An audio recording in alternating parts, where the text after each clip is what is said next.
We're back. What do you think of that action, ladies and gentlemen? Oh, I got to use this. I got to use a sound effect. You ready? Happy Halloween. That actually sounds pretty good. Yeah, that's really good. You know how many times in my life I had to cut a commercial that said Happy Halloween just because of my gravelly voice? Yeah, I would say, or how many times have you just gotten people that come up to you like, hey, can you record the voicemail message from my phone so I can have something cool? Hey, he's not here. F off. Stuff like that. Yeah, well, I think there was a comedian that when you were in the Itasca building downtown that was like, hey, can you do the big movie voice guy? Oh, yeah. You're like, I'm not doing the big movie voice. Big movie voice guy. It's all true. Generally looking at the weather, because we should look at the weather because driving conditions are not the greatest, and we're going to have to give you some red flags, man, because people are insane. You see the good mood that I'm in this morning? Which is surprising. I'm putting up a front. That's why it's surprising, because I should not be in a good mood this morning. No. I'm driving down Vernon Avenue in Edina, and I come up to a four-way stop, and the guy coming from the west to east just went right through the stop sign. Didn't even slow down. Went right through it. So I had to lock him up, of course. Yep. Which I did. I'm like, okay, well, apparently this is how it's going to go, and blah, blah, blah. I get a little further down the road, maybe like right across the street, right across the highway from here. Same thing. I'm going along. Woman literally pulls right out in front of me and takes a left turn. Mm-hmm. Now, she didn't go straight across. This time she pulled right out in front of me, taking a left turn. And I started screaming at her out the window. She didn't even bother to look over. I think she was had no idea what the hell was going on. So be very, very careful. People are driving like psychopaths this morning.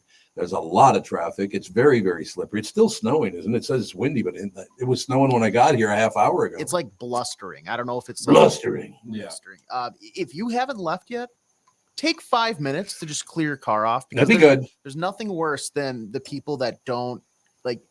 Oh, you're gonna hate me. Oh no, Kevin, no. You're gonna hate you now. anyways. Now I have like a heated parking garage and all that, so I don't have to worry about it. But like younger Tevin, when I parked outside, we turn the heat on, we get enough to see, and we're driving, baby. No, you gotta drive. If you're not clearing off your windshield, your back, the back window, so you can like see your rearview mirror. That's important. Your side mirrors. No, you just got the lines. You turn the heated thing on. Oh no. Oh, Tevin, that infuriates me. That's so honest dangerous. to God.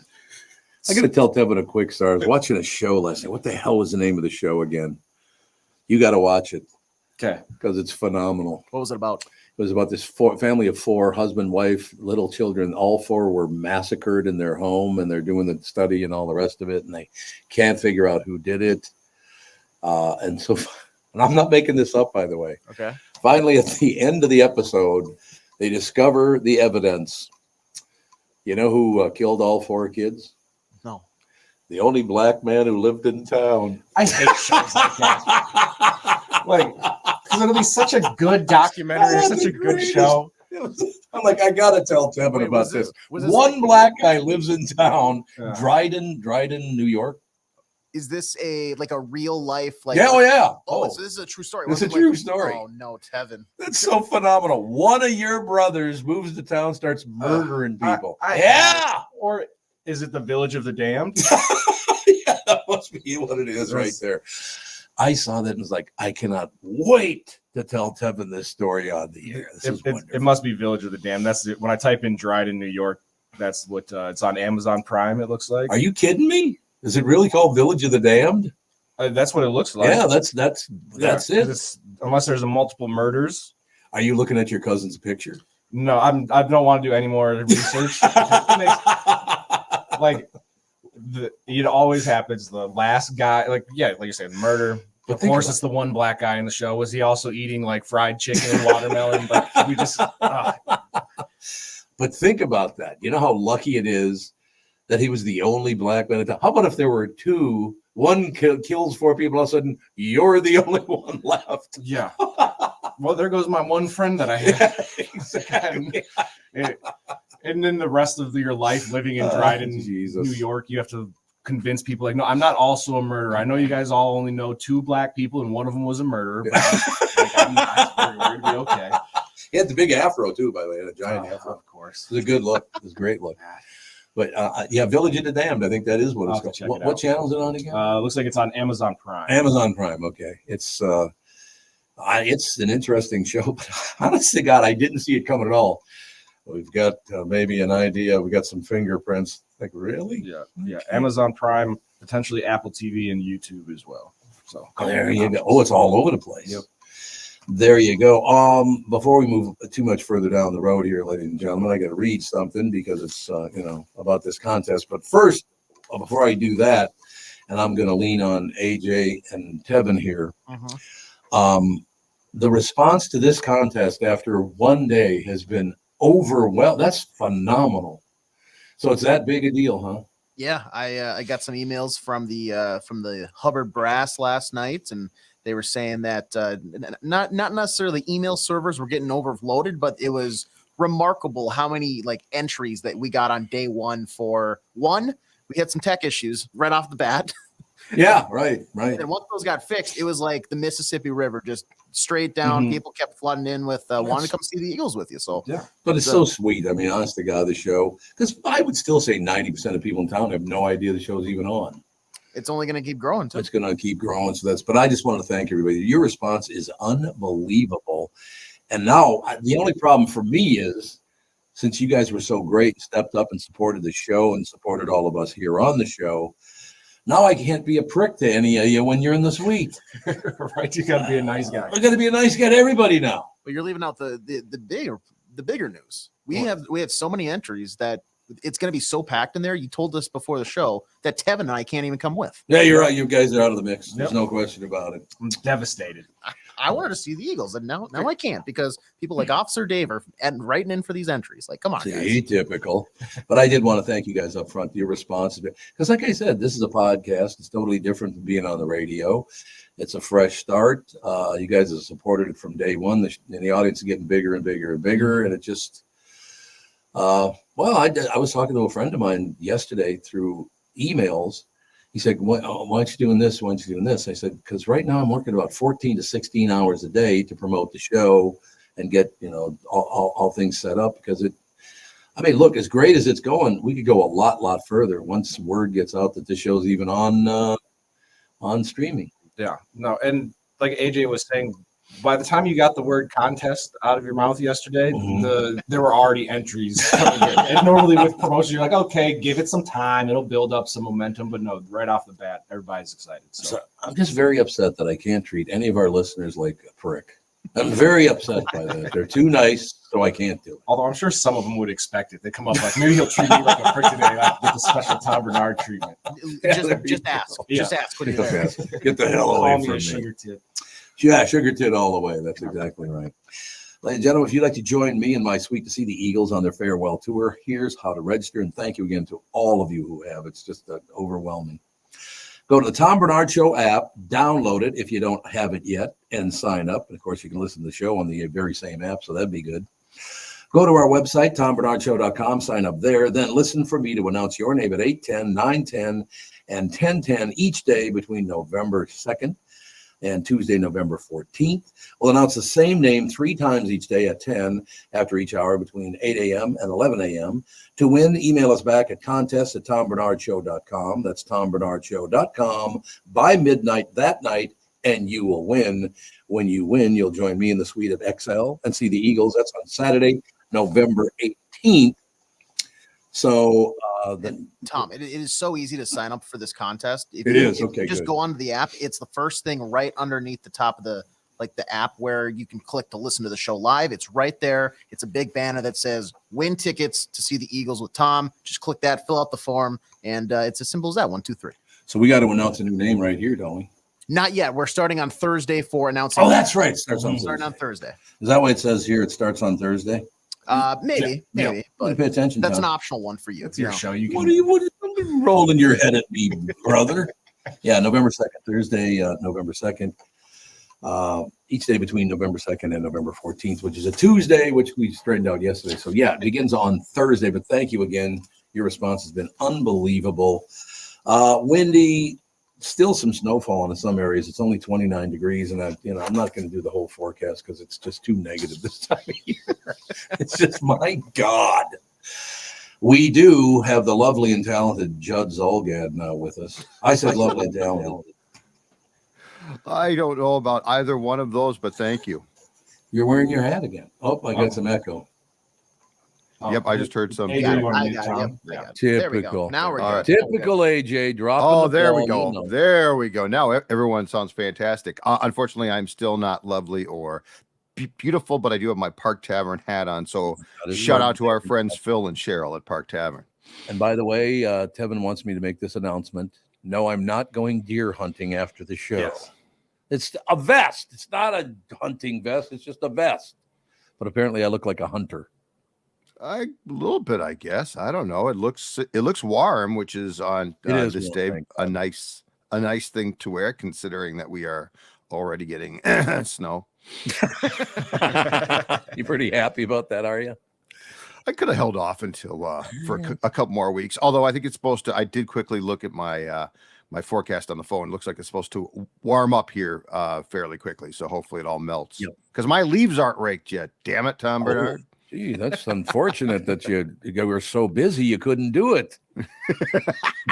It's hard to get after those leaves when you're spending breakfast, lunch, dinner over Park Tav. Yeah, it really is. That's a good point, AJ. Thank you very much. It's all true, ladies and gentlemen. But in any case, moving forward with life, things are good. Everything's rolling along. You're happy?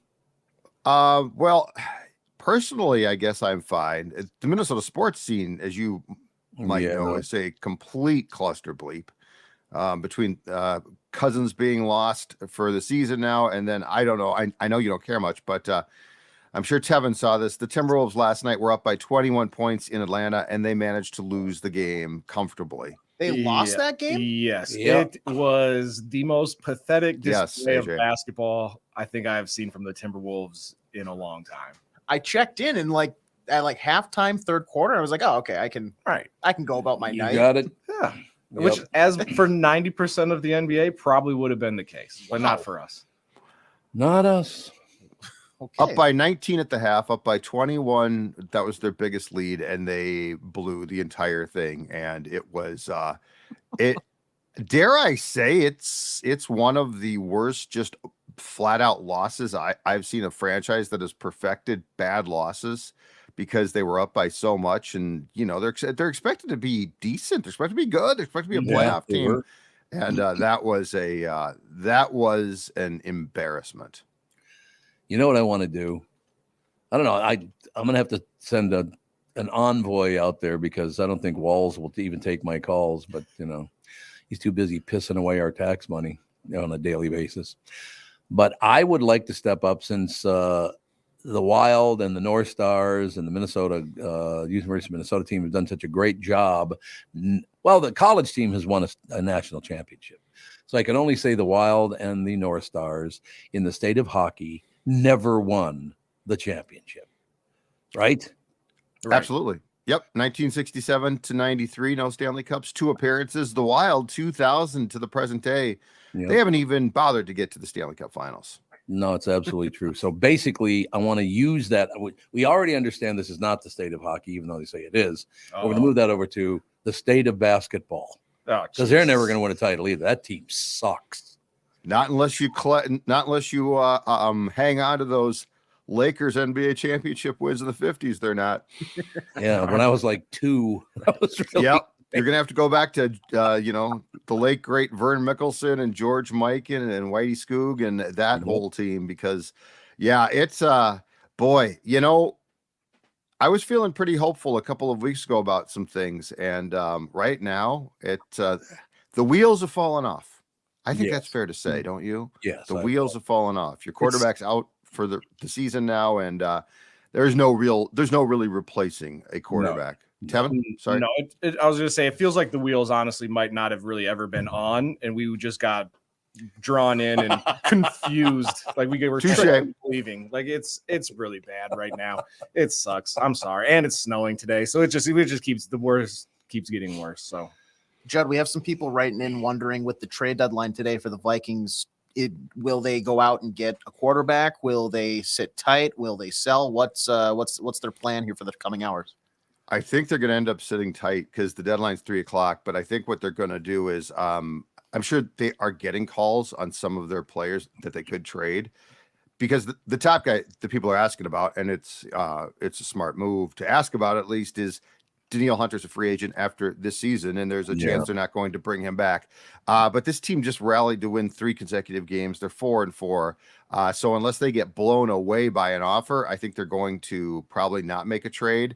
I also don't think you're going to bring in, I don't think there's a quarterback that you're going to trade for. Right. 8 games in, that's going to come in and save the day. And as is the case always with a situation like this, I'm sure if they're calling about QBs, guess what teams are asking for? Probably first and second round draft picks. Yeah. So, Yeah, I'm sure that's true. And this team isn't a quarterback away to winning a championship. Like, we have other issues that we need to fill. So it doesn't really make sense to try and go all in for this year when it wasn't in the cards to begin with. Yep. What are you going to do, ladies and gentlemen? You just, to tell you the truth, I don't know that I'll even watch a Viking game the rest of the year because it's going to be pretty hideous. You're not excited for the Jaron Hall, Taylor Heineke Slaughterfest this coming weekend? I'm kind of looking forward to seeing what Jaron Hall can do. Like, all right, I think that he was a good pickup. I think that, yes, a couple years from now he would have been a potential starter for us, but who knows? Maybe we can get that magic in a bottle where at least he plays well, and I'm excited for the young kid to see what he can do.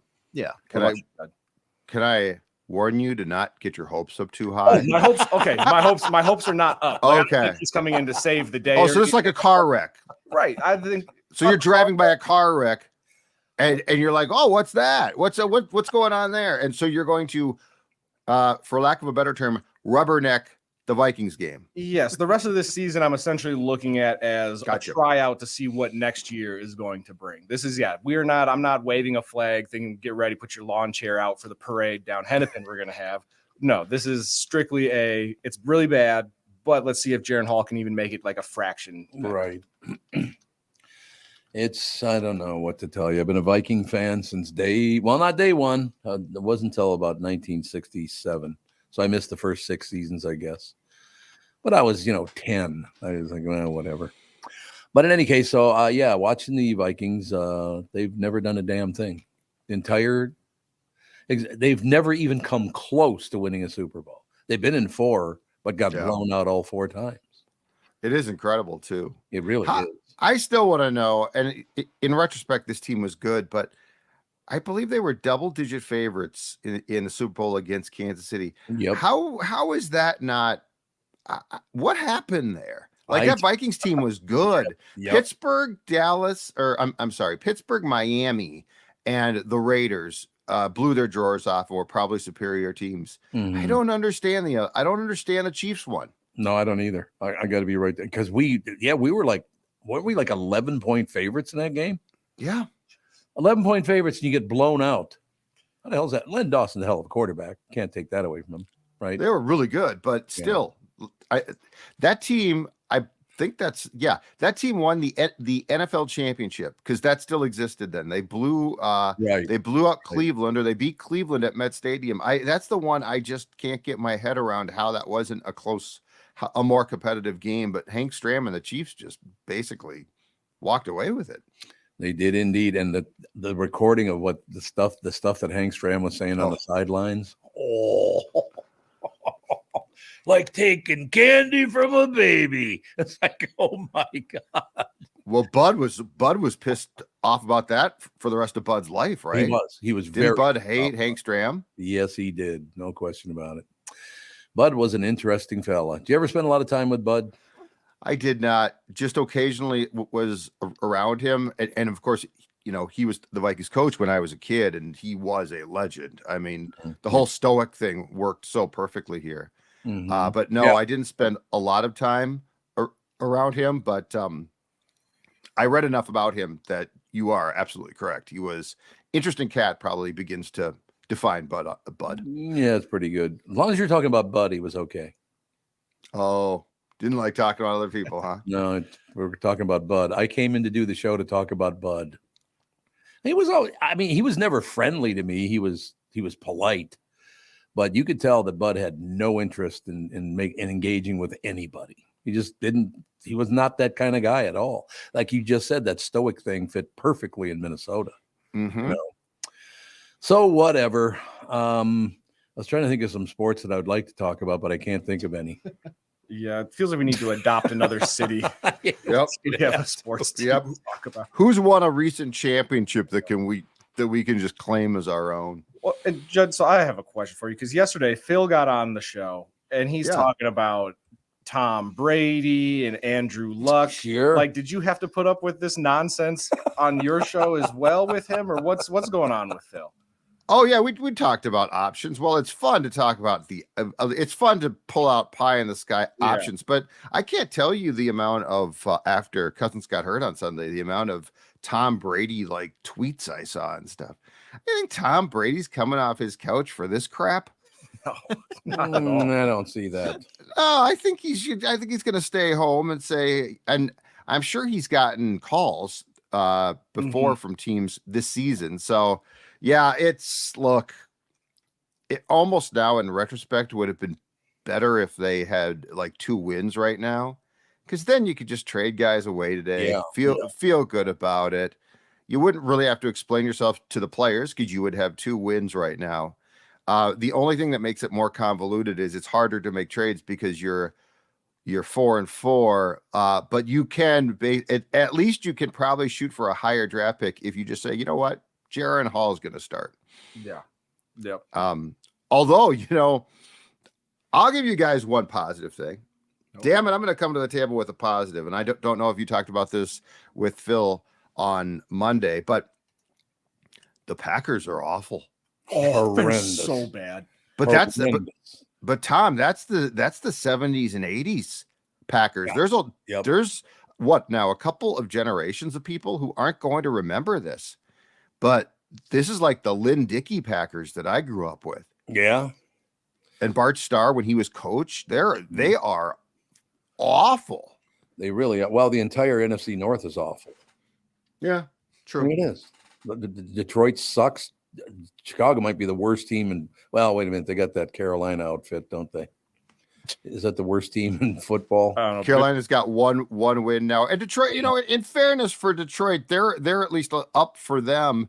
But yeah, you're right. Like it's incredible in this town. So one things are bleak right now, but 2, what's weird is the AL Central, the NFC North, and not that people care, but the Big Ten West that the Gophers are in. Yeah. Are all atrocious divisions. They are. They're terrible. What happened? I don't know. But it's like the sports guys are trying to give us something, right? And at least the Twins, to their credit, took it. But it's like the sports gods are saying, here's a division. Just go win. If nothing else, hang a division banner.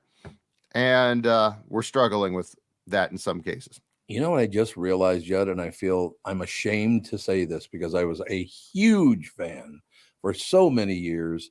I was a huge University of Minnesota basketball fan. I loved the team.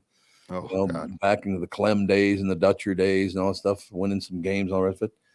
I just realized while you were talking, I have no idea who the head coach of the University of Minnesota basketball team is. I have no idea. How sad is that? They have been horseshit for so long. I have no idea who they even are anymore. Right? Yes. His name is Ben Johnson, and he actually used to play for the team. Oh, that's right. Okay. Yeah. But that's a whole different thing because you're right. They have been, and it's so sad because what people probably now don't recall is when Gopher basketball was good, like with Clem. Oh, yeah. In the 90s, they were huge in town. Oh, huge. They were. The barn was packed. Yes, it was. And I was there almost every chance I got. Were you? Oh, God. We used to go to all the games. I love a team that has a coach who can't pronounce his own name. Clem Haskin. He never said the S at the end of his own name. I just love that about him. He was a character, and he was a hell of a coach. He was. Yep. He was a nice man, too. And you talk about a guy that got screwed. Yeah. They got in trouble for academic fraud because the tutor was writing papers. You know, Jan Gengelhoff. Now they pat you on the back and give you an award. I've always said this. If I was Mark Hoyle, the AD, I would call the NCAA today and say, okay, guys, here's the deal. That banner from our Final Four run is hanging in a basement somewhere. We're going to get it. And on opening night, we're bringing that entire team, including Clem, back to Williams Arena, and we're going to raise that damn thing, because what you got us for is one of the stupidest infractions of all time. Yep, I agree. Which is saying a lot, because the NCAA is notorious for just having the dumbest violations. It was like the fact that Reggie Bush doesn't have a Heisman, and now everybody's getting paid for their name, image, and likeness. How is that possible that Reggie Bush does not have a Heisman Trophy? Well, they took it away from him because he signed a couple of autographs or something. My God. And then you have like Johnny Manziel coming out in a documentary and saying, yeah, I used to fly to Miami to sign hotel rooms filled with merchandise and make all this money. And all he had to do is be like, yeah, I just come from oil money. That was that was like the overarching lie that sheltered him from all that. Yes. Yeah, and his parents weren't rich. No, his parents were like just your average, everyday, middle class people. And he's rolling up in like a Rolls Royce to intro to science. Yeah. It's genius. No question. Well, thanks for the depressing report today, Judd. It's really great. Oh, come on. I leave you with this. The Packers suck. They might suck for years. It's going to be glorious. Yeah, you're right about the Detroit, Chicago, and the Packers might all suck for the next decade. So there you go. See? All right. On a snowy day, I come with positivity. I'll talk to you guys tomorrow. More positivity. Thank you, sir. Bye. Judd's all got, ladies and gentlemen. Score North. Take a break. Be right back in a couple minutes. Chris Egert. That's how Sid would have said it. Chris Egert's unbelievable. I'm so happy to welcome back our longtime friends, Sabre Plumbing, Heating, and Air Conditioning, to the show.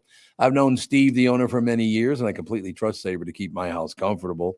Why? Sabre does everything the right way, and they always put the customer first. I love the team at Sabre because their service experts are experienced NATE certified technicians. They're not salespeople. Their pricing is completely upfront, and they fix only what needs to be fixed, nothing more. Sabre is dedicated to giving customers what they need when they need it, and at the fair price. Keeping your family safe and comfortable without breaking the bank. Give Sabre Heating and Air Conditioning a try. I know they'll take care of you just like they've taken care of me and my family. Whether you need let's say you need a new Bryant furnace or air conditioner replaced, or just simply need a service call to get you going again, go to saberheating.com. That's SABRE heating.com. Sabre and Bryant, whatever it takes. In a world that's racing a mile a minute, a split-second distraction can change everything. I'm Mike Bryant from Bradshaw & Bryant. Every day we see too many people, heads buried in their phones, unaware of the dangers they're in. Texting and driving isn't just reckless, it's playing Russian roulette with your life and the lives of others. In just 4 seconds of distraction, you've driven the length of a football field.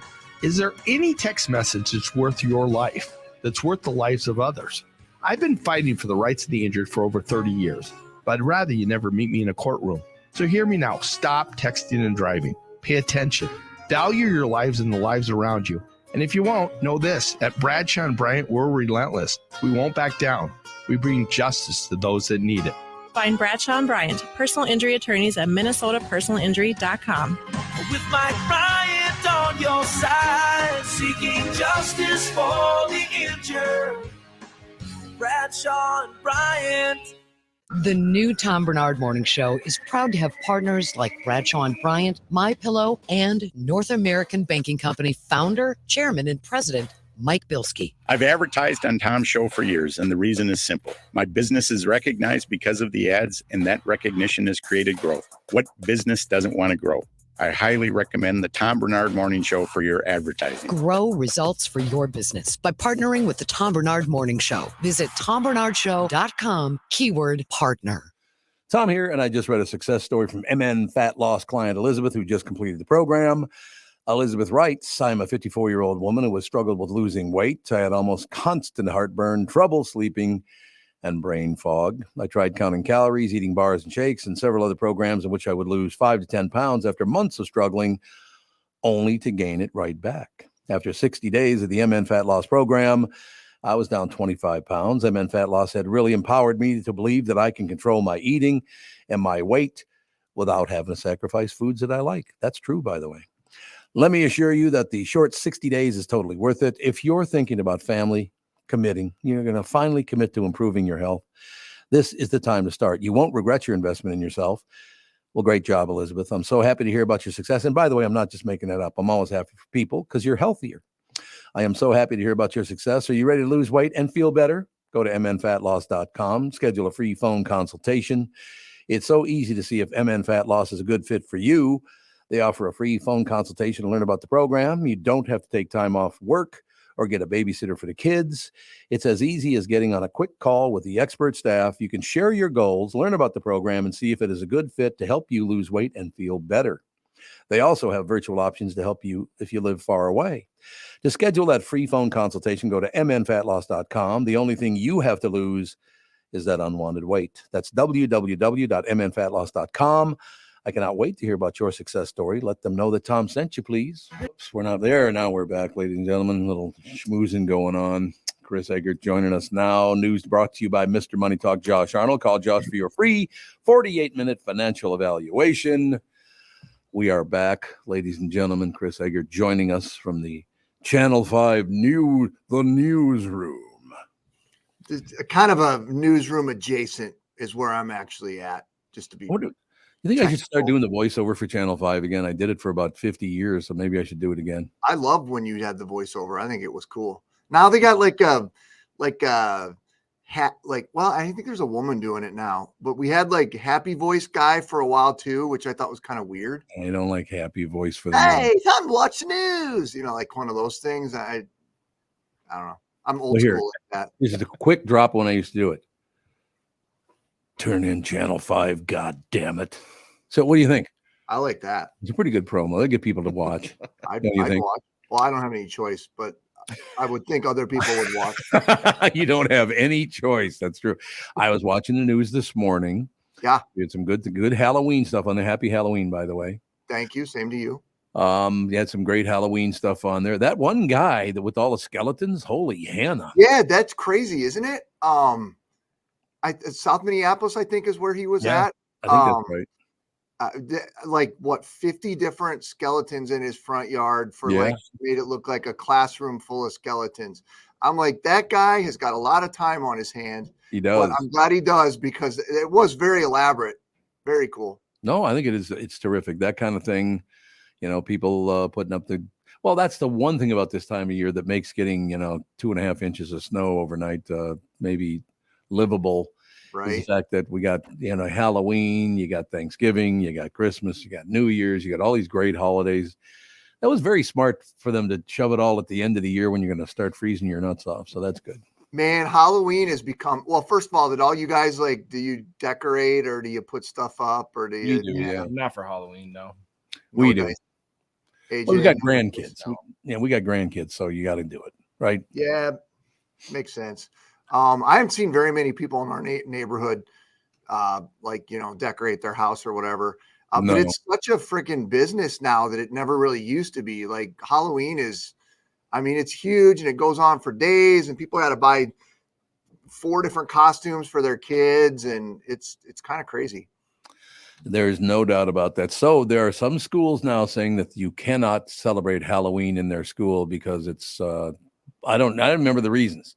No more celebrating Halloween, though. It's too exclusive somehow. Is it secular-ish somehow? Yeah, probably. Yeah, well, there was a school in New Jersey that canceled it, and they said it was for religious reasons. They didn't want to offend, I believe they said Muslim community kids. They had a large Muslim population that didn't celebrate Halloween, so nobody gets to celebrate. Wait. Just because you don't celebrate it, I don't get to? Yeah, I don't make the rules, Tom. What the hell?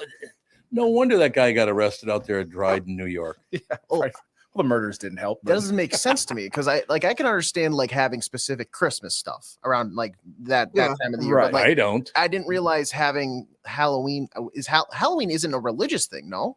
No. I thought it was just scary stuff. I think the origins are in it's pagan when it comes right down to it. Right. And like I feel like the answer, if you have a large, let's say a large Muslim population that doesn't celebrate a specific holiday, the answer isn't to cancel then somebody else's holiday. How about you just celebrate also the Muslim holiday that you have a large population of in your school? I agree. Like celebrate both, not cancel everything. Double the parties. Why not? Right. Happy Ramadan. You see the signs all over Minneapolis every year. Right. I got no problem with that. I mean, you can't put a sign up. Right. Especially when it's all based around like a celebration. Like it doesn't take much to get me on board. What are you celebrating? Oh, there's going to be like food and some drinks. Yeah, absolutely. Yes, I'm in. Good vibes. I don't care what the party's for. I'm there. Yeah. But I will tell you, when our kids were in, I think, 2nd and 4th grade, we put them in a school. It was a private school out in Elk River.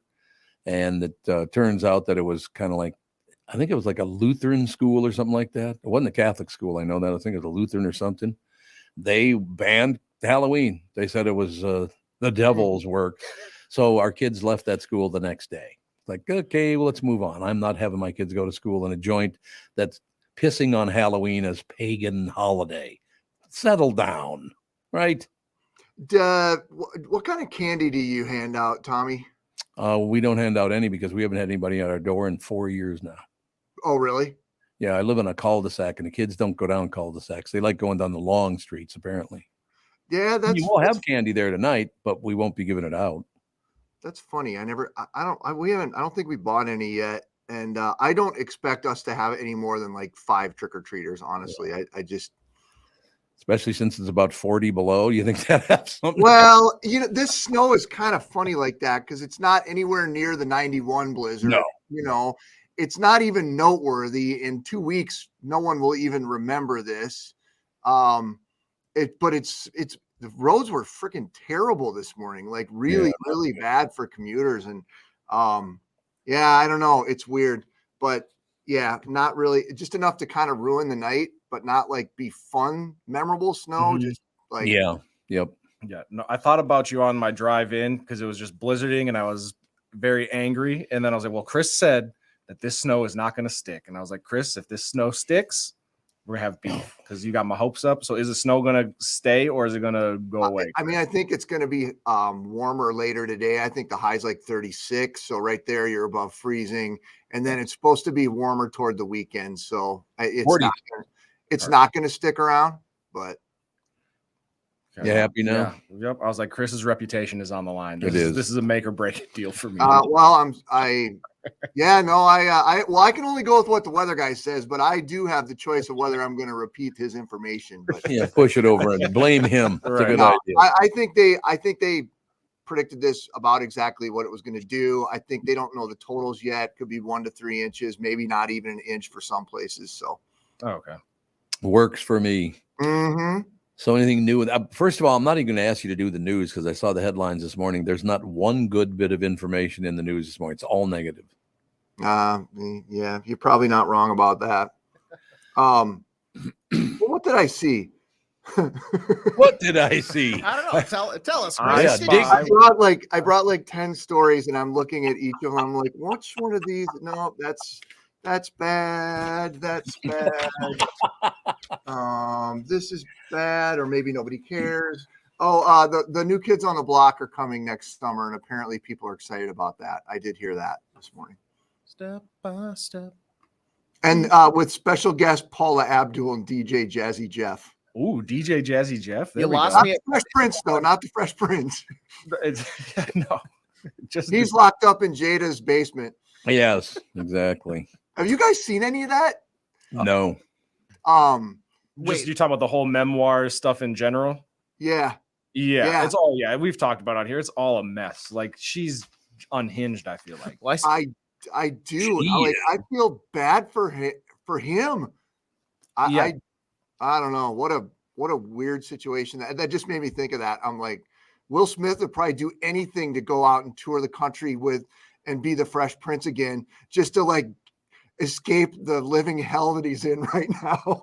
Well, he brought it on himself, didn't he? I mean, yes and no, but you don't know.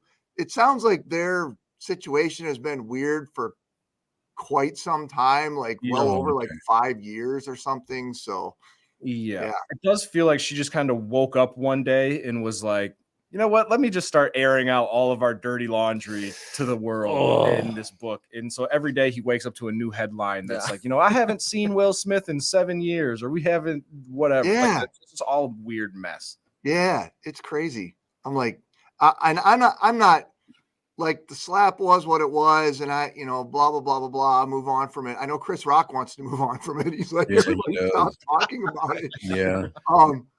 But I don't know. Whatever, he's paying a penance for whatever that slap situation was, tenfold with whatever's going down with his wife. Yeah. Yeah. If I ever criticize Catherine, the first thing she'd do, she'd probably go over to Channel 5 and sit down and do an interview. And the first thing she goes, yeah, what does he do again? He got some like radio. I've never heard his radio show. Is it any good? I guarantee you that's what she would do to me. I guarantee it. Coming right at you. Coming right at you. What? Oh, is that what he does? I have no idea. Now, listen, that's why that's why domestic, think of like domestic abuse, and you think about some of the worst things that people say to each other. They say to their spouses if they're that angry, because they know exactly where to hit. Like they know exactly where that gut shot is, and there's no question about it. Yeah, there is no question about it. I don't know. That's got to be tough to be that famous and go through a divorce. That's got to be a bitch. Well, and are they even getting a divorce? And they're not even getting a divorce. No. Yeah, it's just like to Tevin's point, like every morning there's some new thing that gets come out about their relationship, and it's like.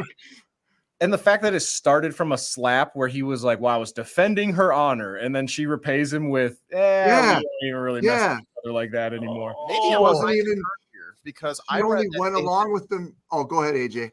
No, sorry. I had read that they've been like officially not together now for like a couple of years. Yeah, so somebody said like in retrospect, he slapped Chris Rock for his roommate, essentially, like not his wife, a roommate. Yeah, but they're not officially divorced, and she now is saying that, well, we think we're kind of bringing ourselves back together and fixing our relationship. So it's that sounds so unhealthy. It was all 100% just so she could sell more copies of her memoir. Yeah, it's weird. I've been listening to some of those interviews, and you don't even really know what she's saying. She like just kind of she's saying some crazy stuff. Like she brought up the fact that she dated Tupac or wanted to date Tupac or something like that. Like, somehow that's her soul mate. Or whatever, right? And so now was.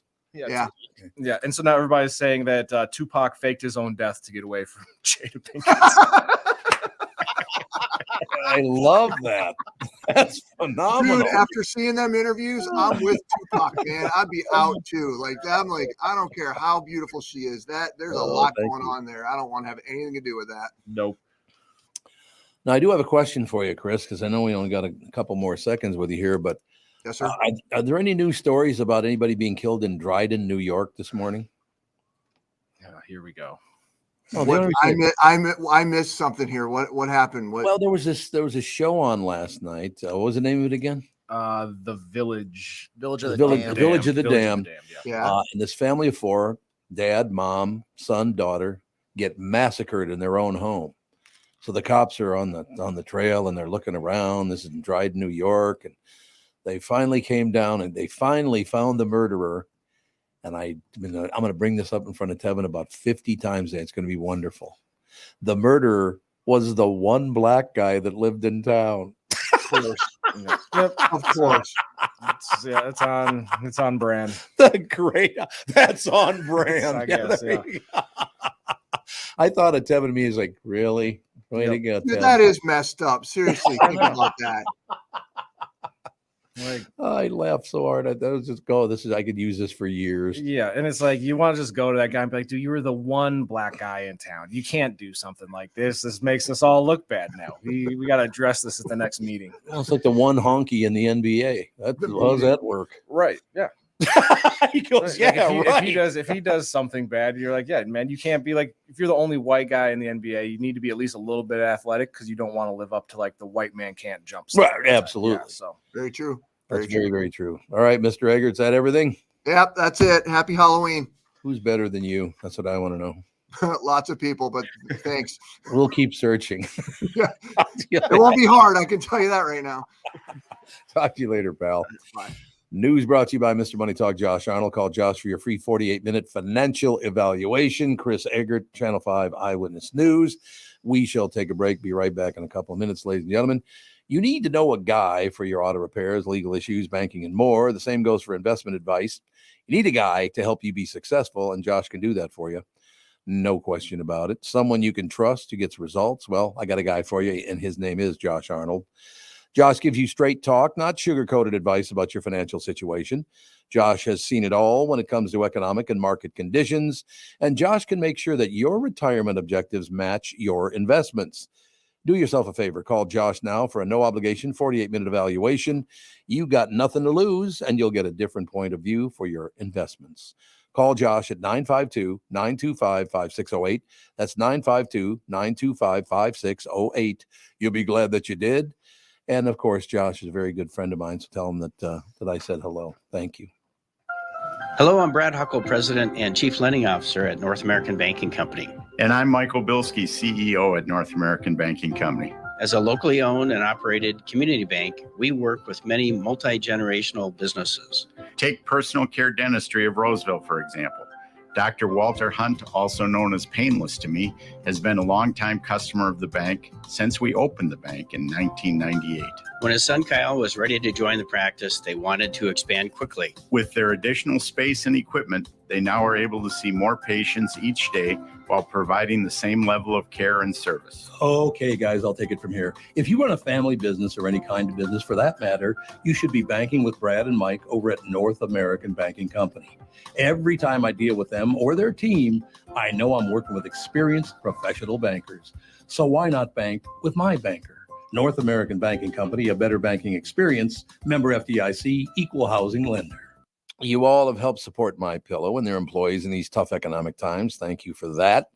Mike Lindell knows this, continues to give back to listeners with deals on his most popular products. You've heard me recently speak about the My Slippers, very comfortable. The Giza Sheets, very comfortable. MyPillow 2.0, again, and more. Great news, the MyPillow 6-pack bath towel sets are back in stock. The proprietary technology makes them extremely absorbent, yet still provides that soft feel you look for in a towel. The set comes with 2 bath towels, 2 hand towels, 2 washcloths. Regular price is $79.98. For a limited time, you can get the 6-pack towel set for only $39.99 with promo code TOM. That's a 50% savings. So go to MyPillow.com, use promo code TOM to save 50% on the MyPillow 6-pack towel sets. That is just $39.99 for a set. This deal will not last long. Enter promo code TOM for this special and many more. And in the master's chambers, they're gathered for the feast. We are back, ladies and gentlemen. So you two going out trick-or-treating tonight? You know, probably not. I might. Usually when I go trick-or-treating, it's a last minute, let me throw something on and go. But yeah, I'll probably be done. I already gave you your thing you can go as this year. Well, I'm going to go as that guy from was Dryden, New York. You Yeah. go as him, the one black guy in town. God, that story's unbelievable. And the more I think about it, him being the only black guy in town, I blame all the white people he lived with. Oh, yeah, I'm sure. They probably pushed him to the edge. I haven't seen the documentary, but I'm sure that's the vibe that it's giving off. Thinking. Yeah. Tom, can I ask you a question about your Halloween experience growing up? Certainly. Do you have a costume that like you remember dressing up as, that you remember specifically as like your favorite year dressing up in a costume? Like, is there one that sticks out in your memory or no? One that sticks out in the memory, unfortunately, is when I was 4 years old and I was dressed up as the devil.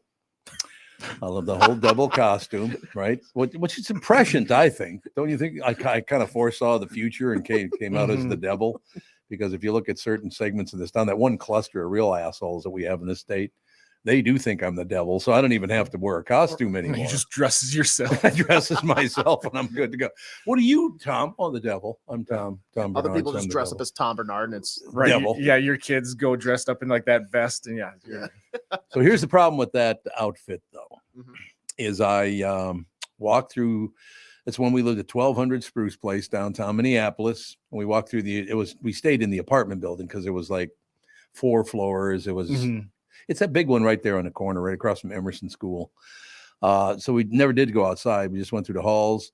And finally, this mother came up and said, son, come here. Let me help you with something. And I'm like, what? Apparently the flap on the back flipped open and my butt was sticking out the whole time. Got my bare 4-year-old butt hanging out. So, she was very nice and teed it up. She fixed it. So that was good. The robbery in first grade when we got robbed, Mike Devitt and I got robbed. That was a good one. Coincidentally by a guy dressed up as a robber, right? As a robber. Yes, he was dressed up as a robber. Absolutely. So great. I used to go out with Benny Cruchon and Ronald Cloud, Chucky Gleason. Looking back at that, I am Mr. We Are the World, because Benny Cruchon was a young black man. Ronald Cloud was Native American. Chucky Gleason was Irish. Look at that. I was like the UN of trick-or-treating. Village people walking around out there. What do you think of that action? I opened the door all those years ago. Yeah. You see what I'm saying? You're a real trendsetter, a real trailblazer. And then Benny Cruchon would say, Tom, your butt's hanging out again. No, that's not true. That was a yearly occurrence for you. That was a yearly occurrence. Right. His costumes didn't even have a butt flap. He just cut with the scissors. So that way. And I'll tell you, and I'm very, very serious, because I grew to over 6 feet tall when I was 11 years old, and my voice dropped down, and people would not give me candy because they thought I was like 17. Yeah. Not fair. Which, even if you were 17, just get some candy. How are you not studied? Like in a lab, if you're 11 years old, over 6 feet, and you talk like this. I did. I honestly was like, trick or treat. Yeah. Like, that seems like geez. Although I mumbled a lot. You have to remember, one thing about growing up in North Minneapolis, most of the people I know that grew up in North Minneapolis mumble when they talk. Let me just tell you something. It's unbelievable. I was talking to a guy yesterday, and he told me that's how everybody talked over there when I was a kid. They still do that? I honestly have not driven through North Minneapolis. No, I just mean where you grew up. Well, I grew up. You were honky. You were in honky heaven. I grew up in farm country. Nobody mumbled over there. We had a drive your tractor to school day once a year. You want a tractor? Oh, I first of all, I did not own a tractor. I did not drive a tractor. But the parking lot, there were just as many tractors that would get driven in as there were normal cars. Yeah, the dads and moms would drive them in, though, right? Well, so this was like for high school kids. So it was, but I'm sure there were people that probably weren't supposed to be driving that drove in on a tractor. Can you drive a tractor when you're like 14? Somebody told me, yeah, 14. I think technically it's not like you need a driver's license. Right. I think it's more or less if your parents teach you at a young enough age and you get to drive the tractor, because there's not like a police officer that's going to come out to your farm and give you a ticket. You know what my favorite driving incidents are that I just love to watch on the national news? What's that? The guys are hanging out at the golf course getting hammered, and then they leave their car in the parking lot and drive a golf cart home down the freeway. Yeah. What a great idea that was. Well, because you hear about it a lot down in warmer states where the smaller communities, they just drive golf carts around because they're like, we live, or even here in the summer when you get those communities that are on or central around a golf course, they'll be like, we just drive them everywhere because we're just zipping around our little area. What they do. And what I love is when the cops pull them over. I was on my way to the 17th green. Yeah, sure you were. Okay. Yeah, on the freeway. Yeah, while you're drinking your 17th drink of the day. Yeah, you talk about, are you so drunk you don't realize, hey, this is going to draw a lot of attention to you? I don't know if you know that or not. Right. Yeah. And just like you're driving a golf cart, even if you were sober, you're going to be drawing a lot of attention to yourself driving a golf cart. Would seem to me to be true. Yes, that's no question about that. But what the hell? I don't know. So we will be going out tonight with Fawny and Sage. I asked Andy if he wanted me to go out with Ethan as well. And he said, nah, I think we're only going to take them like 2 or 3 houses. So that's going to be about it. But yeah, every year we go out with the kids, and next year will be the big year for Ethan when he's 3 years old, instead of just because he turns 2 a week from today on my birthday that he stole. Yeah, I was gonna say it's not your birthday anymore. No, it's not my birthday. No. Do you? What are all the grandchildren dressing up as? Do you know? Yeah, Sage is dressing up as a monkey with a banana. By the way, he has a fake banana and you had to know, look, I have a banana. Right. Yeah. I'm picturing him like setting the banana down and somebody asks what he is. and he goes, wait, I got to get my banana. Like, yep, you didn't know that I was a monkey until I had this banana. That is exactly. He did that about 3 times at the dinner on Sunday night. Yeah. We went to a Halloween dinner Sunday night. I got a banana. He kept holding it up in the air. And Fawny was had black hair. Oh, well, she was what was Alex she say yesterday? I can't remember. But she looked the guy. Is it a person or like a fictional thing? It's like a fictional thing. One of the listeners probably remembers. Mary- Alex said it yesterday. What the hell was it again? I don't know. But apparently they bought her a wig, and then they trimmed the wig to fit her head perfectly. It's like, really, you trimmed a wig? Well, I mean, if she's refusing to leave the house before she gets the bangs cut, you just gotta suck it up and do it. I suppose that's true. You guys ever have any kids in your neighborhood whose parents wouldn't allow them to trick or treat? Not that I know of. No. It was pretty much everybody went trick or treating to some degree. So it's an inner city thing. Like Yeah. some parents didn't think it was safe enough. No, and if I lived in the inner city, I probably wouldn't let my kids go trick or treating, especially not by themselves late at night. Right, Just because that's when all the bad stuff happens. Because you get robbed. Yeah, you get robbed, or you get caught in some shenanigans going on. I wonder if, although we couldn't do it because it would be too cold today. I wonder if I reached out to the city, because that entire block now where we got robbed, is at 14th and Bryant. That entire block now is empty, just sitting there. I think for a while there it was a park, but I think it's just kind of sitting there now. Yeah. There are no houses. The alley's gone. I wonder if we could find the spot where it happened. Do a show next year from that spot where I got robbed as a 5-year-old. Yeah, do it like a little dramatization of it. Would it be phenomenal? Because we could easily get robbed by sitting there. Yeah. So that'd be good. Yeah, we'll have you and like AJ dress up as what you dressed up as that I day, like it. and then I'll dress as a robber and come rob you guys and run away with the candy. Yeah, make a little short video for YouTube. I think it's a magnificent idea. Next year, we're doing the Tom Got Robbed at This Point Halloween special. So this might be sad to think about, but is Fawn getting to the age where she's going to start wanting to go out by herself and is too cool to have Pop come with? You might be right about that, because she'll be 8 now coming up. Yeah, I feel like that she's starts getting to there. starts to get into the age of, well, yeah, me and my friends just want to go to all these houses and you can stay here. Yeah, I remember that transition, because I used to go. It would be like my dad and my grandpa would take me around the neighborhood and stuff like that, and then eventually it was me and my friends. I would go to my buddy's house, kind of like in the same town, but just on the other side of the town, and walk around their neighborhood because it was nicer houses and you got really good candy bars and stuff like that. So it was a whole event to get like our group of guys out walking around the neighborhood. Yep. One of my favorites, and I won't say who it was, might be one of those guys that I mentioned earlier. I went to one house, knocked on the door, and the woman was handing out homemade popcorn balls. Well, yeah, that used to be a thing where people would hand out popcorn balls, just baked goods in general. And then now you hear all the stories of there's razor blades, or right, drugs and candy. And You're just you can't perceived as a criminal if you hand out anything homemade now. Yeah, I suppose that's true. Right? Well, so my friend was prescient. I won't say which one of the 3 it was.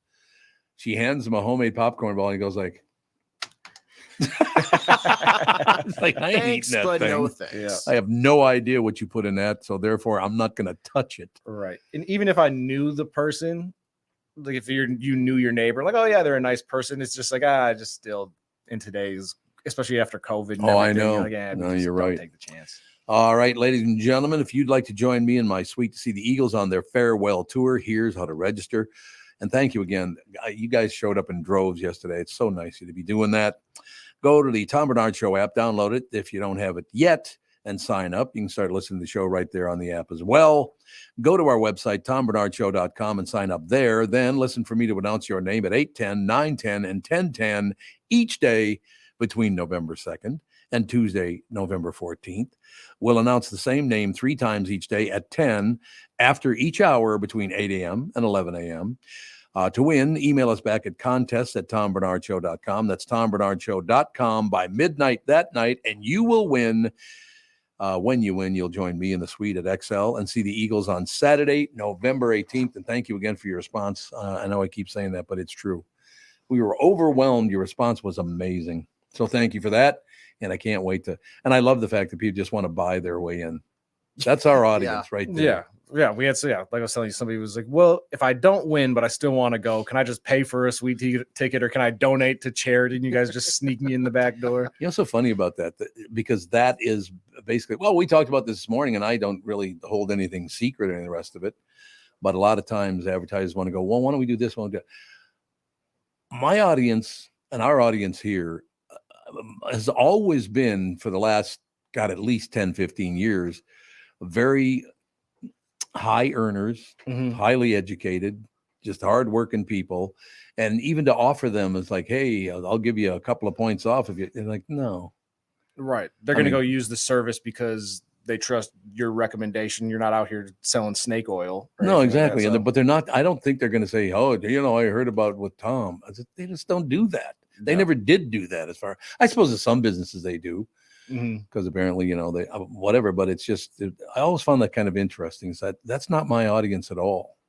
Yeah, and it is nice. I get it from the business side of it where they want to be able to track how effective it is. But yeah, there's other ways to do it.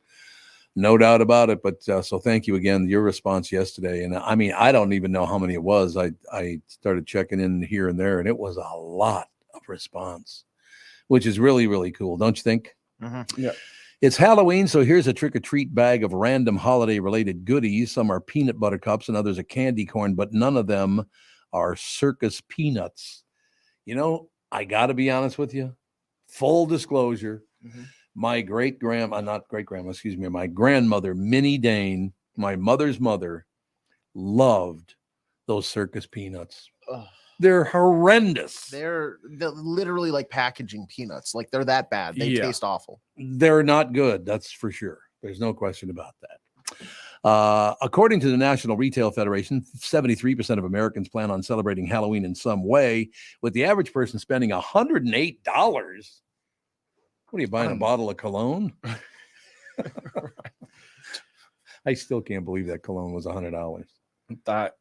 Wait, who's spending $100 on cologne? I did, not even knowing I did it. Yeah. When? There's my favorite cologne in the world is this. It's called Pasha Cartier, or Cartier by Pasha. Okay. I've loved it. And the last bottle lasted me like 10, 11 years. Okay. I ran out. So I just went on Amazon and said, hey, send me another bottle of that stuff. $100. Oh, for a bottle of cologne. I'm like, what? Which I feel isn't terribly expensive, but it is definitely on the higher end, because I would say cologne usually anywhere from like 60 to is it really $100? Yeah, because it used to be you could go to a little Millionaire or Chaz or those, you get those for about $3 at Merwin drugstore. It was phenomenal. Oh yeah, those days are long. I mean, you can get like the Axe body spray type stuff and whatever, I guess, for cheaper, but yeah, for the most part you're gonna pay. Is that good? Penny.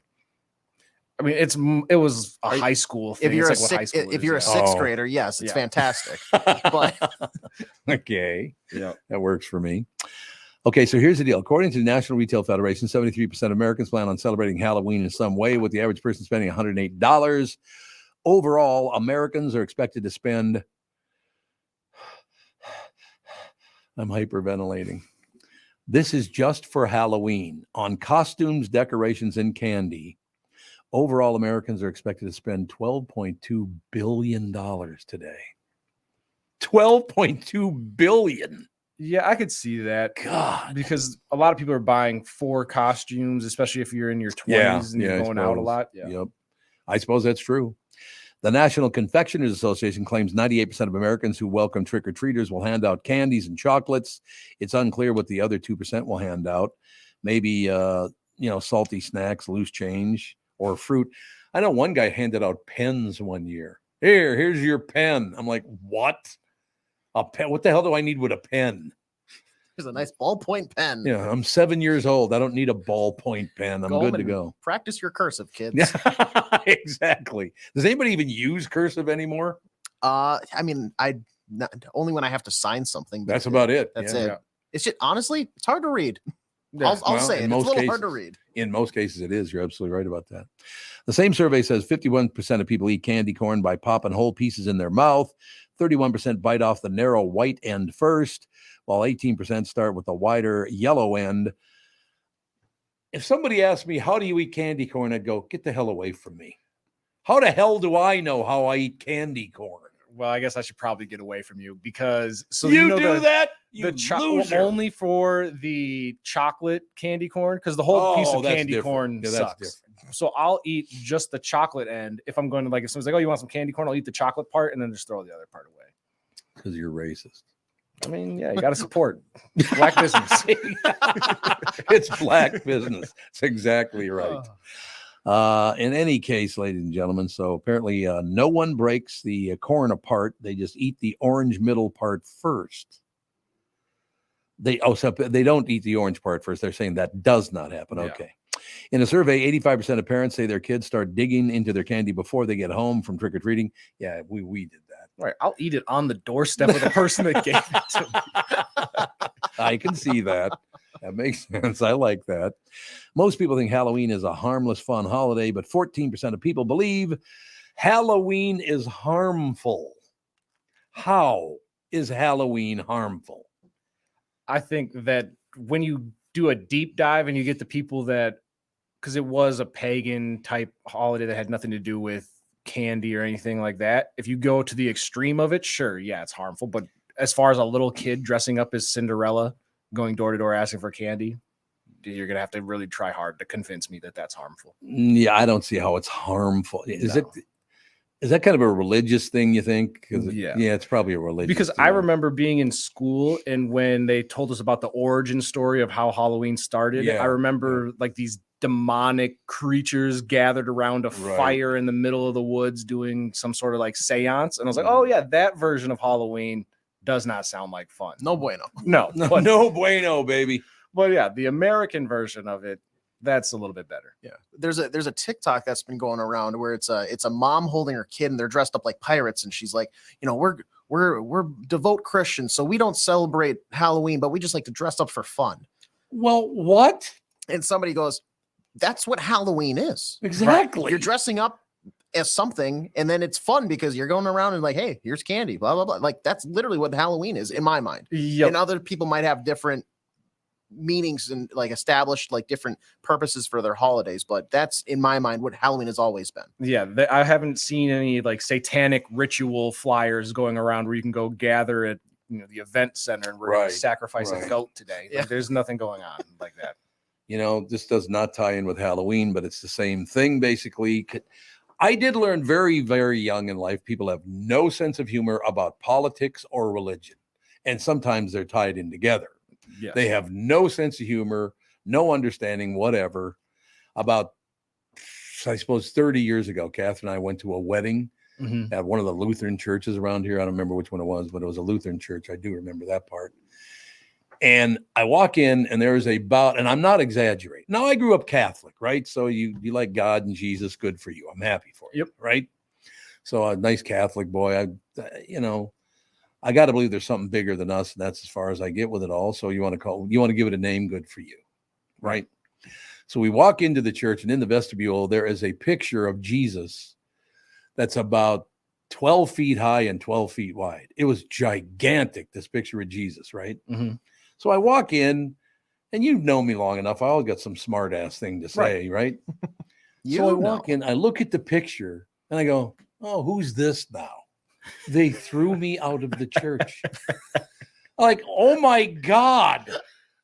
They asked me to leave the church. Yeah. It's like, what?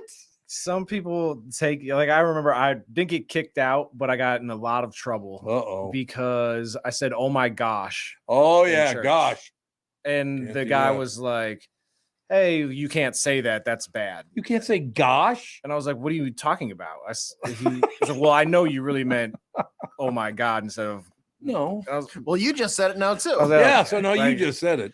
Yeah, no, a lot of people take the religion so seriously where they don't take jokes, or there's no wiggle room with anything. And yeah, that's a hard position to be in, especially for me and you, because you're a smart ass like I am. I love being a smart ass. I'm just, and that painting with the line from bottom left to top right, or on the top left, the guy playing football is on his knees thanking God for scoring a touchdown, and thank you, Jesus, for scoring a touchdown. On the bottom of that line is Jesus with his feet up watching hockey. Yeah. Right. Well, because all sports love it. players, no matter who wins, well, thank God for allowing us to win. Well, did he not allow the other team to win? Does he hate that team? But last week they won, and it was because of him. So something doesn't add up here. God was not in the film room breaking down. Like, come on now. Wouldn't it be great though? Well, that's just what really sucks about this is God didn't even thank us for losing. Yeah. Right. That'd be kind of cool. If he is up there making the decisions, can we please get a Vikings Super Bowl? Like, is that too much to ask for just one? He hates us. Well, the guy with the beard. Don't forget about the guy with the hair and the beard. That must have been 1978, I believe it was, when they lost their 4th Super Bowl the year earlier. Mm-hmm. This guy came out and said, I'm telling you, I'm a huge Viking fan. They're going to win the Super Bowl. And I'm not cutting my hair, my beard until they do. Yep. He died with his hair touching the floor. See, that's why I can't make that proclamation about sports teams, because if it goes bad, it's going to go really bad for you. But how sad is that? He had a beard that was like 4 or 5 feet long. And you know he wanted to cut that beard. Oh, you know he did. He was like, I want to cut this beard more than I want the Vikings to win a Super Bowl. I imagine that's probably true. 30% of people think Halloween is more widely celebrated now when they were growing up. 31% think it's less widely celebrated now, and 30% say it's about the same. So it's 1, 2, 3, 30%, 31%, and 30%. 18% of people say they decorate for Halloween every year. Well, we got decorations, but we don't go over the top like we used to. 14% said they decorate most years, and another 14% say some years. 34% of people never decorate for Halloween. Other folks are less likely to decorate anyway.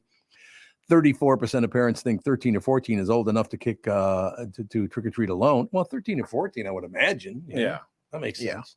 Probably not younger than that, though. I would have to agree. Not 12. And it depends on where you live. Yeah, that's very true. Several cities in America have laws banning teenagers from trick-or-treating, including Chesapeake, Virginia, Jacksonville, Illinois, and Rayne, Louisiana. In Chesapeake, kids over the age of 14 who trick-or-treat could be found guilty of a misdemeanor. What is this, Footloose? What are we doing here? What the hell? You get arrested for trick-or-treating at 14. Those got to be those type of laws where it was put in place back in 1912 and nobody bothered to undo it. So, Buster, what are you in for? I murdered 2 people. How about you? I was trick-or-treating. I wanted a Snickers bar. Hands behind your head. Just reading a 12-year-old their Miranda rights. You have the right to remain silent. Any candy you say and eat can be used against you in the court of law. You know what I love about this the most? The legislators in that town. So you got nothing better to do than arrest kids for trick-or-treating. That's your job, is it? There's no other crime going on. No, we're good. That makes no sense at all. Yeah. You're not crazy if you check out your child's candy haul before they eat it. 83% of parents said, I'm surprised it's not 100% of parents looking through that. You used to put, did they actually put needles and razor blades in candy? Did that actually really happen, or was that I don't know. It might be an urban legend, but you hear stories about it. And my mom went through our candy, not to check if they're razor blades, but she just took the good candy out to hide it for herself. Yeah. I like your mother now.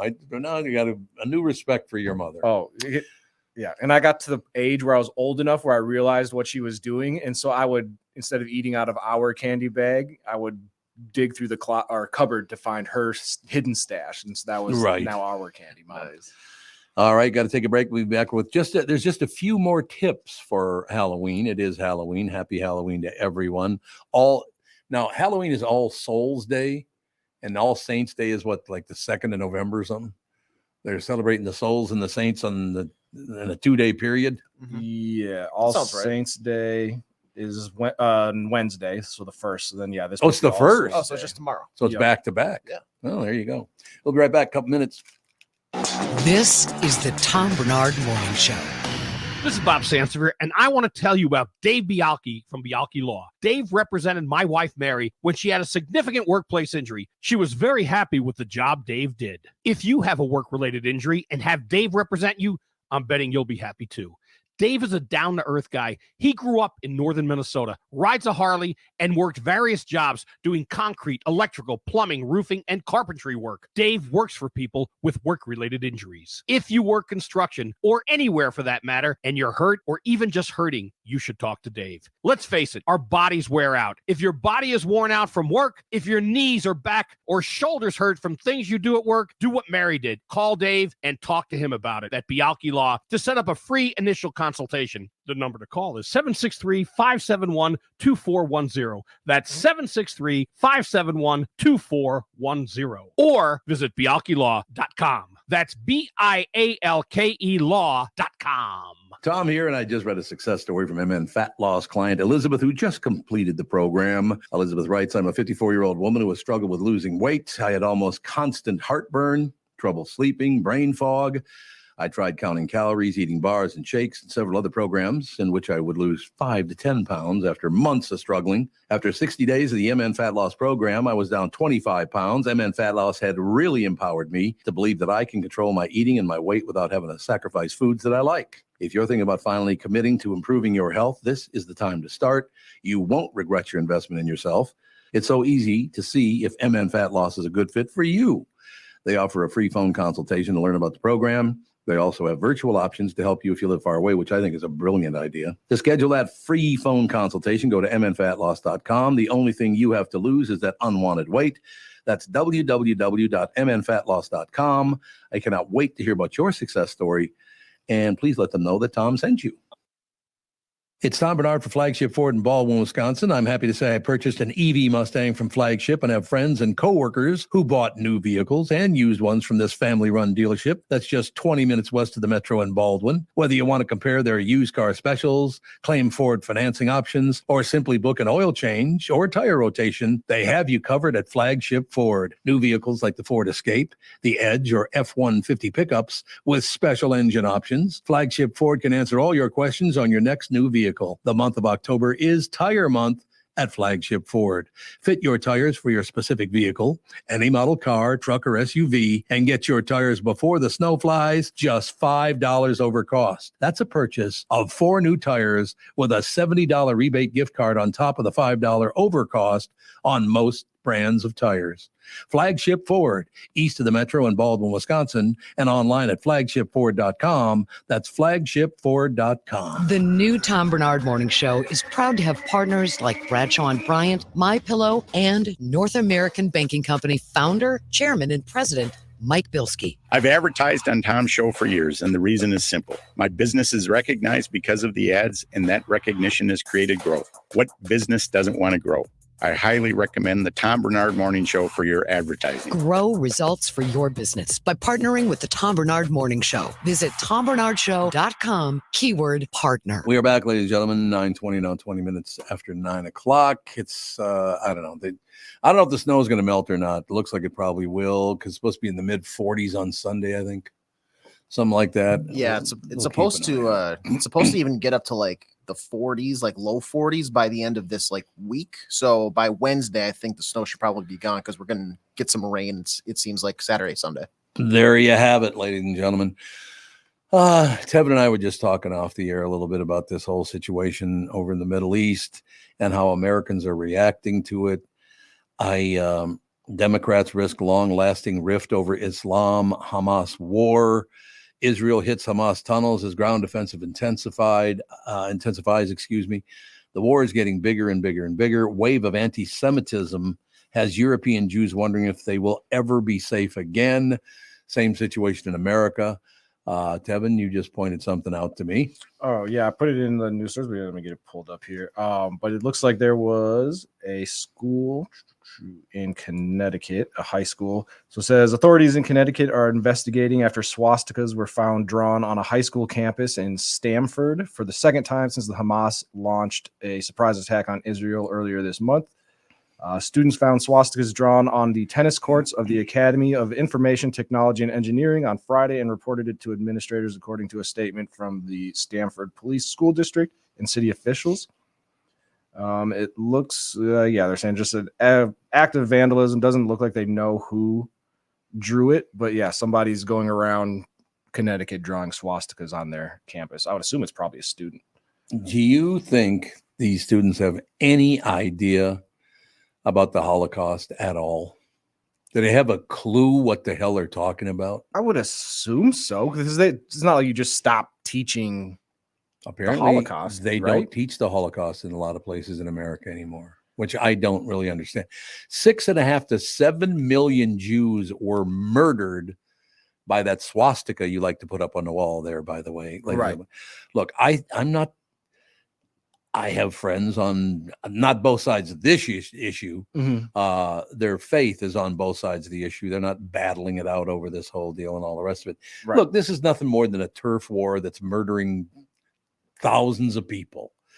But I just don't understand. Again, go to the Holocaust Museum in Washington, D.C. and walk in that train car that has a little baby shoes in there of all the little babies who were executed because they were Jews. How can you stand there and look at that and then go paint a little swastika on the side of a building? Boy, that's funny. Yeah, funny. Or even the people that think the swastika, that the Holocaust never happened. Okay. It makes no sense, because it's, I don't know.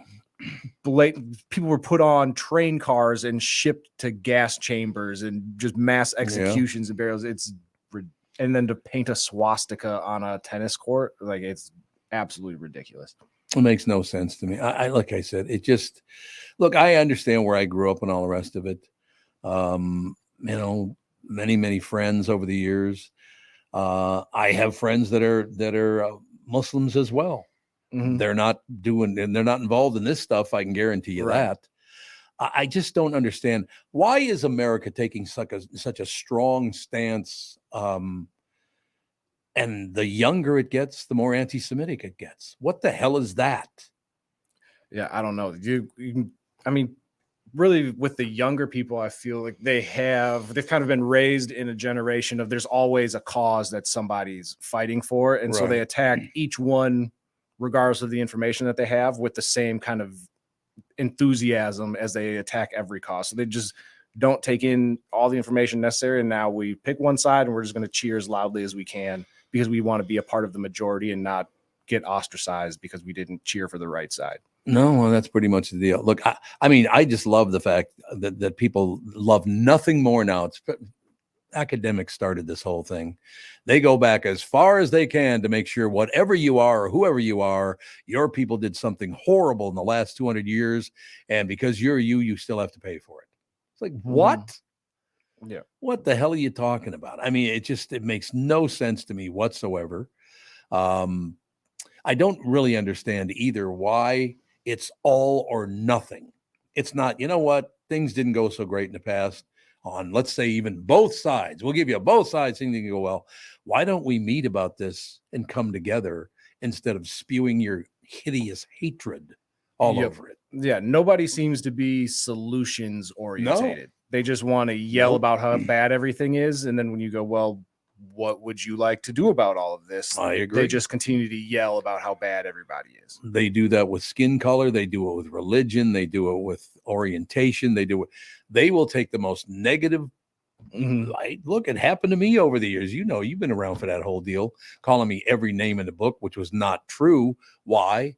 Because they had the balls to succeed without their help. That's why. Yeah. That's all that was. Well, and I know that's all that was. Well, there was years ago, I believe it was when Philando Castile got killed by the police here in St. Paul, St. Paul, I believe it was. But they had protests and stuff. And I remember one of them was at the Mall of America. Mm-hmm. And at the time I was working there and I was walking into work and they're like, well, you should be out here protesting. I'm like, guys, we've been doing this forever.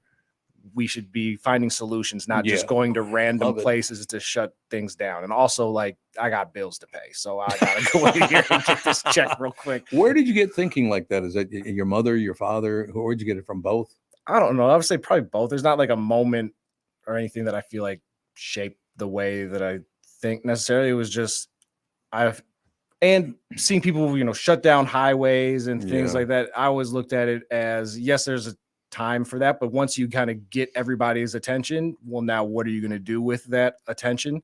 And I felt like a lot of people protesting were there for the wrong reasons. I just want to be on social media and take a picture because I think I look cool and now we're just going to keep doing this because it's the trendy thing to do. I don't know. They're just, you have to, protesting is going to get you to a certain point, and then now you have to come with solutions. Like that's how everything had progressed for, minorities in the past, and today it's more about the show than it is about the solution. Yeah, kind of. Well, yeah, I think you're absolutely right about that. Hey, Jay, what do you think? Yeah, the protesting stuff, I think it speaks a lot of volumes, and I think it is necessary. And it's easy for me to say this, and it's going to maybe come off as tone deaf, where when I say like time and a place, because people are just trying to go to work.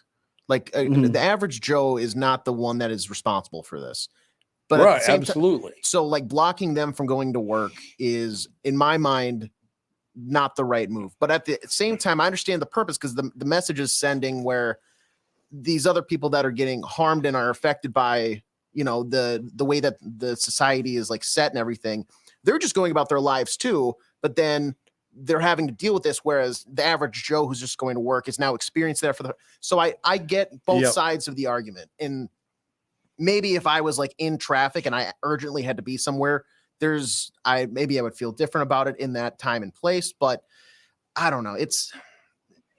I don't have a solution, because I'm just a big dumb guy who doesn't, I like to look at things. Did he hear you say that to me this morning? No, I thought the mics were off. I thought the mics were off. I don't have any like revelating changes here or suggestions.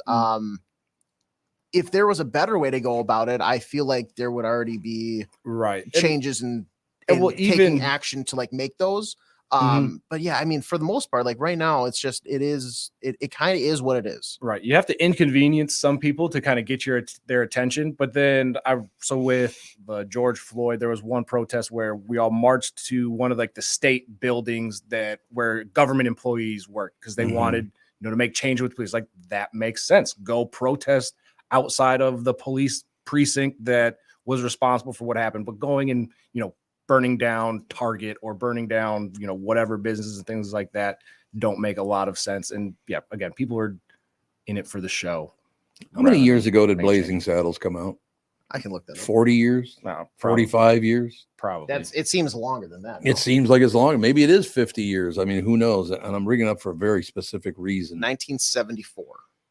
So it's 50 years. It'll be 50 years next year. 50 years. So let's say it's 50 years. 50 years ago, one of the most brilliant comedy writers ever born, Mel Brooks, who wrote that movie Blazing Saddles, included a line in it, and I can't use the two words that he used, so I will clean them up, but he used them to make a very specific point of how stupid this all is. Because at one of the town meetings in the movie Blazing Saddles, which is one of the great movies ever made, but if you're offended by language, I wouldn't watch it if I were you, because they used every derogatory term ever in that movie. I would say if you're easily offended, period, don't watch that. Not the film for you. But he said, I think it's the sheriff that stands up at a city hall meeting and says, we'll take the blacks and the Chinese, but we don't want the Irish. What a great point that was. He doesn't even call the Irish, even though he doesn't want them around, he doesn't call them a negative name like he did the other two groups. Even though you and I are working together, I still use a derogatory term toward you. But the Irish, we don't want the Irish. I mean, he made it was just a brilliantly done job, a great point. That I tell you what, watching that movie changed my views on a lot of things. Yeah, and you have to, in kind of a movie, it's not as offensive as Blazing Saddles was, but you have to watch Old Dads on Netflix. Old Dads, really? It's Bill Burr's movie. I watched it over the weekend. Hilarious. Oh, it just came out? Yep.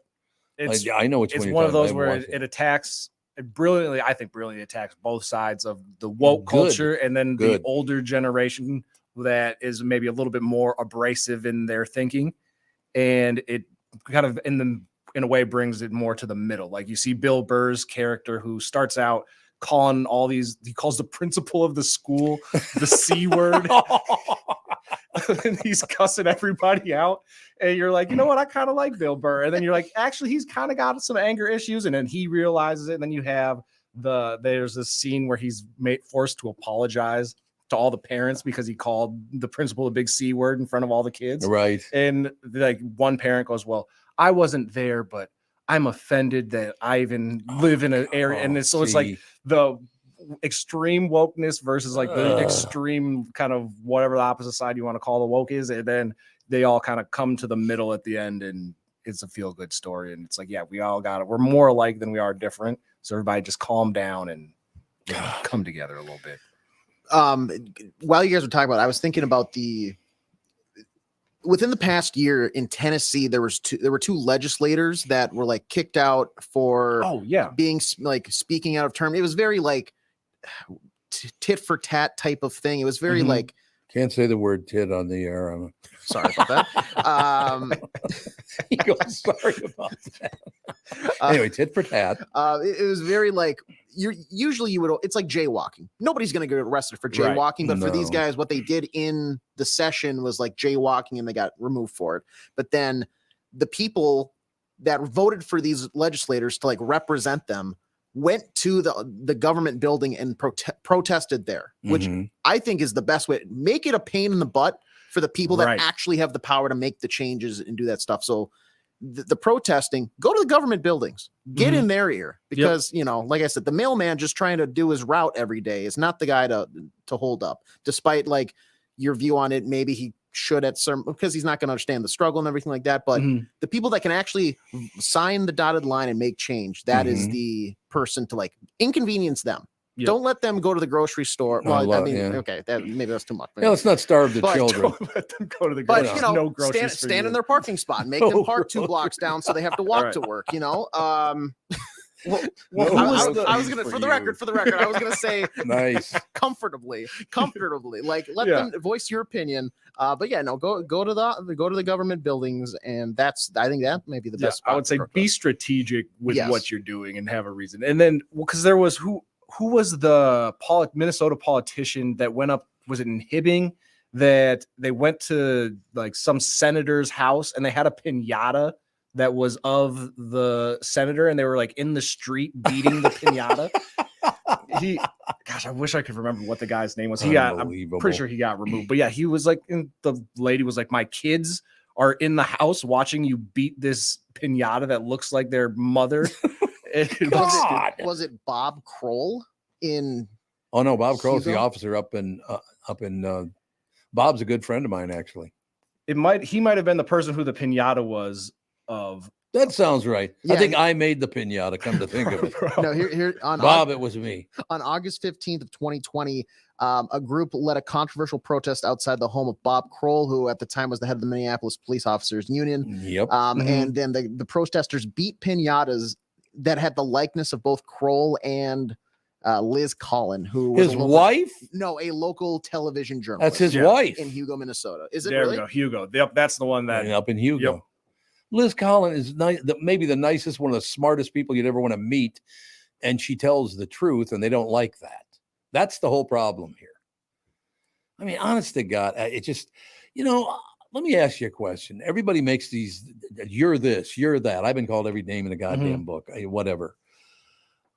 We didn't live the same life. They have to understand that. You don't live the same life. When I was 19 years old, I moved to Grand Forks, North Dakota, to take a job up there at KNOX Radio in Grand Forks, North Dakota.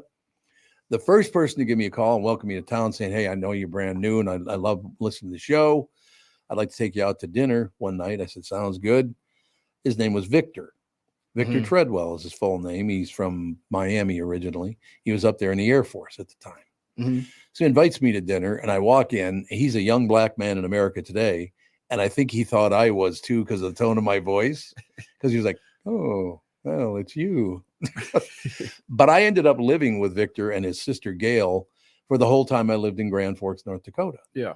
Now, if anybody, when I was accused of being all of those things 5 years ago, if anybody hadn't done any research, if I was what you thought I was, why would I live with a black family for a year and a half? Right.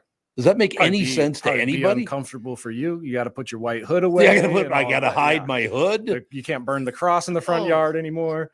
But here's what I understand. Whenever anybody's accused of anything being something horrible, nobody ever researches it. They just go, okay, that's good. No, they just hear something and they go, yep, I don't like Tom or anybody because of one little thing, and then they go, so I'm going to latch on to this hateful thing that somebody else is saying. There's no why research. do they do that? Because it's too much work. Oh, so you get to ruin someone's life. That's okay because you're too goddamn lazy to do the work. Yeah, and then you don't even have to apologize for it afterwards. Unbelievable.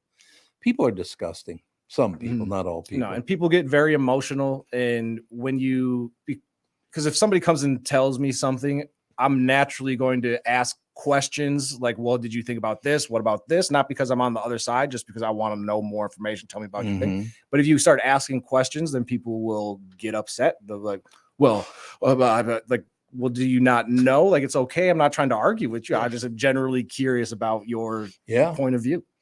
I mean, I'll give you another point there. When I lived with Victor and Gail's fiance at the time, Ronnie was just a great guy, really nice man. So we get together and all that stuff. And Victor in the house referred to me as the Big N. That's what he called me. Yep. Right. Which was was fine. You know, it all worked out in the end and all the rest of it. And after about, I don't know, a couple of weeks of doing that, he comes to me, he goes, Tommy, I got to tell you something. I said, what's that, Victor? He goes, you know how we talk in the house and all that stuff? I said, yeah. He goes, like I call you the Big N and you can't call me that. Well, you can't tell anybody else I call you that in the house either. I said, okay, that's fine. When I was in college, I lived with, I think there were 6 of us in the house, and there were 2 white roommates. And it was kind of the same situation. And one of my black roommates told the white guy, he was like, you can call me that if you want every once in a while. So the kid like texted me calling me that. And I was like, hey, I understand you have that arrangement with that guy over there, but if you say this to me one more time, we're gonna have some problems. That is not an all-encompassing pass you just got, sir. And we got home. We were like, hey, also, if you say this to a black person outside of the house, we will join in and jump you with the other people. we are not. That's exactly what we're talking about right there. One of the things that I did love though is that Victor would take me to parties. You know, back then, and again, this is 1970, a long time ago. Yeah. He would take me to parties and I would be the only white guy there. Yeah. Which about 90% of the people accepted, but there were always about 10% are like, oh, he stared at me the whole And you got to get Victor like, no, he's cool. He's with me. He's cool. But see, the only point I'm trying to make here is that, first of all, I'm not what all those pukes said that I was. And secondly, we don't all live the same life. I don't have the same experiences as you or you. You don't have the same ones. I don't have the same ones that you've had. You cannot judge people based on they're white or they're black. Right. And Jesus. Even when Trump was like running for president, and because he's just the most probably divisive president we've had in a while, people would be like, well, if you voted for Trump, you're a racist. I'm like, I know a ton of black people that voted for Trump because they're business owners and they like how Trump operates for business owners or whatever the reasoning may be. So you're telling me that all the black people that voted for Trump are racist too? Just help me understand, right? Can we be more open and honest about, because I don't hear news people doing this, having this conversation. No. We don't have the same life. We have different experiences. You cannot judge somebody by the way they comport themselves. Like, I'm sure I don't act like a suburban white guy. I'm not doing it on purpose. It's just, that's the way I grew up. Right. Because it's not acting. You're just being yourself. Can't they? They don't understand that. Why don't they understand that? No. There's no logical reason why. I don't know. People are just the way they are sometimes. Well, here we go. Black, white, Muslim, Jew, whatever the situation. As long as you're not an asshole, I don't care. Right. And if I did something that offended, I shouldn't say not. Most people don't leave the house every morning and go, how can I offend as many people as possible today? You're right. So if I ever offend somebody and they go, hey, I felt this type of way. Oh, my bad. Did not mean to offend you. I'll correct that behavior. Yeah. Like it's really that simple, but people don't like to admit when they're wrong. No, and they it's don't. Like I'm wrong more than I am right, probably half the time. Absolutely. It's all true. You didn't have to co-sign that. Sorry. Fast, AJ.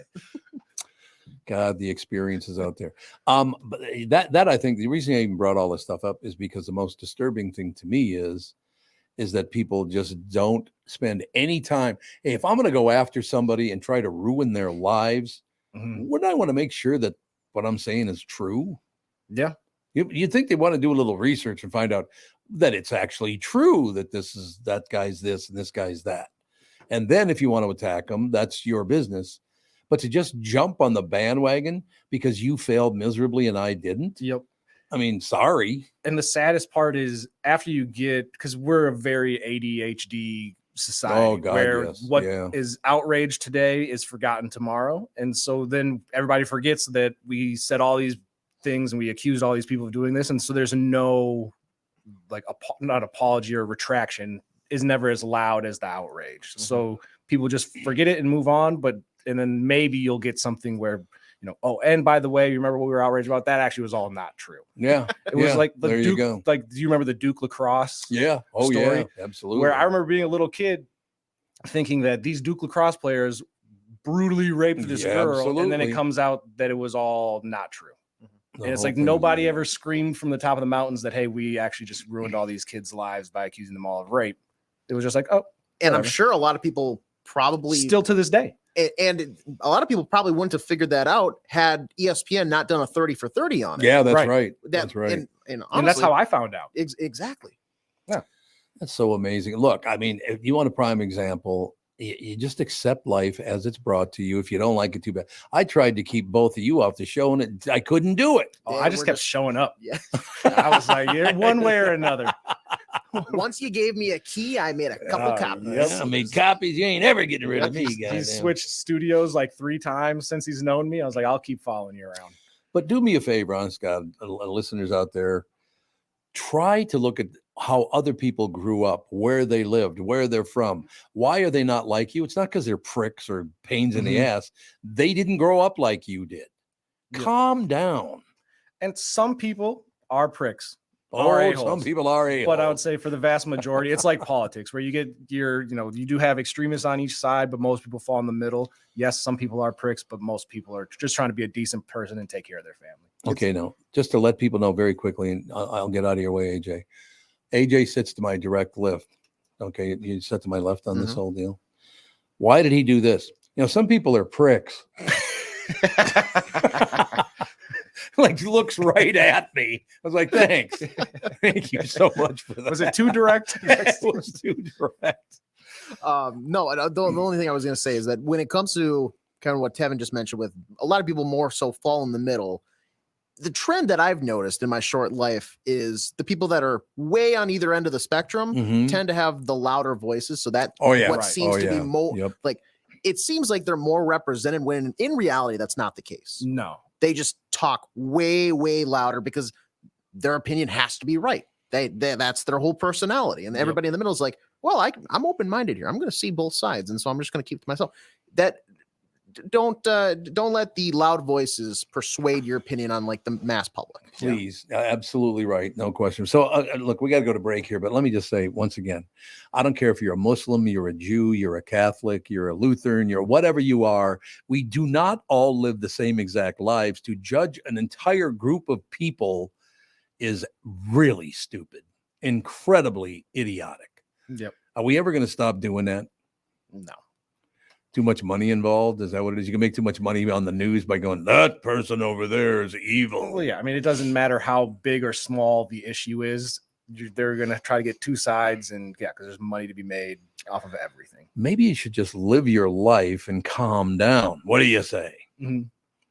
Yeah, that's how I am. That sounds too logical. What are you talking about? Yeah, that's very logical. Don't be using logic. What the hell? I could live my life like that. If there's, hey, we're changing some rules. All right, you let me know what the new rules are, and we're going to keep it pushing. I don't need to weigh in on everything. Works for me. Seriously, ladies and gentlemen, just keep that in mind. And I don't care what your issue is.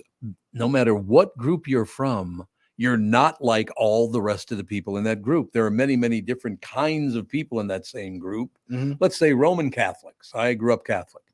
There are so many different kinds of Catholics out there, you wouldn't even believe it. So to judge us all in the same group is really stupid. So stop being so goddamn dumb. Right? I like how he looked directly at you for right. that one. Yeah, that's payback for calling him a prick. Don't be. For calling him a prick. That's great. That made up for it. Yeah, no problem. Don't worry about it. We do have to take a break. Come right back. We'll look at some headlines from the day today, right after this. This is the Tom Barnard Morning Show. Listen live on the Tom Barnard Show app or at tombernardshow.com. In a world that's racing a mile a minute, a split-second distraction can change everything. I'm Mike Bryant from Bradshaw & Bryant. Every day we see too many people, heads buried in their phones, unaware of the dangers they're in. Texting and driving isn't just reckless, it's playing Russian roulette with your life and the lives of others. In just 4 seconds of distraction, you've driven the length of a football field. Is there any text message that's worth your life, that's worth the lives of others? I've been fighting for the rights of the injured for over 30 years, but I'd rather you never meet me in a courtroom. So hear me now. Stop texting and driving. Pay attention. Value your lives and the lives around you. And if you won't, know this. At Bradshaw & Bryant, we're relentless. We won't back down. We bring justice to those that need it. Find Bradshaw & Bryant, personal injury attorneys at minnesotapersonalinjury.com. With Mike Bryant on your side, seeking justice for the injured. Bradshaw & Bryant.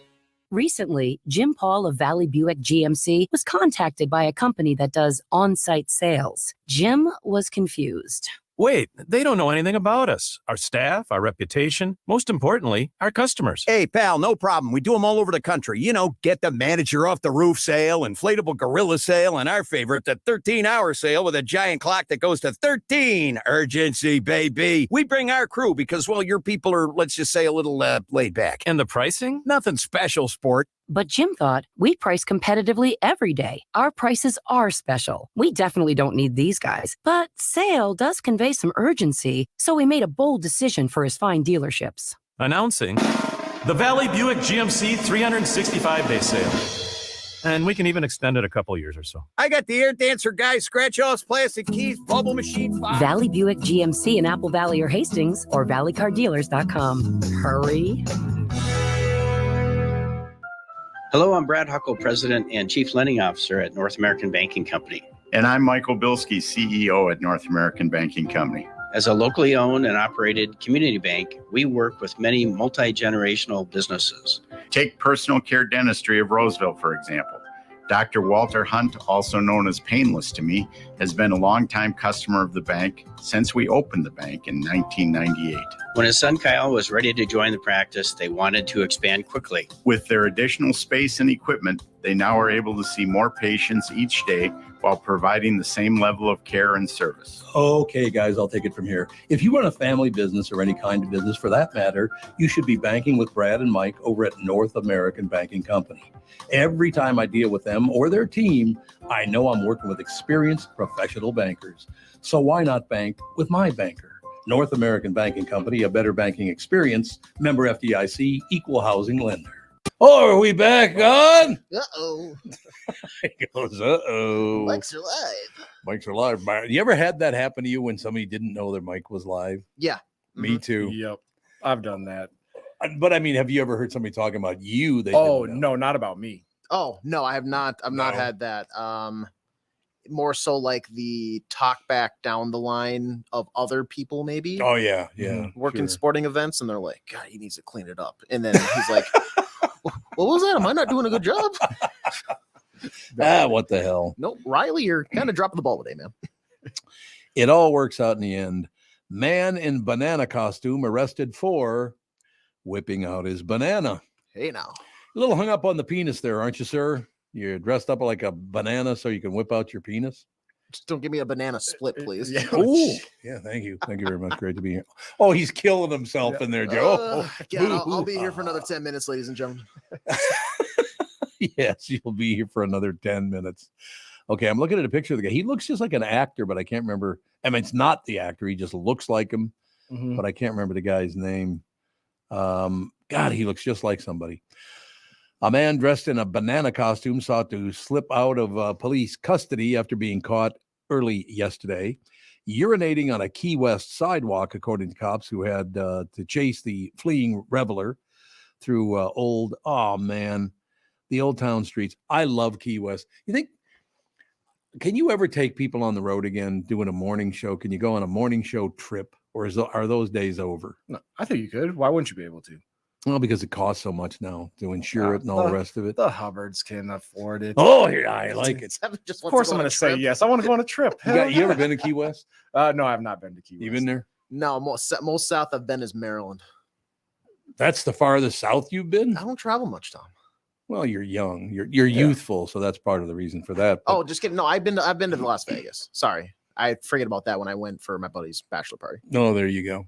No, honestly, God, if we could someday put together a trip down to Key West, because that's where this guy was walking around. You will see stuff like that every day down there. There are people in costumes and people. It's just. No, I thought you were going to say public urination. Well, that too. Yes, you'll see that too, as a matter of fact. But after being flagged down about a white male in a banana costume relieving himself on the side of a building across from a row of porta potties. So there was a row of porta potties and he still pees on the building. I'm going to go out on a limb and say he was very drunk because, hey, man, turn around. The bathroom's right there. They're right there. Depends on how bad, like, when's the last time those were cleaned? Because That's true. Those smells brew, let me tell you. Well, it's a good point. So anyway, here's the deal. A Key West Police Department officer spotted Kyle Mortimer, 20, urinating on the sidewalk, according to an arrest report. Mortimer, a son of Massachusetts. A son of Massachusetts? The hell's that mean? I think that just means he's from, like, around Boston. Yeah, like I he's guess from there. Who attends the University of Miami, immediately fled toward Duval Street. I assumed he was peeing on Duval Street, because that's the busy street in Key West. But he wasn't, apparently. After Officer Michael Chaucet identified himself in the heart of the city's Old Town. Duval Street features more than 40 bars. That's all. I thought it was more than 40, actually. That's a lot of freaking bars. A lot of bars, man. You would have so much fun in Key West. It's just a ball. The food's great. People are doing whatever they do. They're all having fun. Haven't run into one prick there yet. No. I thought it was great. While Mortar was zigzagging to prevent capture. Oh, a banana zigzagging. Guy in a banana costume zigzagging. I like it. That works for me. He was zigzagging to prevent a capture. A second cop grabbed him by the peel. And it does say grabbed him by the peel, by the way. Mortimer then twisted and pulled away before Chaucet used a leg sweep to knock him to the ground. Even then, Mortimer interlaced his fingers and held them tightly together in a bid to stymie the handcuffing. They can still handcuff you even if you're like this. You're still getting handcuffed. I'm sorry. It's like, what? All right. And that's why they clip this way. They don't slip over. They clip. Yeah. I feel like this guy was not like we've already known that he doesn't think things through too much. Well, there is that. No, this is like strike 3 for him. He's very, I guess he's only 20 years old and he looks like he's a teenager, but he's got this sly look on his face and he does look like somebody, but I don't know. I don't have any idea who the hell it is. I'm falling apart on everyone on that story. You know what I mean? Yeah. No, I wonder, does it say what he got arrested for? Was it the public urination or was it because he's underage and I assume he was drinking? I wonder if it was it looks like disorderly conduct and resisting arrest, both misdemeanors. He is scheduled for arraignment on the 16th. Here's my takeaway from this. Yep. That is one hell of a mugshot to have for the rest of your life. It really is. That is true. Like I'm not condoning going and peeing on a building and then running away from the police. Dad, what are you wearing? But a banana costume. Banana costume. Yeah. No question about it. We got it covered. Mortimer was dressed like a banana when he posed for a booking photo. That's awesome. He's still wearing his banana outfit, which I think that stuff is, what the hell? Yeah, don't do that. But there's worse things that he could have been doing. And he's probably so intoxicated. Like the person behind the camera is probably like, all right, Kyle, smile. And then he gave like that little thing of like, okay, this is a funny situation. Yeah. And like, I'm not saying that all police encounters are going to go well, but most of the time, if you get caught for that, like depending on the officer, if you're just a nice human being, they'll probably be like, hey man, this is a warning. Don't do that anymore. Like get out of here. But once you start to run away, now you're definitely getting a ticket. I've never had one of those situations in my life. I've never had a run-in with the police. Never? Never. Nope. Like I not mean- even getting pulled over for Oh, I speeding? get pulled over, but not an encounter where, Oh, okay. like, that kind of deal. I don't know. I've been pulled over before. I've been given a ticket. I have not had a speeding ticket now, and I would think about 25 years. Yeah, knock on wood. I don't remember the last time I've gotten one either. See, there you go. And I've never been in jail. I've been in jail to visit people. Mhm. So I've been in prison to visit people, as a matter of fact, but I've never been in prison or in jail myself, which I'm very happy. Good for you. I had an encounter with the police when I was in, I guess I don't even know how old I was, but I was just out of college and I was living in on Franklin Avenue, right by Augsburg, by the footbridge. Sure. Yep. And I was in my car and somebody came up and threw a cinder block through it. And what? Yeah, they threw a cinder block through the window, held me at gunpoint, like took my wallet, and like they took off running. And so because they took my phone, I was able to track it to over by the crack stacks. And so I got me and a couple of my friends got in the car and drove over there when they turned my phone on and ended up like essentially tackling this kid in the middle of the street because we found the guy that robbed me. Mm-hmm. Oh, you found him? Oh yeah, we were gonna get my stuff well. back.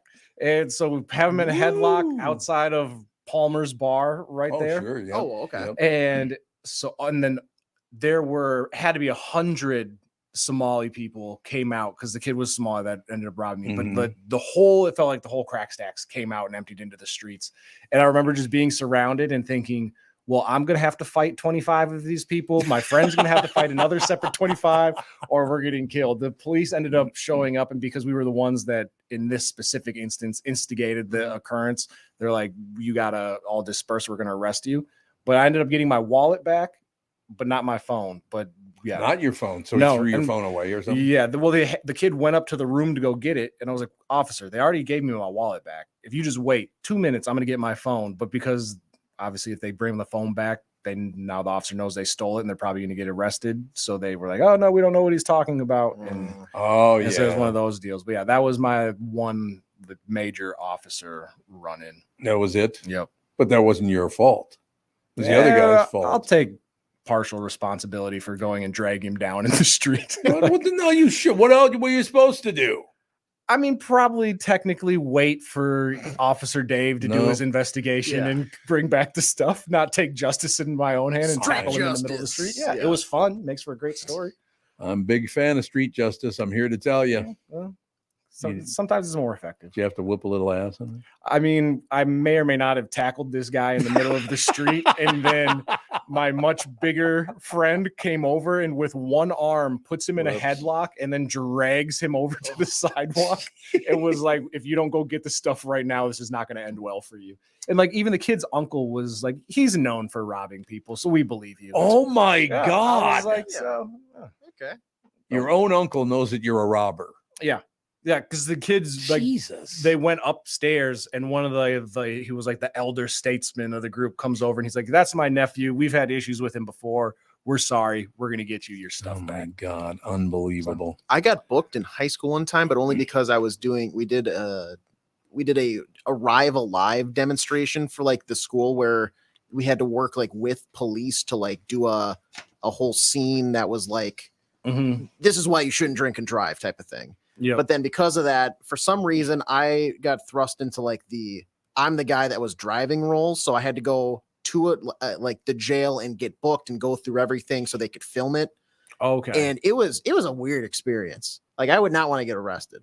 No. In my hometown, they built a new Polk County, Wisconsin. They built a brand new jail. This was probably 20 years ago. Yeah. And so they opened it up to the general public and you could take tours because my dad worked there. So he's like, yeah, well, you guys come in, we're going to take a tour. And it was super nice. Wouldn't want to spend the night there, but yeah, they opened it up to the general public. Like, if you guys get arrested, this is where you'll be staying. I have a great workhouse story. I hope it's great.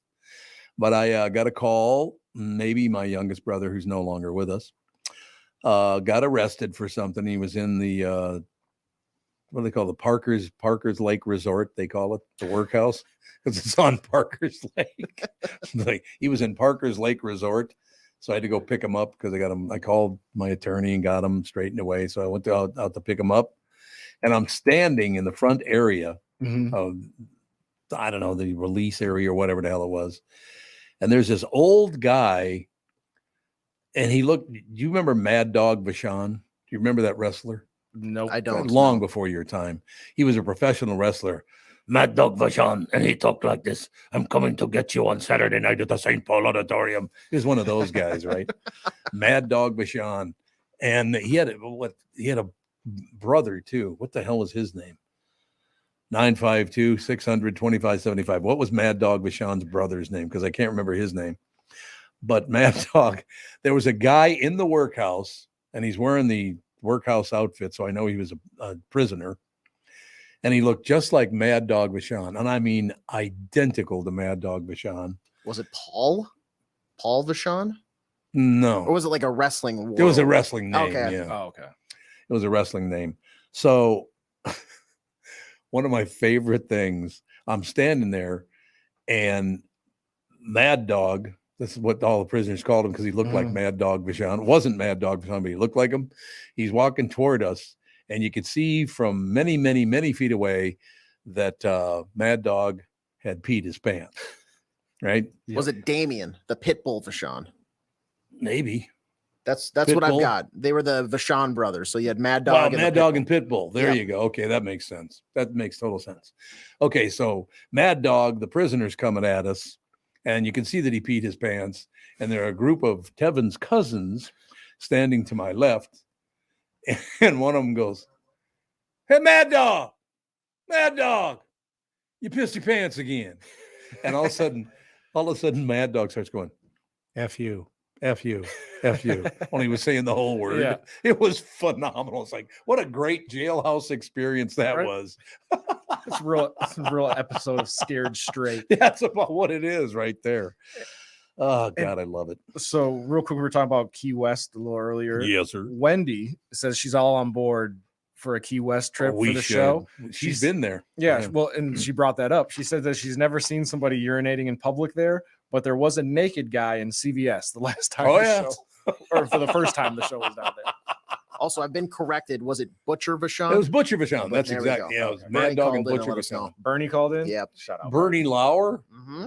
Get off your ass and go sell something. I love doing that to him. Bernie, thanks for listening, Pally. In any case, ladies and gentlemen, if you'd like to join me in my suite to see the Eagles on their farewell tour, here's how to register. Go to the Tom Barnard Show app, download it if you don't have it yet, and sign up, or go to our website, tombarnardshow.com, and sign up there. Then listen for me to announce your name at 8:10, 9:10, and 10:10 each day between November 2nd and Tuesday, November 14th. We'll announce the same name 3 times each day at 10 o'clock after each hour between 8 a.m. and 11 a.m.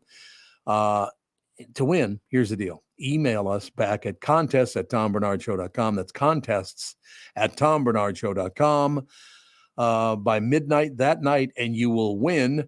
When you win, you'll be joining me in the suite at the XL. And yes, Catherine will be there with me because people keep asking me, is Catherine coming? Yep, she's coming. When you win, you'll join me and Catherine in the suite at XL and see the Eagles on Saturday, November 18th. And I must say again, the response we had yesterday was just overwhelming, way over the top. Thank you so much for your response to that whole deal. I mean, as we're building a new show here, it takes a while to build a new show on podcasting. So to see so many of you step up and become listeners and enter the contest, I love it. Yeah. That's all I have. Oh, look at Hunyuk. He's like, once you just run out the door. Oh, these guys, I'm sick of working with these guys. Yep. I'm leaving. What the hell are you doing? Got a spa day probably lined up, going to relax. You got a spa day? Yeah, absolutely. I have my monthly spa day coming up here next week. Oh, do you? Your monthly Do I look spa like the type day? of guy that has a spa day? Come on now. He's joining Brittany to go study who's that? pharmacology. Yes, pharmacology. Yeah, I'll be also off every Tuesday starting next week. Don't you love that? The show starts when in March. I think it was like March 1st. Mm-hmm. Within a few months, I'm taking Tuesdays off. What? I never heard of something like So that. is this a bad time to tell you that I'm going to be gone Wednesdays for my culinary class that I'm taking? What culinary class, you lying No. sack. No. Liar. All right, AJ, we'll see you tomorrow. Yeah, I'll see you guys tomorrow. Drive safe, everybody. And also make sure you clean off your cars. Officer Dave said it's illegal if you don't. So I'm telling you now. It's only illegal if you get caught. Oh, well, there you have it, ladies and gentlemen. Eerie new details are coming up, coming to light, I should say, following the tragic death of Matthew Perry, who died of an apparent drowning incident at his California home on Saturday. He was only 54 years old. He was in treatment 14 times. Don't sell him short. 15. 15 times, excuse me. It was 15 times in treatment. And spent $9 million. $9 million on treatment. Yeah. Jesus. The Post can confirm that officials received a phone call reporting that the late actor was in his hot tub and not breathing. The Los Angeles Fire Department arrived at 4:07 p.m. The Los Angeles Police Department at 4:10. The caller's identity has not been revealed by authorities, though TMZ has reported it was Perry's assistant who made the call after the actor had sent him out on an errand. The Friends album was reportedly found under... I said album. Friends alum was found underwater. So he had been dead for quite some time. It sounds like an adult male patient was deceased prior to first response arrival. The LAFD said in a statement obtained by the Post, the patient was found by a bystander who had repositioned the victim where the head was out of the water. Did they have any idea why? I mean, did he have a heart attack, stroke? Yeah, that was a rumor. I'm sure Kristyn probably will know a little bit more when she's on in a couple minutes. But yeah, it sounded like he had some sort of heart attack that probably forced him into the water, and then at that point he drowned. The statement continued. Firefighters pulled the victim out of the jacuzzi and did a quick medical assessment to find he was dead. As the Post previously reported, Perry's parents, Suzanne and John Bennett Perry, and his stepdad, Dateline's Keith Morrison, were later photographed appearing distraught outside the home, and the late star's body was removed from the residence that night. An autopsy has been completed, but a coroner ordered more tests, including toxicology. Results can take months in that case, though. Additionally, a cause of death was deferred. LAPD Captain Scott Williams. I mean, it's got to be something like that because you're not just going to fall asleep in a hot tub. Right. And I wonder if the assistant, and Kristyn hopefully will know more about it, but I wonder if the assistant was with him, then got sent out on the errand, and then in that little window this happened, which if that's the case, could you imagine being that assistant? Like, oh, if I didn't just go to the store, maybe I would have been there to help out. Yeah, that would not be good. Not good. A source told TMZ that prescription medications were recovered and will be part of the review, which is a common practice. It was very, very sad. He was on, was it on the national news? It was the ABC News being interviewed about this just a short time ago, within the last year, I guess, something like that. But he was just talking about being in treatment 15 times and this, that, and the other thing. And he just couldn't get past it, could he? He tried and tried and tried. But he said he used to go down and go into, like, if a house was for sale, he would go in and go, oh, I'd like to, view the house. He'd go into the bathroom and go through their medicine cabinet to see if there's something he could steal. Oh my gosh. I mean, isn't that amazing, Andy? Yeah, it's pretty bad.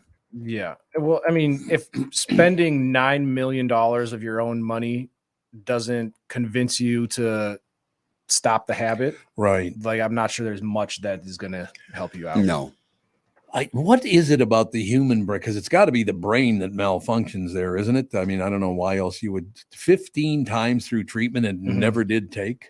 Yeah, no, I don't know. I don't have any answers. It's obviously there's a lot of money being made in the addiction business, and so it's sad. It's not easy. So I would assume when I read stories like this that when I stopped drinking all those years, like 12 years ago, something like that, it is now. Well, Catherine said, you should probably stop drinking. And I went, okay. Yeah. So apparently I wasn't an alcoholic or an addict because I just gave it up. I didn't go through. We went to some discussion things. I didn't go through treatment on it. But so I can't even imagine going through something as severe as he did with the drug addiction more than the alcoholism even. Right. Because when it's at the point where it's an addiction, it's not because there's a difference between, I just like to have a beer after work and I need to have alcohol or I need to have this drug in order to function, or that's the main goal of the day. Apparently, Catherine felt that it wasn't the fact that I was drinking, is that I was such a pain in the ass when I did drink that it wasn't worth it. Yeah. What do you mean? Yeah, don't Well, be I mean, jumping on her side from like her that. from her point of view, it's probably the best thing that could have happened for you. Because I mean, especially with being in the public eye, all it takes is now one person with a camera phone, watching you freak out on somebody at a restaurant, and that's a good all point. over. That is a good point. So yeah, I got very lucky in that situation. Well, like I said, from the time I was like 21 to 30 years old, I didn't drink at all. Mhm. So I drank from 11 to 21. Then when I was old enough to drink, I stopped drinking. Yeah. And then I picked it up again for a while there after I turned 30. And I don't know, I just never had any problem. I mean, Andy, you were there and you saw the whole thing. I just gave it up and never picked up a drink again. You went into treatment though. It wasn't really treatment. There was a discussion thing. You mean over there Courage Center or whatever? Not Courage Center. No, it wasn't Courage Center. It was, the hell's Health Time Zone? yeah, something like that. Health Time Zone. That's right. That's what it was. It was over on like Something 35th and Hennepin. But that wasn't treatment really. It was discussing alcoholism. But it was still a place where you had to go to spend money to kick the habit. So, you know. Yeah, I suppose that's true. I didn't have to wear Close enough. I didn't have to go in because I guess the deal was it Hazeltine. Yeah, where you Hazelton go has and all the big live there. Essentially. Uh-huh. Yeah. Oh, I know someone whose mom had to take what the hell is it called? That pill that makes it so if you drink alcohol you get sick. Oh yeah. Yeah. What is that called again? Once you're at that point, you know you got problems. Yeah. Yeah, I mean it wasn't like I said, it was not that. Matter of fact, the next night after I had quit drinking, I think we went out to And celebrate. abuse. Ad abuse, yeah, there you go. Ad abuse, that's exactly what it's called. But the day after I gave up drinking, Catherine's birthday party we went to Ocean Air that night for her birthday party, like the next night. And I, bought some wine for everybody. And Catherine's like, "Oh, should we be buying alcohol?" I said, "I don't care if you drink." Yeah. So I guess with some people that is a problem. They can't watch other people drink either. Yep. But I mean, God bless them because I didn't have any of that. I had no pain. No, watching other people drink made me nervous. I didn't care. Right. I still don't care after all that. Whatever. No. And like working in the service industry, they're like everybody for the most part drinks in the service industry. And so I remember there was a point where, because it would be, okay, we worked all day. Let's have a drink after work. And one turns to two. And then now you've done that for 4 days in a row. And I'll be like, I'm going to stop drinking just to make sure that I'm not having a problem. And then you realize like, oh yeah, it's not something that I'm needing to do. It was just because it was convenient. And so because you used to like joke, or I used to joke like, oh, I think I'm turning into an alcoholic. And you hear stories of people that are like, no, I drank a case of Bud Light for breakfast. And type of thing. And there are some very sad stories that are very extreme. I'll go through periods where I'm drinking like a bottle of liquor every week, but then I'll just suddenly stop and not drink for like 3 years. Yeah. I don't know. It's weird. Yeah. Doesn't affect the same way. There was a guy, we had a neighbor, we lived on 26th Avenue North, about 3 houses down, something like that. Every month, a semi from the Grain Belt Brewery would pull up to his house. He bought 60 cases of beer a month. That is 48 bottles a day. I hope he was sharing it. Yeah, I doubt it. That's more than some restaurants will buy for people that are showing up to drink. But honest to God, the Grain Belt semi would show up and unload case after case after case after case. This is just, I don't know if I should be impressed or concerned. Like that's just unbelievable. But I mean, even back then, let's say the beer might only been $5 a case or something when I was a little kid. Still a lot of money. I mean, you're still talking $300 a month, and that's in 1960s money. Yeah, exactly. It's like $1,000 a month these days, probably. Oh, easily. So I mean, yeah, $12,000 a year just on beer. It's not good. I never saw him though, not once. Gee, I wonder why. Too busy drinking. Too busy wheeling up a storm. And from working in the service industry, knowing somebody obviously has to sell that to him, there's probably some sales rep that like he was their biggest account. Yeah.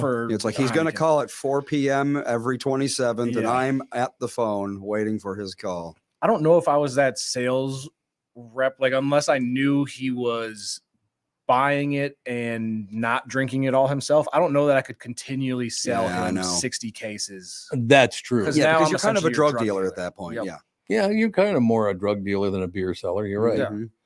Yeah, I will never forget that watching that guy.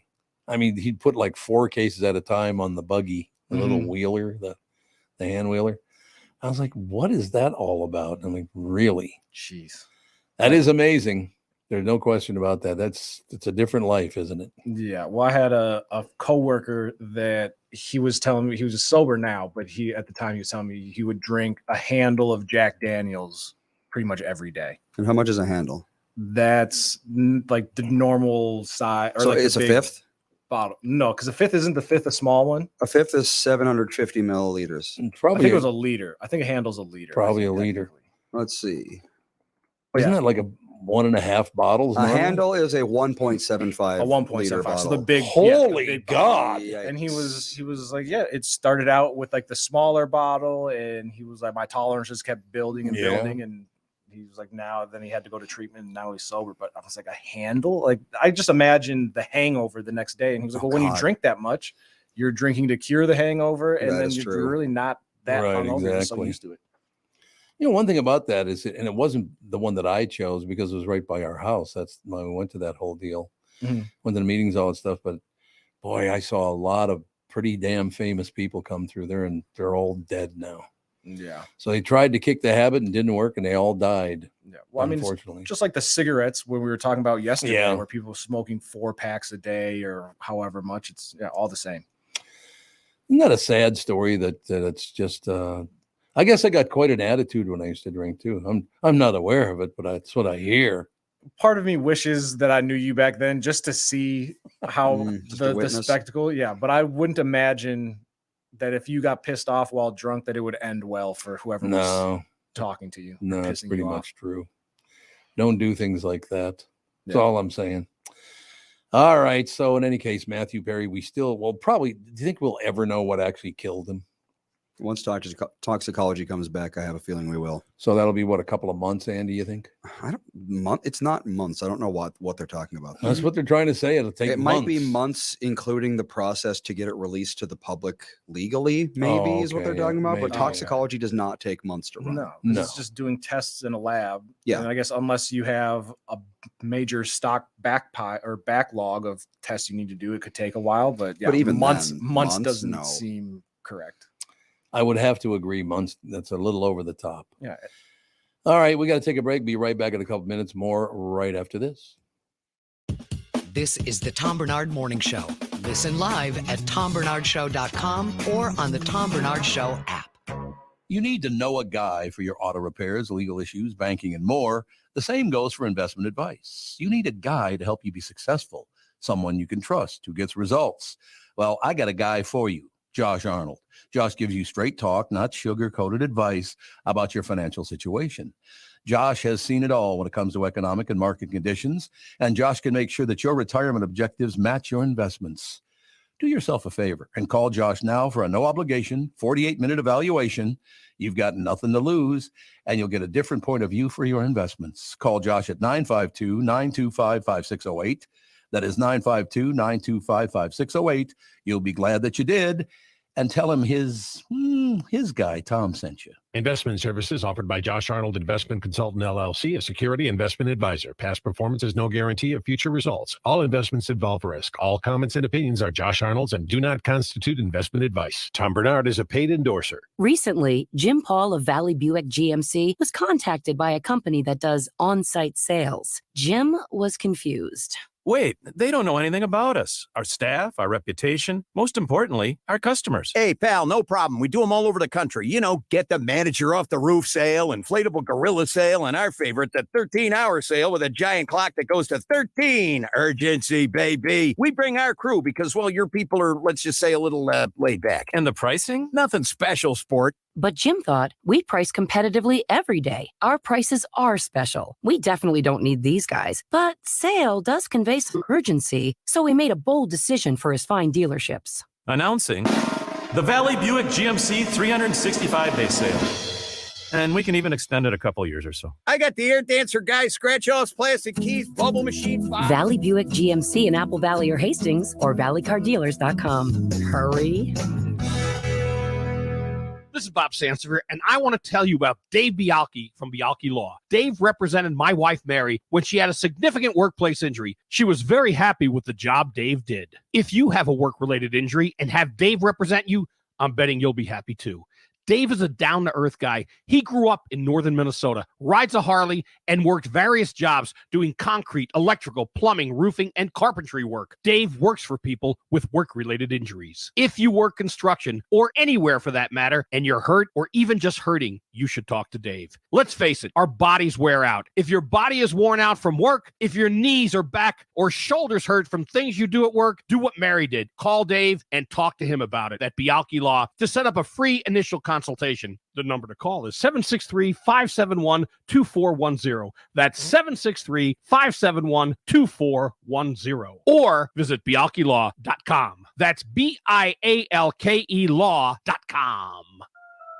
Why should your business bank with North American Banking Company? Here's Landon and Gavin Miller of D&B Plating. I've always been impressed with their speed of answers to our questions, and that has allowed us to expand and capitalize on opportunities in the market.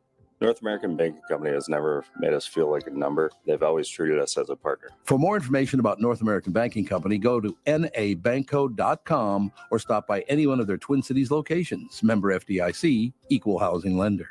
We are back, ladies and gentlemen, and all we ever do on this show is deliver, because we have not only Kristyn Burtt, but we have Dr. Ralph Basham to tell us what the hell killed Matthew Perry. I worry that very high incidence of suicide with people who are recovering. Very high. I mean, it's a scary is it high. Really? And, you wonder whether they just started drinking again or just had fentanyl overdose. I mean, it'll show up in the toxicology. Yep, but toxicology. poor That's, guy. we just gotta wait for that. Sad situation. But chemicals are a bad thing.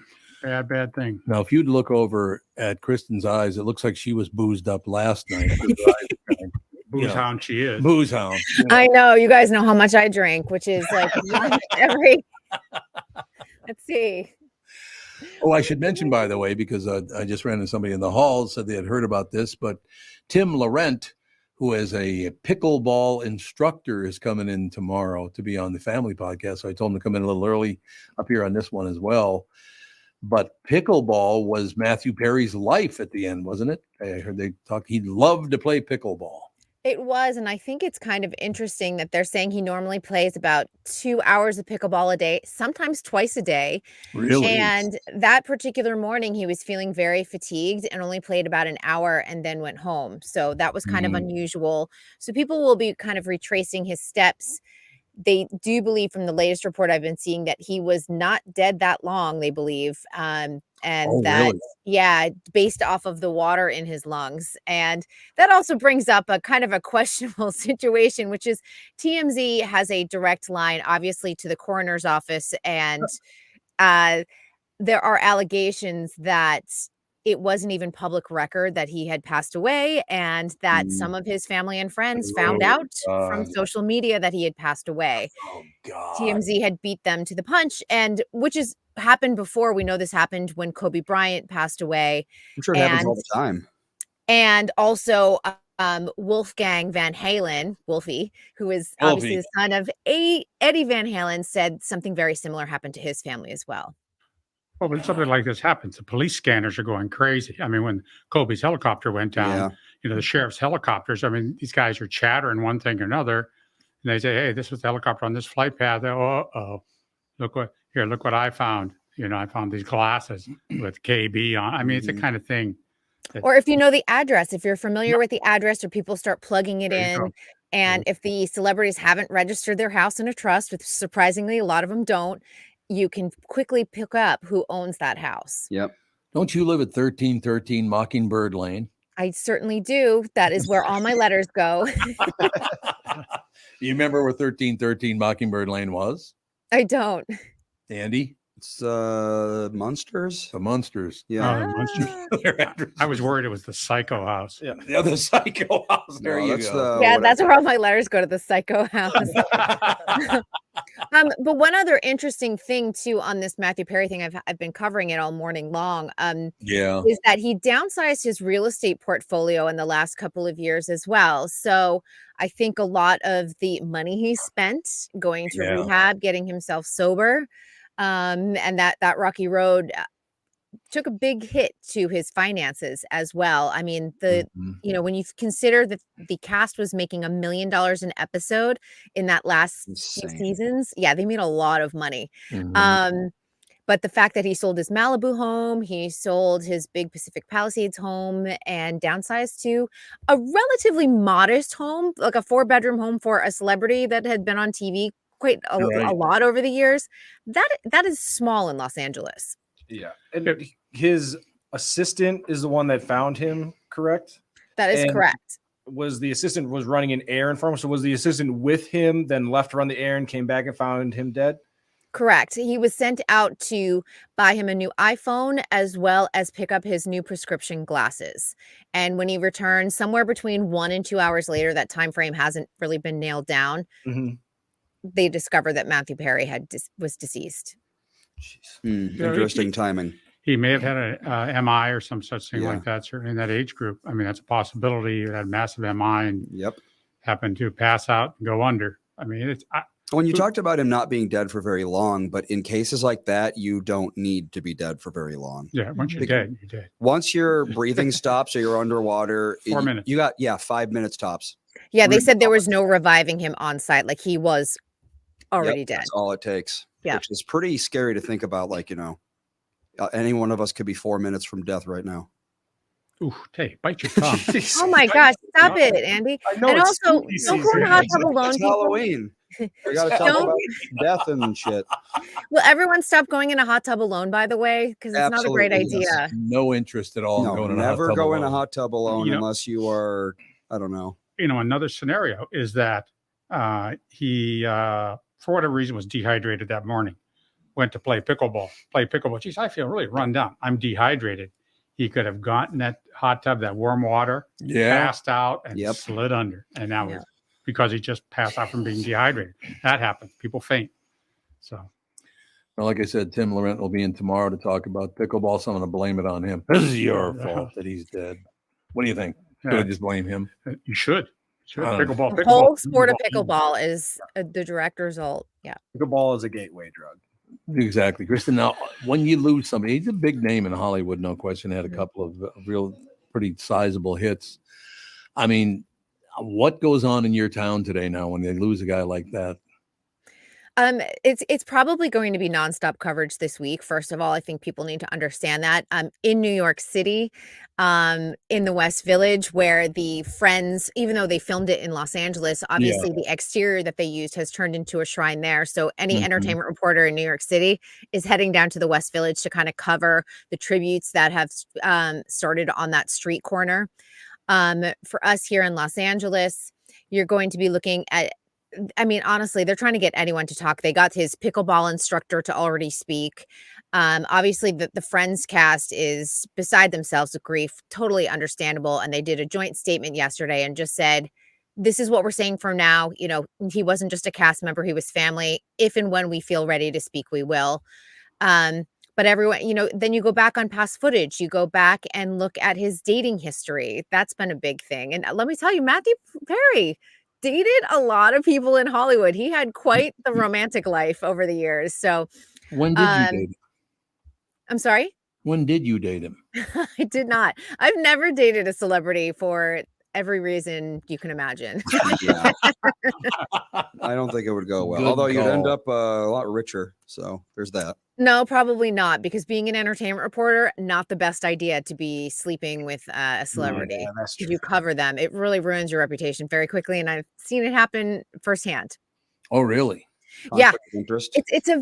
Here's the thing. Entertainment reporting is a very small world. And even though it seems like news is a really big world, entertainment reporting is a very small world. And there's like a core, maybe 20 to 30 of us in this town that have regularly worked over the years. And if you do something like that, let me tell you, everybody knows within 5 minutes of it happening. And it becomes very hard once the publicists find out, because then they don't want to book you for press junket interviews because they consider you a risk. Yeah. So, God, I was just thinking back to one of the great scenes on the Tonight Show. Don Rickles shows up, and I can't remember somebody famous Kitty. had died a week earlier. Oh, Kitty's back. it's Halloween. Spooky Halloween. Oh, it's right. It is Halloween. I keep forgetting. The black one. Good. Yeah, there you go. Nothing wrong with that. But Carson asked, somebody famous had died like a week early, and they were sad about that, blah, blah, blah, blah. And Johnny Carson looks at Don Rickles and said, Don, you ever thought about that, hopefully many, many years from now when you die, though? I mean, how's your wife going to react? And there was a long pause. And Don Rickles said, well, here's the deal, Johnny. The day I die, let's say the shoes turn up and I'm laying there on the floor dead in the living room, and my wife comes in and out of the house and blah, blah, blah. And about 3 days later, she go, oh, did he die? Didn't even care. That's really, really refers to him in the third person. He referred to it as the shoes turn up. That's right. Well, hopefully, I don't know what he didn't. He wasn't married, didn't have any children. No, never married, didn't have any children. His ex-fiancée, whom they broke up, I believe in 2021, spoke up today and just said, I'm going to miss him. He was so talented, but he also caused me more pain than anyone has in my entire life. And then recommended, which I think is kind of interesting. They dated from 2018 to 2021. During a time when he was reportedly sober. She just said, I recommend anyone who is in a situation dating an addict go to Al-Anon. Yeah, I suppose that is true. I think that was a very telling post. Her name was Molly Hurwitz. Is there anybody who knows where this all started for him? I mean, it started somewhere, obviously. Well, first of all, I think we mentioned yesterday, he did get started in the industry as a child actor and star. Right. So, you have easy access to a lot of things at a young age. But I think the big catalyst for him was his jet ski accident. And Vicodin was his pain pill of choice. And that really sort of snowballed for him very rapidly. And if you go back and watch the 10 seasons of Friends, when he's in the throes of addiction, because he got down to 128 pounds at the height of his addiction. Wow. I mean, wardrobe must have been beside themselves. I mean, Ralph, you would understand this in terms of like trying to fit people. When you gain a lot of weight or you lose a lot of weight, it's a lot of work for the costume department. That's right. If you're trying to use the same outfits to be consistent season to season or show to show, they're redoing whole outfits or whole wardrobes. I mean, that is a big deal. Mm-hmm. He said on the interview with the Cheers Renew or the Cheers Renewed interview with all the cast members. Mm-hmm. He said that he can look at each of the episodes. Oh, that's cocaine. That's alcohol. Oh, that's heroin. So he was heavily addicted during that period of time. He admitted that. He so much admitted that on TV. Yeah. That's such a hard break. I still don't understand, and maybe it's once again because of where I grew up, because I watched it happen so often. I do not understand going out in the street and going, here's a 20. Could I have some heroin? You don't even know what the hell it is they're giving you. Well, not especially now with the fentanyl. I wouldn't touch any type of street drug at this point. Oh, can you even imagine how nuts you'd have to be? I know you don't care. You just don't care. You don't care. People don't care. And because Kristyn, you were saying earlier yesterday, if you start on pain pills and they're very expensive and they're hard to get, well, now you're settling for whatever can get you as close to that high for cheaper because you don't have the option to go to a doctor. 100%. It happened to a friend of mine. If I showed you a photo of her, you would never in a million years ever say like she wound up addicted to pain pills. She wound up addicted to heroin. She wound up living on the street. I mean, she's completely turned her life around. She's married. She's a mom. She's, a dance teacher now, but she had a really dark few years there. And it was at the height of her success as a dancer and an actress. Never would have thought that. And I'm sure she looks back at those times and is like, I don't even recognize who that person is. Like, I don't know if you understand what I was doing. Well, Mike Tyson says the same thing. Mm-hmm. He says the same thing about his interaction with drugs and things like that, where he bit the ear off, things like he says, hey, that's a different person. He so much says that now. It's a fascinating thing to hear him. I have huge respect for him. Yeah.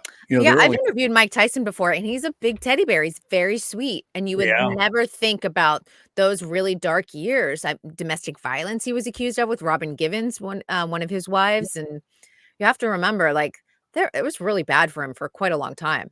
calling Mike Tyson a teddy bear is just such a weird juxtaposition because you see him. It is. knock But out he's these so huge things. A woman can do that. I Right. can't. Oh, I'm You not- can't do no. Never. But he is very gentle and sweet when you do interview him. But this Yeah. is the modern era Mike Tyson. Yep. This is not the 20 years ago Mike Tyson. Yeah, well, Don King. Don King was his manager, wasn't that right? It was, yeah. Yeah, Don King was. He was a shady kind of a guy with the Oh hair. God, yes.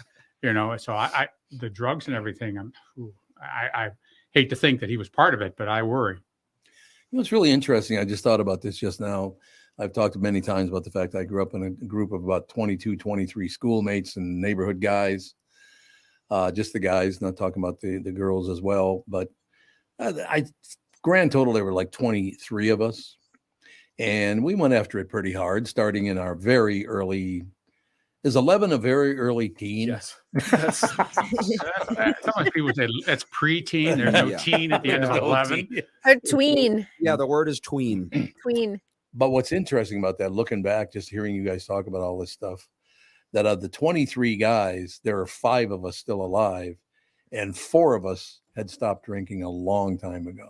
The only one, there's one Mark drinks, but not a lot. But the other 4 of us don't drink at all. And we're the only ones still alive. Everybody else is dead. Isn't that amazing? It is. It's a big number, honestly, that are gone. Yeah. Yeah, drinking. 5-year survival of heavy drinking isn't good. No. You No, have to no. stop at some point, or else it's gonna kill you. Or you will stop at one point. Yeah. It's either you stop voluntarily or involuntarily. Thank you. No question about it. But yeah, it's sad to look at, but you look at it and it's like, hey, I'm sorry, but if you want to live a long time, you better not drink a lot of alcohol. You can have some, but you drink a lot of alcohol, do a lot of street drugs, you ain't going to live very long. It's what my grandpa said during the final years. Someone we know died of alcoholism-related death, and I told my grandpa about it, and he goes, "Did he smoke and drink?" And I'm like, "Yep." And he's like, "Well, I hate to say I told you so." Really sweet, right there. But I mean, he said he was an insurance adjuster for years, and that's why he stopped smoking, because he was like, "We know the numbers of how early you die when you smoke and drink, because that's our business, is knowing, the difference in life expectancy." And as soon as I saw those numbers, I was like, I have to stop this. Yeah, no question. And it makes about sense. Mm-hmm. I didn't know this at the time, but I smoked from the time I was 11 till I was like 21. Wow. But I actually never really smoked because I used to French inhale. But when you do that, you take it in, you inhale it up your nose and it comes right back. It never makes it into your lungs. So even though I smoked, I didn't really smoke. Because when I just quit it at 21, I was like, oh, that's nothing, no big deal. But I will how much is a pack of cigarettes now? $10? Is it 12 to 14 in New I York? felt like it was 15 here in LA. I don't know. $15 Kristyn a is pack? going to say like $50. I was going to say $15. 15, but I don't know. I mean, I've never smoked, so. Minnesota's $9. Minnesota's $9. Let's see. California is, cigarette prices by state. Oh my God. Number 1 is New York, $10.50. Oh, $10.50. California is actually below Minnesota at $8.14. What do I know? Wow. Yeah, there you go. Now, Well, How do you know I don't smoke? I don't know if that's with or without the tax, though. No, because it's probably 15 in California. Because New York, it says Probably pack of 50. cigarettes costs $10.53, but the cigarette tax is $4.35. So does that mean it's $15? Yeah, I think so. So Okay. it is $15 a pack. Well, California's tax is actually lower than ours too, by is, yeah. 17 cents. It is. Yep. So how much is a pack of marijuana cigarettes going to be? A lot more, I'm guessing. That I do not know. Well, what do you think? Because it's going to become illegal. It's going to be a national But I legal don't think product. I don't think they're going to sell them in packs. Yeah, it's They're not gonna going to be like buying cigarettes. It's They're it's gonna a sell- different community. It's They're going to sell Lucy's? they'll sell you like the They'll sell you a buzz, like, Ziploc right, bag where you can full of buy the weed itself, and then you can grind it, and if you want to roll it or put it in a bong. I wonder when the cigarette companies come involved or become involved. I wonder if they're just going to start, because they're starting to buying up the growing things already. They'll just make the cigarettes. Why would you have to go through that work? No one rolls their own tobacco cigarettes.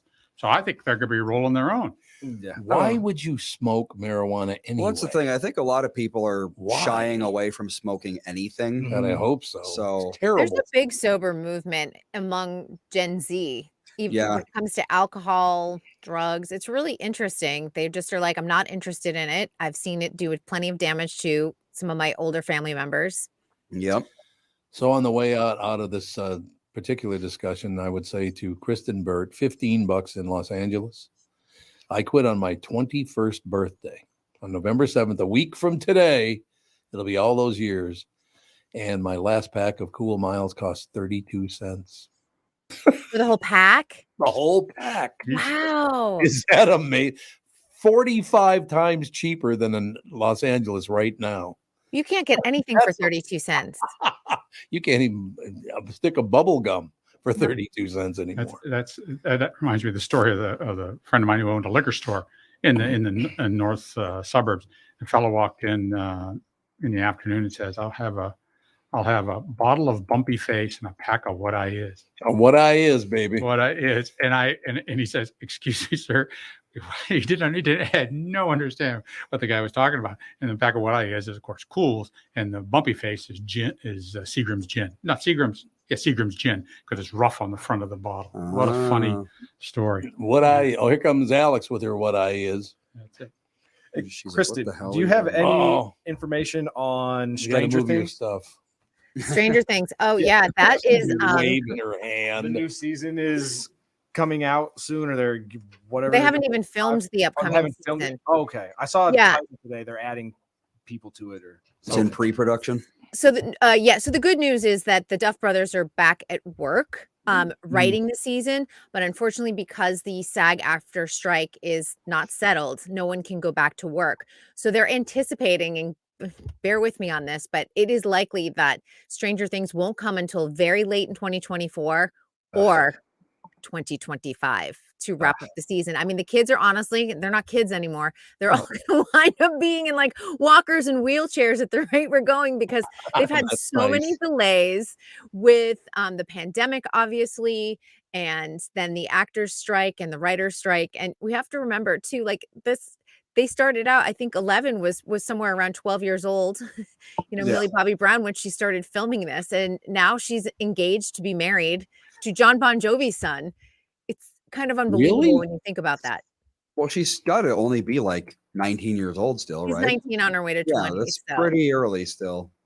It's still young, but old enough to be able to get married without parental consent or anything like that. Yeah, she's an adult.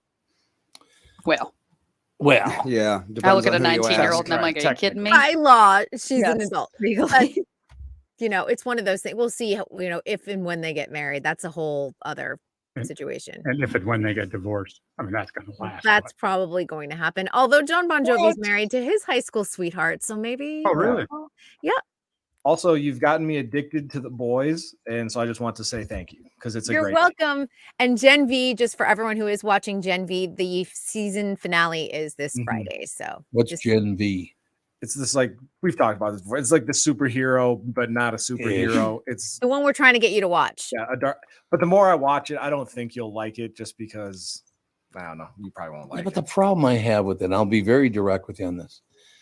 As a superhero, why would I want to watch another superhero? Okay. You see what I'm saying? Vomit. What cape are you whipping out tonight for Halloween? When you see a superhero that's lesser than you, exactly. It's like, would Superman watch Batman? I don't think so. Exactly. I can see you're watching Double this. vomit. Yeah, well, no, she's double vomiting. I guess I'm not super. That would actually be an interesting concept for a comic book, I think. Like Superman trying to find something to watch in the modern era. I would love that. He only watches things for 2 minutes. One episode says it's terrible. Yeah, this exactly. Is Tom's superhero. And then goes, I hated it. I'm like, how much did you watch?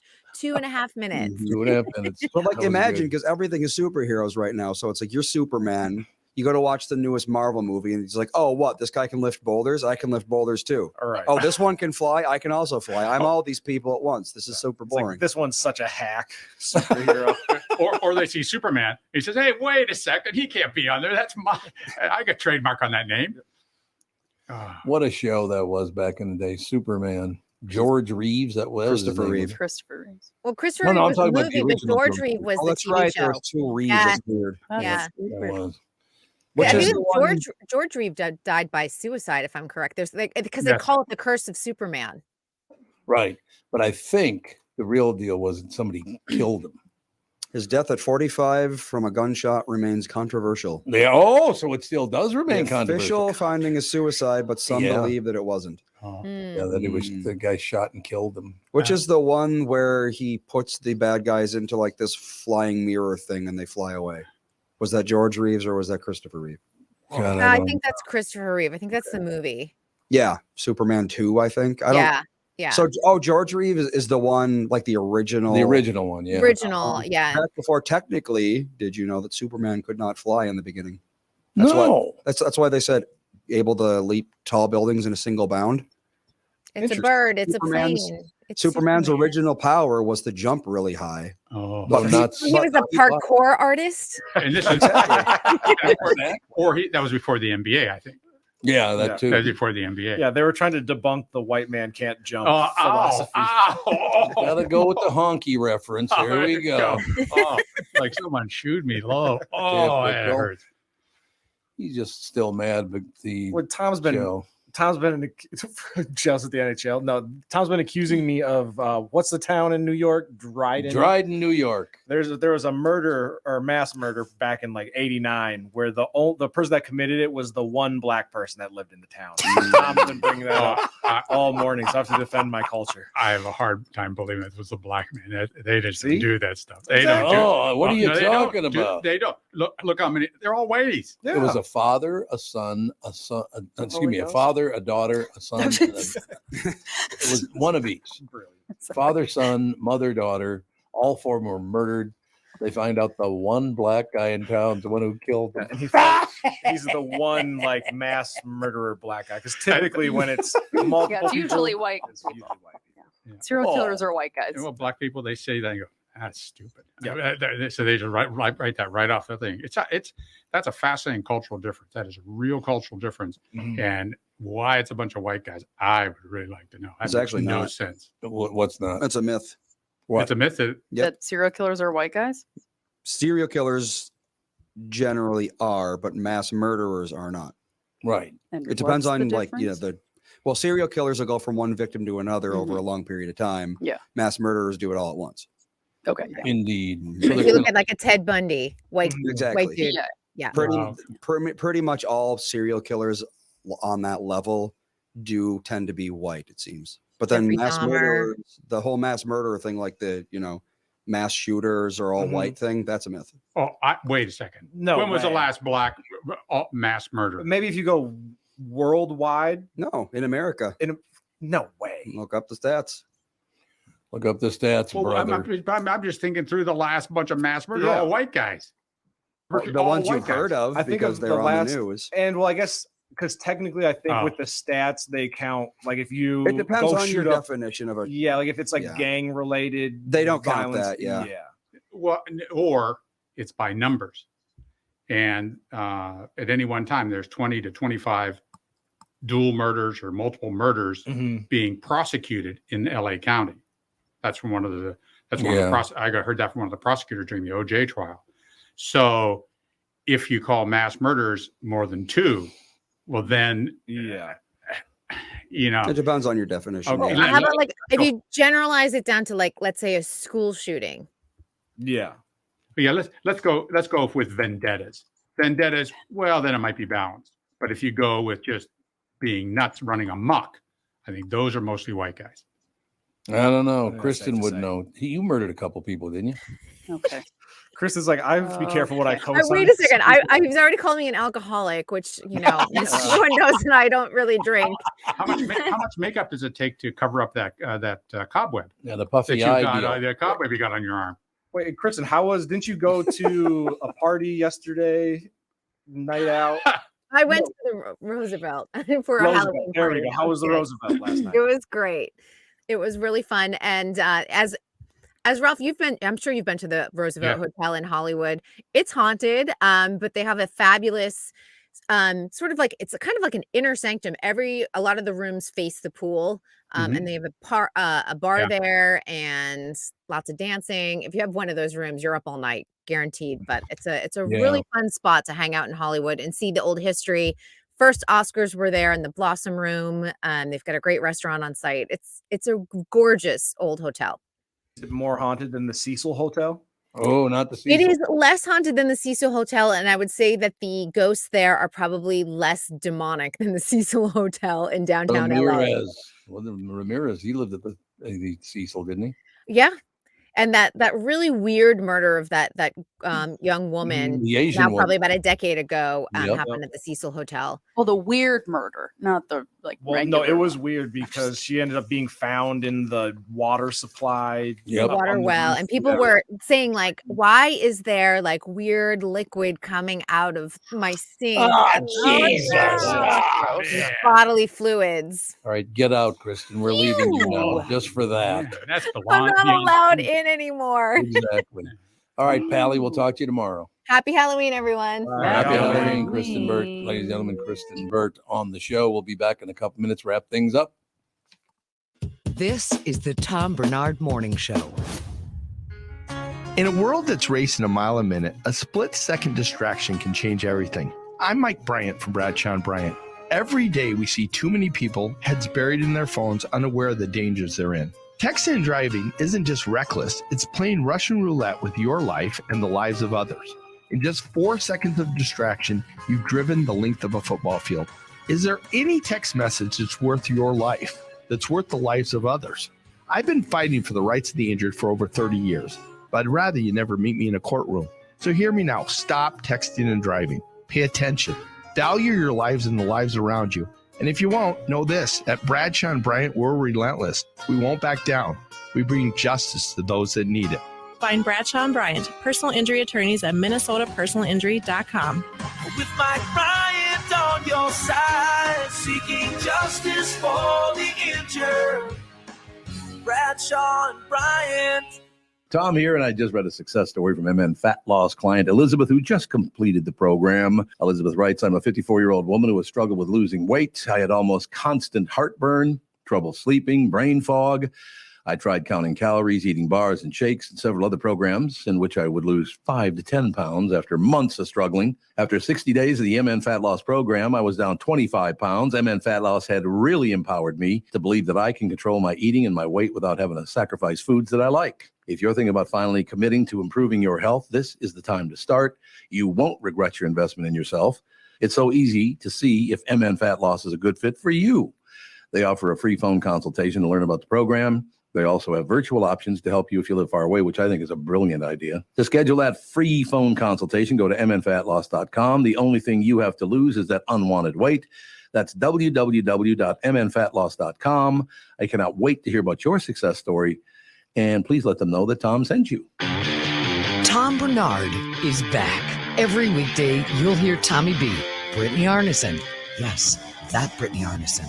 Along with Tom's pals, Kent Herbeck on Fridays, Bob Sansevier, Mike Stretch Gelfand, Tim Lammers, and from Channel 5 Eyewitness News, Chris Egert and Kristyn Burtt on entertainment and pop culture. It's Tom and the crew with opinions on news, opinions on life, opinions on entertainment, and of course, opinions on other people's stupid opinions. The Tom Barnard Show is a podcast, so you can listen when you want to listen. In the car, on the way to or from work, at home, on the job site, or wherever you need your Tommy B Show fix. Hear the show on the Tom Barnard Show app in your app store, as a podcast on Spotify, Apple, or wherever you get your podcasts, or see it on YouTube on the Tom Barnard Show channel. We are back, ladies and gentlemen. I want to thank everybody again for the response to the very first day of the Eagles Suite contest that we're running.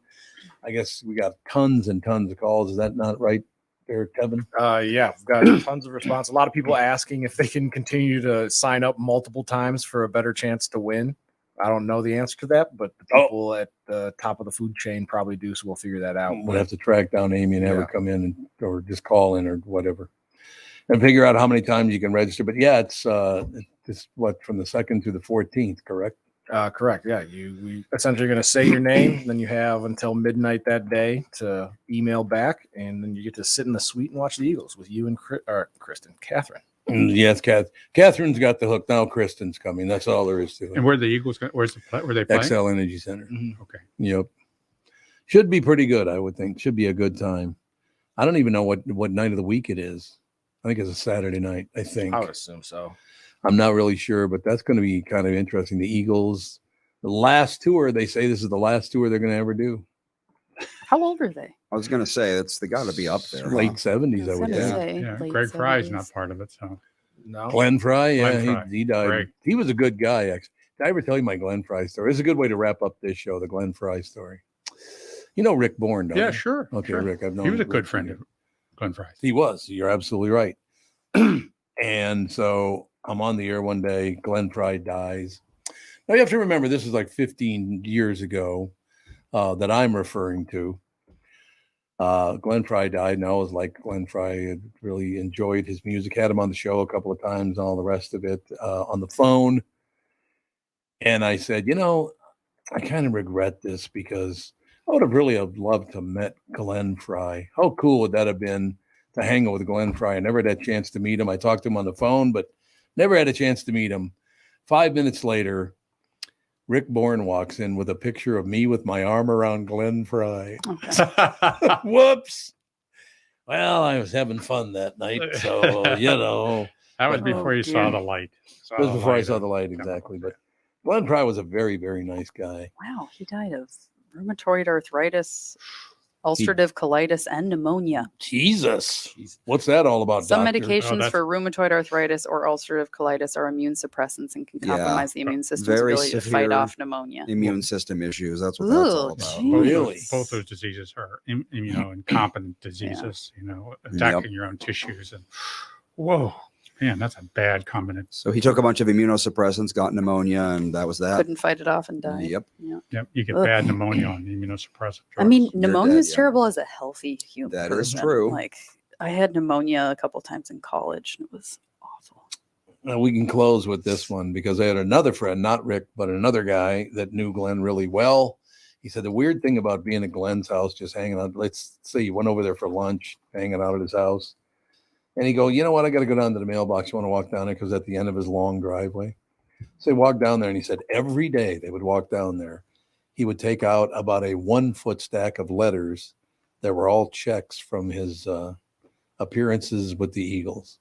Said it would just huge amounts of money that he would go down to the mailbox and collect.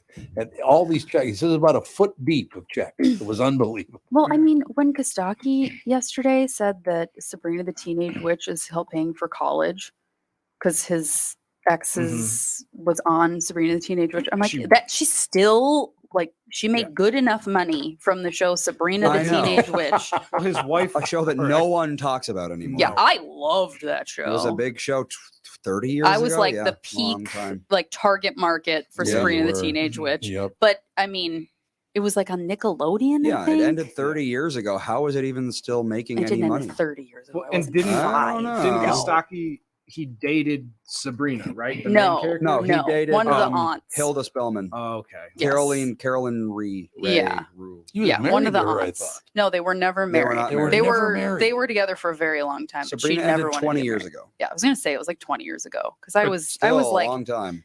12 when it was a big deal. All right, we got to take a break. Got to kick off the second show coming up in just a couple minutes, ladies and gentlemen. We'll be right back.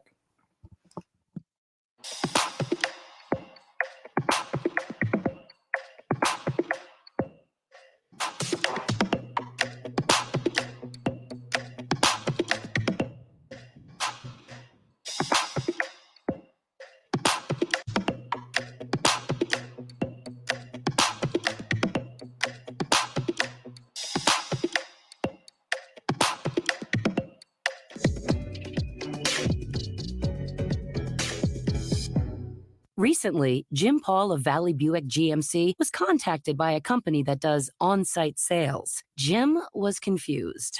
Wait, they don't know anything about us, our staff, our reputation, most importantly, our customers. Hey, pal, no problem. We do them all over the country. You know, get the manager off the roof sale, inflatable gorilla sale, and our favorite, the 13-hour sale with a giant clock that goes to 13. Urgency, baby. We bring our crew because, well, your people are, let's just say, a little laid back. And the pricing? Nothing special, sport. But Jim thought we'd price competitively every day. Our prices are special. We definitely don't need these guys. But sale does convey some urgency, so we made a bold decision for his fine dealerships. Announcing the Valley Buick GMC 365-day sale. And we can even extend it a couple years or so. I got the air dancer guy, scratch-offs, plastic keys, bubble machine. Valley Buick GMC in Apple Valley or Hastings or valleycardealers.com. Hurry. Hello, I'm Brad Huckle, President and Chief Lending Officer at North American Banking Company. And I'm Michael Bilski, CEO at North American Banking Company. As a locally owned and operated community bank, we work with many multi-generational businesses. Take Personal Care Dentistry of Roseville, for example. Dr. Walter Hunt, also known as Painless to me, has been a longtime customer of the bank since we opened the bank in 1998.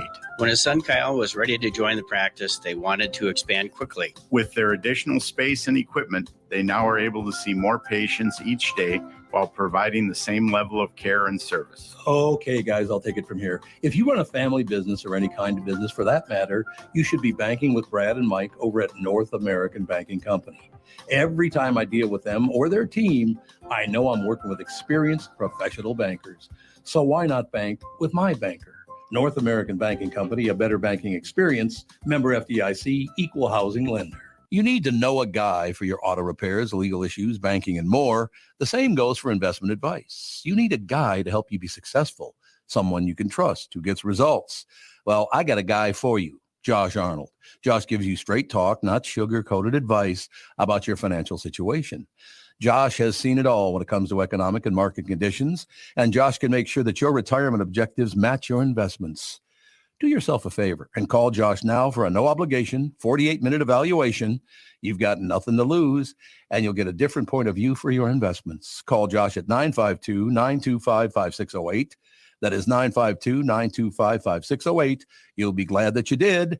And tell him his guy, Tom, sent you. Investment services offered by Josh Arnold Investment Consultant, LLC, a security investment advisor. Past performance is no guarantee of future results. All investments involve risk. All comments and opinions are Josh Arnold's and do not constitute investment advice. Tom Barnard is a paid endorser. This is Bob Sansevier, and I want to tell you about Dave Bialke from Bialke Law. Dave represented my wife, Mary, when she had a significant workplace injury. She was very happy with the job Dave did. If you have a work-related injury and have Dave represent you, I'm betting you'll be happy too.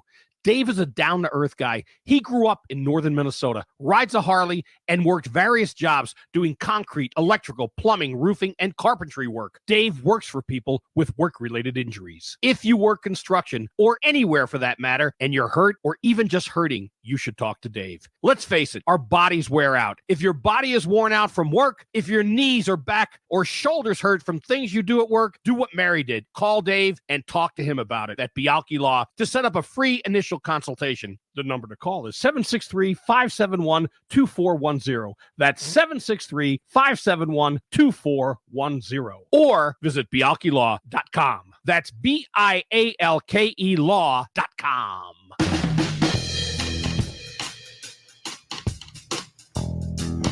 Welcome to the family with Tevin Pittman, Alex Barnard Rasmussen, co-host Catherine Brandt, Packmaster Ruff, W. Basham, MD. And Andy Brandt Bernard. who still sounds like he has a cold. Yeah, still not feeling great. Oh. Really, still not. Nope. Unfortunate. I don't want to leave the studio. Just work. Thing. What are you talking? Device is not connected. Probably not connected. I do this all the time. It's and because just being it weird. opens up to. It's kind of like You have dead to air. close out this. Yeah, listen, are we going through this? Oh, there we go. We got her up now. You There can't you have go. two going at the same time. It's a good thing you got Alex here carrying you once again, Catherine. You're welcome. I've only done this 45 times. It's But all need true. Where am I? Hey, Nerd did you glasses. see the snow? No, I don't know what you're talking about. Okay. Please send your positive vibes, prayers, whatever, to all educators today in Minnesota because Why? it's Halloween and the first snow. Oh, so crazy I'm kids. in for it after this. Yeah. It's gonna be. Cold. Yesterday, I went up to the teacher came. I was doing some correcting, and I was like, "It's like they're all drunk." Like all the kids were just like, I would talk to some of the smartest kids in class about. They'd be asking me for help with something, and I'd be talking to them, and they'd just be like. I'm like, are you It's with everybody us? It was it was just because the day before Halloween, they're just so amped up and distracted and excited. They're getting ready for those sugar rushes. It's day before was yesterday, and they were already like on a weird plane that was not normal. And so today, Well, they don't care about anything but getting through the day in order to get to trick or treating. Exactly. Yep. Like today, our afternoon is usually filled with it's usually social studies, then writing, then math, and then they have like homework time. Yeah. Today we're doing like art and watching Magic School Bus. because she's like, they are not going to be not gonna getting be able to any listen. information. She's like, we're just skipping writing and social studies completely today. Because Just wait for the there's week no way. before the Christmas Oh, I break. know. Yep, I know. Yeah. Kids are nuts. Don't you look forward to those as like an educator? Now I just get to mail it in and Yeah, throw really. a movie on. No, you don't, though. It's like you can only mail it in so much. Like one day you can be like the day before, okay, we're just not going to learn anything today. But otherwise, you have to like try to teach children that are not cooperative. And what are the consequences if you do not? Then you get, because you have to follow curriculum, But if you do not, then you get behind and then you have to make up for it later. okay. Yeah, there's lesson plans you It's- have to adhere to. Yeah. So There are some lessons that we have skipped because as we're looking at it, like we got a new math curriculum this year and she's like, this doesn't make any sense. I'm not teaching them this. And so we'll skip a day here and there. So it's not a huge deal, but I mean, the whole week before Christmas, they're bananas. well, there you go. Yeah. And then on top of that, typically 3 or 4 days after a holiday, people take their children out of school because they're still on vacation. Yeah. They want to come back later, Or the kids or are they like- take about early. Yeah. Or the kids have like a hangover from their trip and they're exhausted and they're just like not Yep. in the And then you get zone again. Then you get 3 months off during the summer, and then you also get hour bus ride every morning, a morning bus ride, afternoon bus ride. Then you have lunch. Then you have recess. If you look at the efficiency of bricks and mortar school, it's only about 30-40%. Well, it's not about efficiency though. It's about like breaking it up to make it. Uh-oh. That is way too bright. Yeah, Oh, that's there we dim go. that There we go. right in There his you go. face. Much better. God, I felt like I was, I'm being interrogated. What are the questions?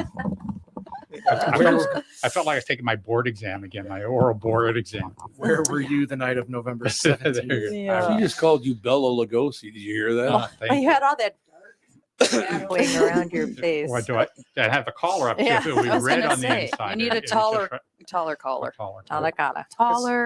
Okay. Alex, do you have to deal with the hunting season opener and stuff like that? Like in my school, everybody took Wisconsin, out. really? Small town in Everybody- Wisconsin. Oh, yeah. Everybody was Yeah. gone. Is that I don't know. I something haven't worked This your because it's first go November, around? right? Yeah. So this is my first year doing this. So we'll see. I kind of doubt it. I thought hunting opener was like 2 weeks ago.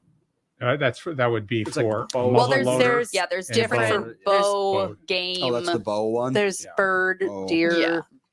Well, and not even All just of it. bird. There's like turkey and pheasant, Oh, and then there's like Oh. goose and They're so- whatever. Like they're different. And it's I don't know. A giant buck just like wandered. We call him Big Mo in the Highland. He's like the huge deer, and he just walked right in front of me on my way here today, Well, just like boop a doop a doo. And remember, be careful. Oh, yeah, it's They are rutting crazy. season. They'll kill you. Yeah. They can. He was very peacefully, just No, like I'm walking across this street now. Please, Is he a just 6-point see you buck? later. Probably he's huge. Yeah, don't get out and pet him. I'll try to. There's some images on social media about all of these elk just came out of the forests in Colorado and they're just laying on people's yards, like hundreds of them. Really? Yeah, well, no, Why it's would they because- do that? Just like this because is the for snow. They got 7 inches of snow in Denver and on the eastern range, and that would push them down out of the altitude. It pushes them down, and they come out there looking for food, looking for someplace a Don't little they bit warmer. migrate? Yeah, they migrate too, but that's early snow, and that may have pushed them down there. And stay away from spike elk. Spike elk. Those are the year or the 2-year-old boys. They have a single spike that comes up, and they will just run right into you because they can't get after any of the ladies because the big guys are pushing them away. So they're all frustrated, and they'll just they're loaded up with testosterone, and they'll run right into you and kill you. They will kill you. I was told by a Native American said that. No hiking in the woods and just be careful. Time of year. Just be careful. Yeah, well, that's like moose in Alaska. Oh. It's if you hit a moose with your car, the moose will be fine, but you're not going to be fine. No, moose are unstoppable. Huge. They're immovable objects. They're like a cow. Yep. No question about it. Hey, good news for the taxpayers here in Minnesota. I bet. Oh. I've never heard that. Am I followed turning by blue, anything holding my good. breath? It's going to cost a little bit just by the lump sum they're talking about. Minneapolis, not Minnesota, but Minneapolis will hike gas and electric bills. And here's where the $10 million hike will go. They're going to raise your gas and electric bill by $10 million. When does the government start doing something for the people that live Wouldn't here? it be great? Wouldn't it be nice? Yeah, that'd be wonderful. I need the names of whoever made this decision so that when we vote to the Yeah. next ballot, we can make some adjustments. Oh my So it's God. another tax. You know what's going to be spent on? They just raised the sales tax by what, 15%? A lot. Well, Yeah. not 14, 15 No, it's 1% equals something like a 15% of that. tax So it's a hike. 1% increase. Mhm. Yep. Minneapolis will hike gas and electric bills. Here where that $10 million will go. Minneapolis climate response funding. It's called climate response funding. Just gonna go back to a wood burning stove. we made in my something bedroom. up. Made something up. Yeah, made something up with this whole pile of BS. We'll first focus on weatherizing older homes for poor people. So in other words, they're going to keep all the money. More buying votes. Well, I'd like Yeah, to know if it buying actually votes. goes to doing what they say it's going to Well, do. yeah, because they That's want what to I'd buy like your to know. vote. Weatherizing homes. Do you have any idea how hard that is? I know. Impossible. And what do they? That's a That's very impossible. You have to yeah. replace the windows. You have to replace Yeah. the doors. You probably have to insulate multiple rooms that aren't insulated.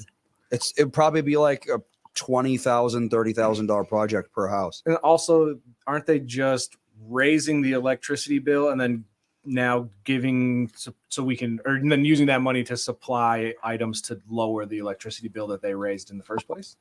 Yeah, that makes sense. Oh, yeah, But what so I they don't make as much understand money. is There you go. Okay, so once they do this and everybody's house is done, does the tax go away? Oh Should. God, no. Do the prices No, go no, down? No. We got to keep jacking that price up. We got to make That's sure the real everyone. question. That's the real question, right? Don't mind me. Why are we messing with these lights? the Because whole this show? is going to be, my computer's going to die. I'm plugging it in. I plugged it in both sides. everything It's fell not over. helping. The cord's too tight. It made this thing fall over because there's 700 cords. Let's put this on here. Maybe it's the. Can you Just put handle that on anything? there. No, because That's- neither of the places where you're supposed to plug it in are actually doing anything. So this this? is Sounds maybe like it's unplugged in the bottom. somehow I don't know. become I have to unplugged. leave soon anyway. That's All true. right. 15 know. minutes. We will need to figure Andy, out how to Andy get can this crawl around under the plugged table in and figure it before out later. tomorrow, though. Yeah. Well, that's And now 500 homes per year for $10 million, at $20,000 per home. Yeah, that's not And you're gonna have to figure this out. You're gonna also not have to much. tell people that you can do this. And once you tell them to do this, you have to try to convince them to do it because it's Well, yeah, they're going to have to take out your windows for the amount of time it takes to put in new windows, which means you're not going to be able to live in that house during that Can't time. they just put Same the with the doors. 3M, the stuff that you No. tape on your windows and, Those old windows. and use no. the hair dryer? Doesn't that stuff exist Whatever- anymore? Well, I mean, there are houses out there that have single pane 100-year-old windows that basically no better than having an open hole in your wall. I have a question. Why is it our job to pay for your windows once you get off your ass and buy them yourself? Climate change.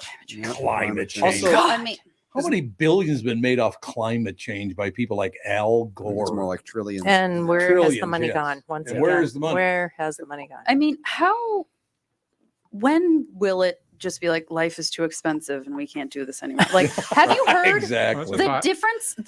Do you know what the price increase of a used car is between 2019 and now? Double. Double. Yeah. I don't doubt it. That's in that's 4 some kind of years? inflation. 4 years. That's It's some double. kind of inflation. It's double. Because it's so hard to get a new car in. Yep. So when I worked at Walzer, we were selling new cars or used cars. Was this because of the chip shortage? Yeah. Yeah, well, mostly. the chip shortage, supply chain issues, things like that, and then like we would get flooding, so the trains couldn't get into the station and whatever. It was all a mess. But they were selling used cars, and this is every dealership for the most part, for just as much as new cars. And I remember I started day one. I was like, why would people buy this? And they're like, they have no choice. If you get in a total loss accident and you need a car, you can't get a new one, so we're just going to mark up the used one because that's what you get to do now. Yeah, like Hertz, they just sold their whole fleet because they could sell it for so much. Yeah. Really? They just sold everything. Yeah, for a while there, they didn't have any cars. You couldn't even rent a car. God, I didn't know that was during the pandemic. Yeah, that was during the pandemic. Yeah. But that was the same thing. That makes sense. So they But did it that- twice. Well, that's what happened with the Well, used yeah. cars. That Well, all 'cause happened during now the pandemic. If you're Hertz and we can rent this out for a couple $100 a day, And or nobody we was can- traveling. right? Or we can just sell it outright for just as much as a new car, even though it's 3 years old. Right. It makes more business sense to do that. Right. I got a job for you, Tevin. Yep. It's gonna take it all out of you. Twins, Take what out of it? I need more information. Before I commit. Twins TV broadcaster Dick Bremer has retired to become a team ambassador for the Minnesota Twins. He will no longer be doing the announcing on television. I love talking to Dick Bremer. Can you line him up as a guest? This would be his first team ambassador appearance. Sure. Dick Bremer's a great What guy. did- If what- we could get him to come in, that'd be great. What does a team ambassador actually do? He's out there selling the team, saying, "Hey, come to the Twins game." We're being an ambassador. Right. They'll send him to do like public appearances, probably. Oh, Or okay. they do it a lot with coaches that don't want to retire, and they'll be, "Oh, you can be our special advisor to the assistant director of scouting," and they get to stick around. I always liked Dick Bremer. He was always very, very pleasant. I like the job he did on there. Look, the Minnesota Twins, I will tell you, and maybe I'm leaning heavy toward one area here, but Twins broadcasters have pretty much always been really, really good.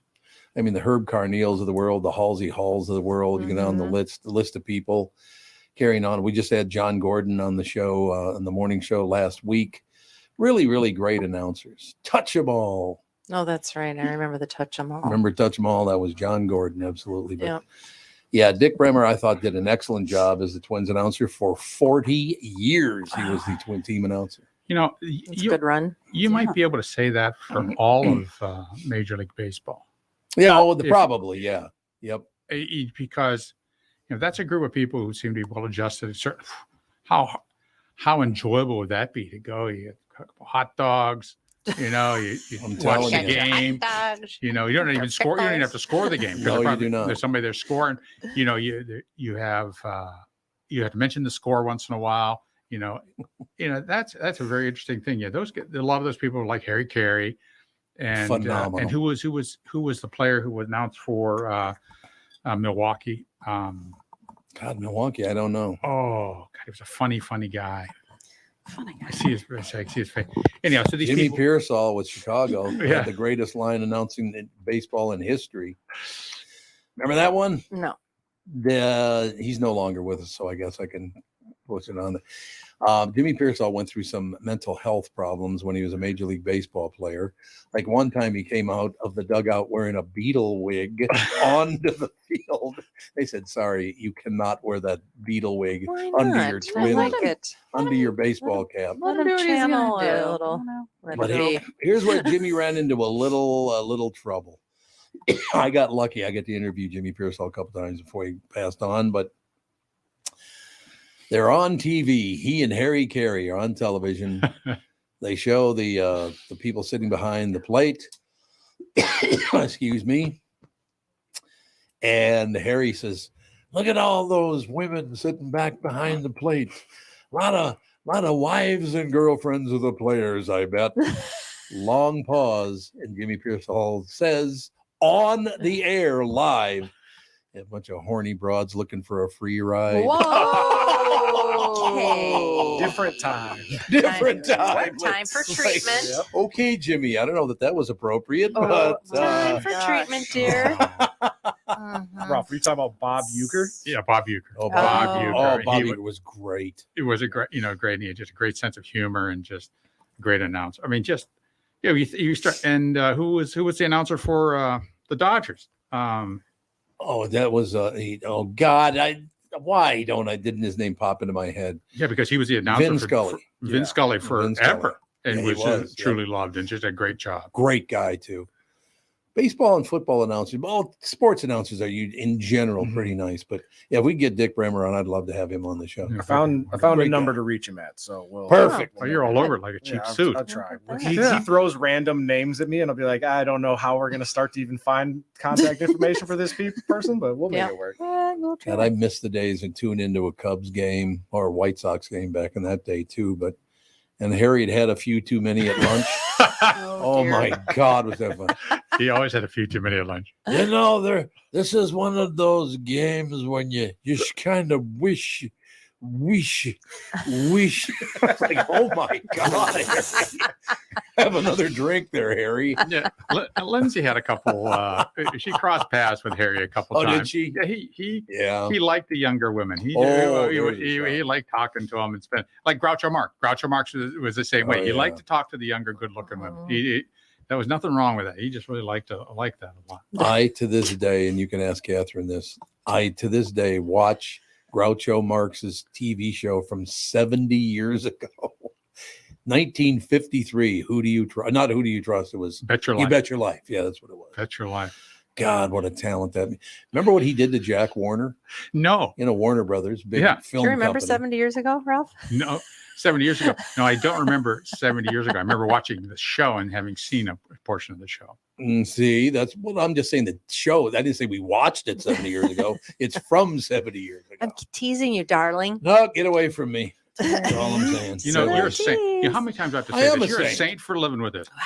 Kevin, you have to agree with me. You're a saint for living with this. I can't believe it. I know, it's unbelievable. Take a joke, guys. Okay, I don't like to get caught up in the family disputes. Good play. Bob Casey, one of the greatest announcers of all time. I used to love listening to him. But one time, and I don't know why they were doing it, but there were some kids out in the left field, and they kept throwing paper airplanes out on the field. Mm-hmm. And all of a sudden, you hear Bob Casey go, "Ladies and gentlemen, a quick announcement for all you kids out there in left field throwing your paper airplanes on the field. Knock it off." It was phenomenal. There was that college football team, I think it was Colorado State, that they just got in trouble this weekend because it snowed, and so they all made snowballs and were throwing at the opposing players. Oh, And God. the ref threw a flag, called the penalty, stopped the game, was like, you guys all need to cut it out or we're going to end this game early. So we'll give the game away. Did you guys talk about that hockey accident? Oh, God. What hockey accident? Oh, it's hideous. I'm serious. That happens on occasion, right? I mean, it happens. Yeah. It's not the first time that's happened. It's only What like happened? maybe the So- second or third time it's ever happened. There was a game, and it looks Assuming somebody died. Yeah. Somebody. It looks like one of the players kind of like kicked He up his intentionally Like in the skate. NHL? It was intentional. Yeah. It looks 100% intentional to me. Yep. He like kicked his foot up like at the guy's face, and it sliced his artery, Slit and his he throat. died. God. Like real that's, time. That's a little too much spectacle on that ice. Oh, I'm just God. wondering, why don't they wear some sort of like little neck gaiter made of Kevlar? They or have something? them, but they're I not. would do They're that. not mandatory. They're thinking of making it mandatory now. Well, hockey players are Well, all tough that's- guys. I know, Yeah. but I mean, you can be a tough guy, but do you want to bleed Except out for on the Lou ice? Manny. I Well, mean, it's come like, on. look at how many bikers Oh, don't wear helmets when they bike. It's It's a true. bad Like idea. how many people but on motorcycles? Yeah. That's what I'm saying. But Oh, this is a professional sport, and fans, if you don't care about yourself, if you think you're a tough guy, Mhm. fans shouldn't have to witness this. Right. I just think that it would be I something. saw the video and he was bleeding like you would not believe. Yeah, it was Well, coming out. you can't. It's just they. Well, I know and- exactly what happened. They partially cut his carotid artery. Yeah, Mhm. yeah. And So it just that's- it does not. But so But much that's of it not the just, first but time that's that's easy to happened. control. That's just a matter of just putting pressure on. That's But easy no to one control. knew what to do, so they just basically Well, let they him have a bleed out. physician Well, they there. have- There's a they've physician got on the med- sidelines. on Yeah, those they've got paramedics right there.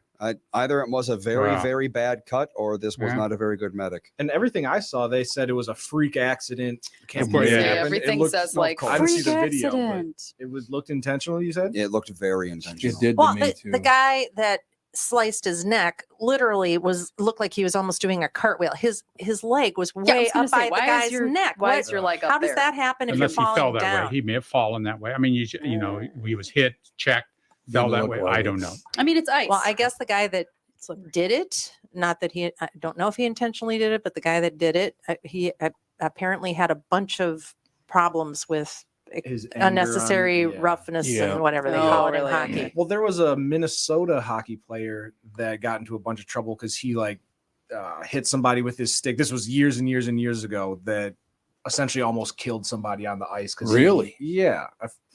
Did high stick. High sticking. That's why that penalty. So yeah, you're not allowed to do that. That's very dangerous. So that was a North Star that did that? No, it was a Minnesota. I'll look it up here, but it was. I remember it was all over the news because the guy was. I'm pretty sure it was a Wild player. Was on the ice like grinding this guy's head into the ice. Mm-hmm. Well, while he looks that up, we have Wendy on the phone. Wendy in Key West. Hello. Now, y'all folks take in mind with hockey, they used to not be required to wear helmets either. That's correct. And that was, I mean, I used to have season tickets to the North Stars way back in the day when they were a lot cheaper. And I took my mother to a game because she asked. Okay, big mistake. I never took her to another one because there was a guy, I think we were playing Winnipeg that night, and there was a guy on the team that wasn't wearing a helmet, and where our seats were, we were like further out from the ice by the photographer like holding the board so they could hear you on the ice. And my mother says, "Why isn't that guy wearing a helmet?" And I said, "Well, he's one of the few that are left that were grandfathered in. They don't have to." And my mother says, "Well, his mother should put him across her lap and spank him." And she's not wrong. Okay. Oh, I mean, although not wrong, there were a few players that like looked over. All of a sudden, like three heads just turned right to us and cracked up laughing. Even the referee was laughing. And I'm just like, my hand in my head in my hands. And one of the players saw me later. He goes, "Oh my God, who was that you brought to the game?" And I'm like, "Just some homeless person I picked up on the street." And they're like, "No, serious." I'm like, "It was my mother, but she's never coming again." They're like, "That was so funny. We're totally going to rib him about that for the rest of the season." But yeah, I've always said the net gator is, it's not a bad idea, but I think it's one of those things that's going to have a lot of resistance because it impedes movement. As like, what are they going to be able to see? What are they going to be able to do? It's hard turning your neck when you have something like that on. It's not hard to turn your neck if you've got a turtleneck on. Well, all they need is like a millimeter thick it doesn't piece need of Kevlar. to be something like a That'll be bulletproof vest. Or better still, keeping with the chainmail. Chainmail. Oh, Yeah, I knew you were going to there say chainmail. Should we have chainmail? Yeah. Wear a chainmail a little helmet. heavy. Yeah. It's not a bad idea because I have a pair of like tightly woven chainmail gloves that you can use in the kitchen because I almost chopped my finger off a couple of times. Oh, yeah. So I got those. I got those for Chris. Well, with all that I cook, it's the ratio percentage. It's got to happen. But my mother got me a pair of them, and she's like, "Okay, now don't cut your finger off." Most of that is slicing bagels. Tons of people Really? injure themselves with slicing bagels. And avocados. Really? For me, it's carrots. Oh. The pressure, like when I'm putting down what I think is adequate pressure to cut it, it might be a little too much, and the carrot having, being like it rolls, and then all of a sudden it's like, oh, okay, my finger's bleeding. Okay. Yeah. Food Food processor. mandolin slicer. Food processor. The mandolin slicers are even more dangerous. Oh yeah, I was those gonna things say, those the are amount evil. of I don't like bits those of things. fingernail that have ended up in food that I've used to mandolin. That's really great. It's true. Unless you have one of the things that you put it holds the food, and you don't have definitely. But those are put your fingers anywhere terrible. near it. They are. They're terrible. I won't use one. I don't care if the slices look pretty. If one of my fingers is one of the slices, it's not pretty anymore. No, it's not worth it. No, I agree. it's not. Okay. And I did get a pair of gloves, oven gloves that goes like halfway up my arm too, so I don't have like burn marks on my forearms anymore because I have short arms. Jeez. Hey, you bake and cook a lot. Yeah. It's bound to happen. But yeah, with all those hockey accidents, there have been guys that have there have been more than one or two guys that have died from a blade to the neck, and it is a totally freak thing. Totally freak thing. I know somebody that was on the was at a game once. It might have been in Dallas. Somebody had a heart attack on the ice. And he was apparently in the locker room later, and he wanted to know if he could go back out and finish his shift. And the doctor's like, no, you can't do that. But yeah, hockey injuries they're definitely, most of your hockey players, the first thing they want to do is get back out on the ice and finish the shift. Sure. Mm-hmm. No doubt. We got to say goodbye to Alex. Alex is hitting the road. Goodbye. Did you get your answer from Mom? No, I told Lots of chamomile tea in the lunch boxes today. What? Yeah, you got to calm the kids. Calm those kids down. Whole thing of CBD gummies with their. I don't know if that's allowed. Yeah, don't tell the principal. Yeah, I'm not even sure if chamomile tea is allowed. Melatonin in the milk. Yeah, maybe not. Hey kids, I have melatonin cookies. Let's eat. Yeah. It's all true. Wendy, thank you very much. Have a magnificent day. Absolutely. You too. Happy Halloween. Happy Halloween, That's dear. right. Happy Halloween. Good, I get to say that. I got to say that again. All right. I think that hockey, that's a standard risk, blade injuries, because they sharpen those. They sharpen those after every period. Yeah. You have to have sharp skates to cut into that ice and do what they do. And if those dull, you can't do what they do. Yep. So I don't know. Those edges are just so very sharp. And I think the standard risk, rare to happen, but it's a standard risk of playing that game. If I was playing hockey, I would absolutely wear a neck thing. Yeah. Why take a risk? Oh, like I'm wearing the full cage helmet Yeah, too. I'm not taking a puck to the face. No. I just went to a new dentist last week, and so he comes in, and I'm like, oh man, this guy must have been a boxer or something, because his nose was just like, it looked like it had been hit many times. Boxery. Turns out that he was an NHL player. I'll take a puck to the One face time. at 200 miles an hour. Yeah, your nose is obliterated. I was like, Dive on that the ice. explains it. Yeah, they'll dive on the ice to try and stop a shot and stuff like that.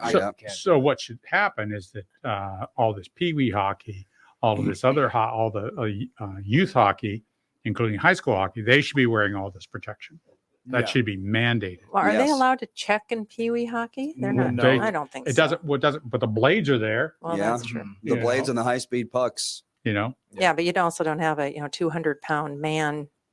Sharp blades are sharp blades. Sharp blade guess does not take a lot of effort to cut open your jugular with a blade like that. Yeah. And the incident that I was talking about earlier, I just wanted to clarify, wasn't with the Wild. It was with the Avalanche and looks like the Senators or something like that. But Todd Bertuzzi, he sucker punched a guy in the back of the head because the guy didn't want to fight him. And that can kill you. Yeah, right he away. ended up like slamming his face into the ice, broke like 3 bones in the guy's neck. Yeah. So it was not the Minnesota Wild. I apologize to our Wild. You rabbit punched him. Yeah. Yep, that's a rabbit punch. Did he really? Yeah. If you hit, a rabbit punch, you can just be dead like that. Yep. That's why you're not allowed to do it in MMA, for example. Yeah. So I have a question for you guys from the Wall Street Journal. Wall Street Journal has an article in today's edition. Do you think we're going to end up with 3 parties in America because their headline, Democrats risk a long-lasting rift over Israel-Hamas war. There are a lot of people now, I've heard this, matter of fact, the only reason I bring that up is because I got a couple of messages about it. Do you think that the Democrat Party is going to have to separate over this? Because, man, they have some strong beliefs both for and against Israel. Our system is set up too strongly to discourage any more than 2 parties. It'll never happen. Really? Yeah, you follow the money. It's for the Democratic Party and the Republican Party. And that's but it. how are they going to ever get along if you're anti-Jew or pro-Jew? How are they ever going to get along? I think more people just go independent more so than Yeah. a third party coming up. Maybe. I still don't understand the position. I just don't understand. I thought we had been friends for long enough, but I guess not. Oh, that Russian airplane that was surrounded by. No, without trying to get the Jews off the airplane. Yeah. Yeah. Apparently, Russia just arrested all of them, and they're facing 3 to 5 years for. All the people who were busting into the airplane. Yeah. Good. Glad to hear it. Yeah, you shouldn't be allowed to rush airplanes and start taking people off of it who you don't like. That's a national security risk for everybody. Not to mention just as anti-Semitic and awful as you can be. Well, it's interesting that they talk about anti-Semitism, so that refers to the Arabs as well, because they're Semites as well. Yeah, they are. Yes. Now, not Iranians, but all the other Arab countries, they're Semites. So when you talk about anti-Semitism, and it's a bizarre word for just to refer to Jews. That's true. You use the word anti-Jew, or I don't know what I guess anti-Jew is the best word, and I don't think there's any place for any of that. No, I don't see it either. Why are college students are all involved in this? It's weird. Yeah, and the college students are Jewish. College students are afraid to go out, and it's not the Jewish college students that are giving death threats to any of the Hamas supporters. It's the Hamas supporters that are threatening the Jews. And so it seems to be a one-way. It's a bizarre, terrible situation, and the answer to it is I don't know. I don't know if we're ever going to see an answer to it. Maybe we never. It's been going on my whole life. I know that. Yeah, my whole life I've been hearing about this. But and it's over a land. Is that basically what's over a piece of land? The Palestinians want their own homeland. That's what Yasser Arafat was all about. We're going to get us our own piece of dirt here. And we just can't seem to get them a nation there because they both believe that they have been promised this land by God. So well, there you go. You're not going. You're not. Well, really then you're going to have to live together in unity. But that doesn't work.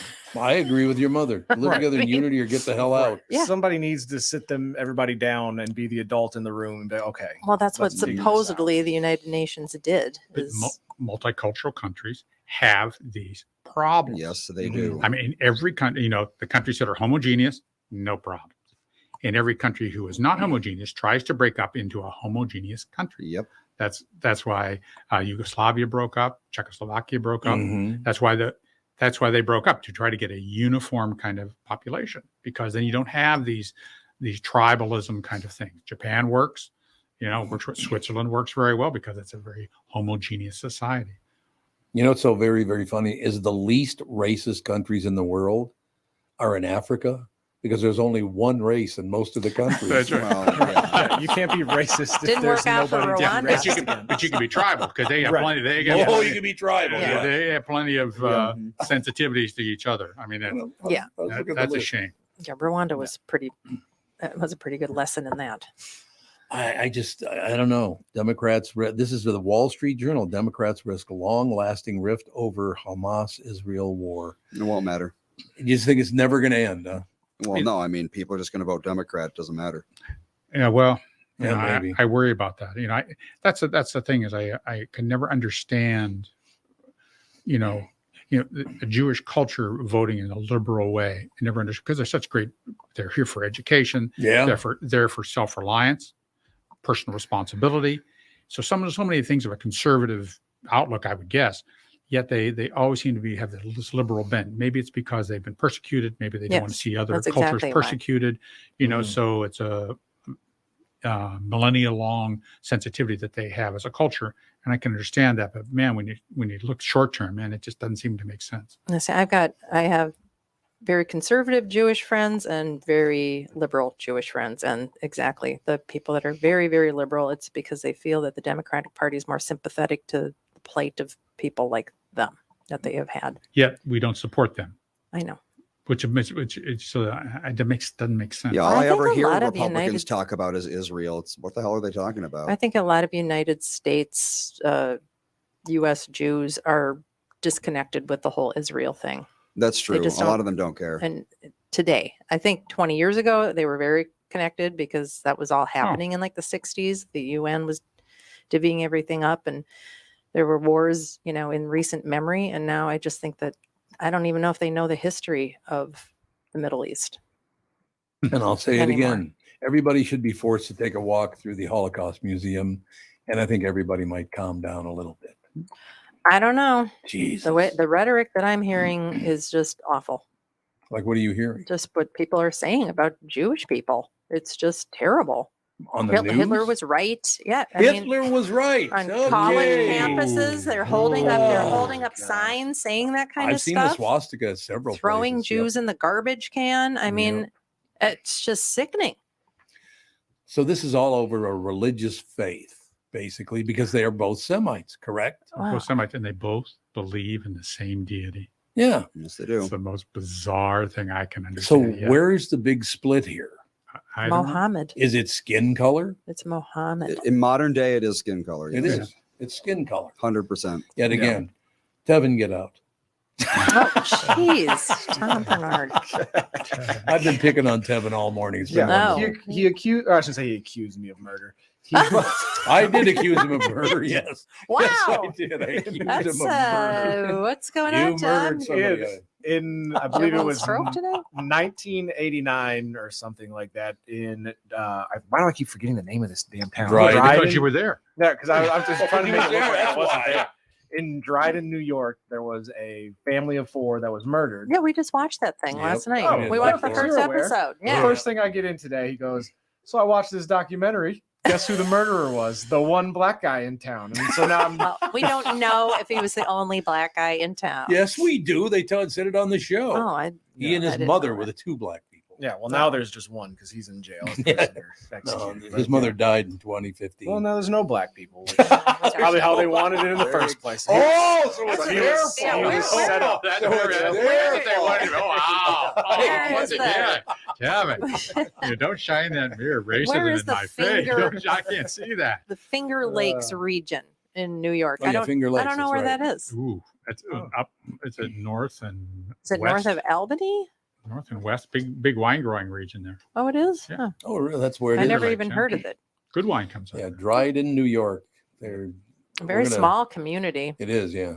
Yeah. I don't even know if I want to watch it anymore. It's pretty. That guy, what he did was pretty horrendous. On behalf of the entire black community, I apologize. Well, thank you. We're not all that way. He's talking about the world community, not just America. Yeah. The whole world Yep, community. all of them. Now, I don't know. Do you think the human race will ever get over skin color? Is it ever going to happen? Not when No, it's so used it's for not political worth gain. Talking Well, about. not just skin color. It just has to do with beliefs, has to do with physical appearance. Has Well, to I do know with that, but I all mean- that, and skin color just happens to be one part of that thing. And being with people that are like you is comforting. Yep. Being with people who are not like you can be challenging, more challenging to some people than others. And there's some people that are just can't handle it. Mm-hmm. Can't handle it. And whether you're white, black, Asian, whatever, they can't handle it. And if you go to Japan, they don't like white guys. They don't They like don't- anyone who isn't Japanese. There you Yeah, go. that's true. Anyone who's not That is Japanese, true. because it's their culture. You're very uncomfortable around those people because you're not used to it. Yeah, it's And really just about a culture thing. It's like, you don't have my beliefs, you don't speak my language. Yeah. And it's like, I'm going to reference a TV show or a song and you're not going to know what I'm talking about. And that's just, there's these little awkward hang-ups that happen in day-to-day conversation when you don't share a culture. Well, in a lot of Asian cultures, it isn't like being humiliated like the worst thing that can happen, Yeah. or humiliating somebody else accidentally. Those are very It's bad very true things. in So Japan, if you yes. have some sort of a language gap or some sort of cultural gap, and you insult somebody, that's a very bad thing. Well, Oh, and in Japan, Yeah. the amount of effort they put into being polite, it's an effort that you cannot use in English because our language isn't set up for it. Because, like, for example, they'll have 4 or 5 different tenses of verbs, and the tenses are different in politeness. Oh. So it's like where you can say, like, in English, we got thanks, thank you. You could say, like, thank you very much, that sort of thing. Mhm. But Japan takes it to a whole different level. And if you use the wrong one, like I give you a present and you say, domo instead of domo arigato, then you just offended me because you didn't put enough effort into your thanks for my present. So totes thanks won't work. Yeah, totes thanks. That's basically how they would, basically how they would interpret it, is like basically just going, oh, thanks. And Yao Ming, like famous basketball player from, I believe, from China. Yeah. Yes. When he first got to the league, he wouldn't dunk the basketball at all. And Shaq, who was his like big rival, goes, "Hey, why don't you dunk the basketball?" He goes, "Well, in my culture, it's in like we're not supposed to humiliate people, and if I dunk on you, that's humiliating for you. So I just lay it up."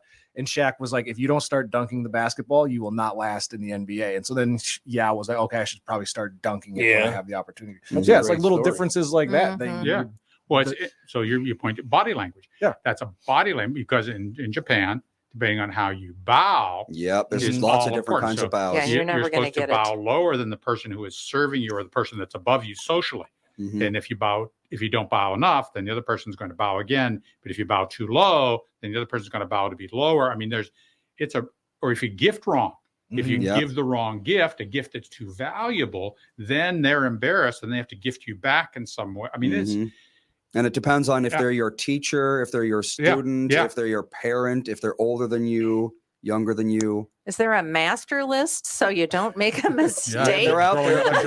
It literally takes years to just understand these little nuances of Japanese culture of how you're supposed to talk to. Like, okay, let's say you've got an employee, but that employee is older than you. You have to talk to them in a certain way because they're older than you. So you have to give them some more respect, but you're their boss. So you can't give them too much respect or it makes you look weak.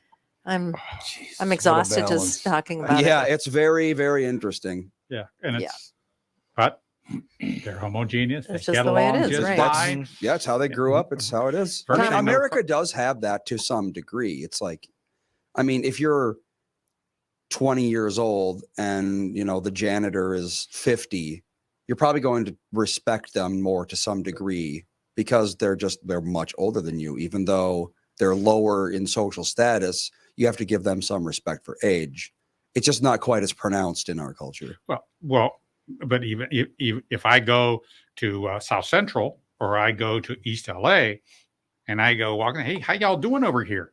That doesn't fly because that's not how they talk. That's not the body language. That's not how they respond to people. And they're going to say, "You better get out of here because we're uncomfortable." That's another thing. Is if that's a real or. That's a get out of here. They're not going to immediately turn to violence, but they're not going to be comfortable, and they don't want you around. It's like, look how weird people get over pop versus soda. It's like, who the hell cares? Who cares? But a lot of people really do. If you say pop down south, they're going to think you're like some sort of alien. Yeah, they do. Yeah, you can say soda pop. You can say soda pop. You can say soda. But you can't say pop. But you can't just call it pop because that is something we only do up here. Can you call it the bubbler? You call it Coke. Oh, no. Oh, yeah, everything's a Coke. Everything's a Coke. I'll have a Coke. What kind? Coke Sprite. Yep. What? Coke Sprite. Sprite. Wow. So Coke is like Kleenex. It's a genericized that has become a generic word. Exactly. I remember when we were in Hawaii with that in that hotel, and it was like a convention with a ton of Japanese people. I do remember. And they were so tiny. And the elevator bank was so very tall. And here I come in like an Amazon amongst these tiny little people. And they're asking me to press the buttons for them. And every time they went, hi. And they bowed. And I'm like, hi. And I'm like, do I bow? What do I do? I don't know what to do. Yeah, you're supposed to do a very short, quick bow. So I kind of did. I was like, I hope I just didn't, ruin American Japanese relations. No, they're basically just acknowledging your presence, giving you a quick little, a little thank you kind of thing. Well, yeah. By the way, that was true very, very quickly. What she's saying is true. They could not reach the buttons. They were up too high. Yeah.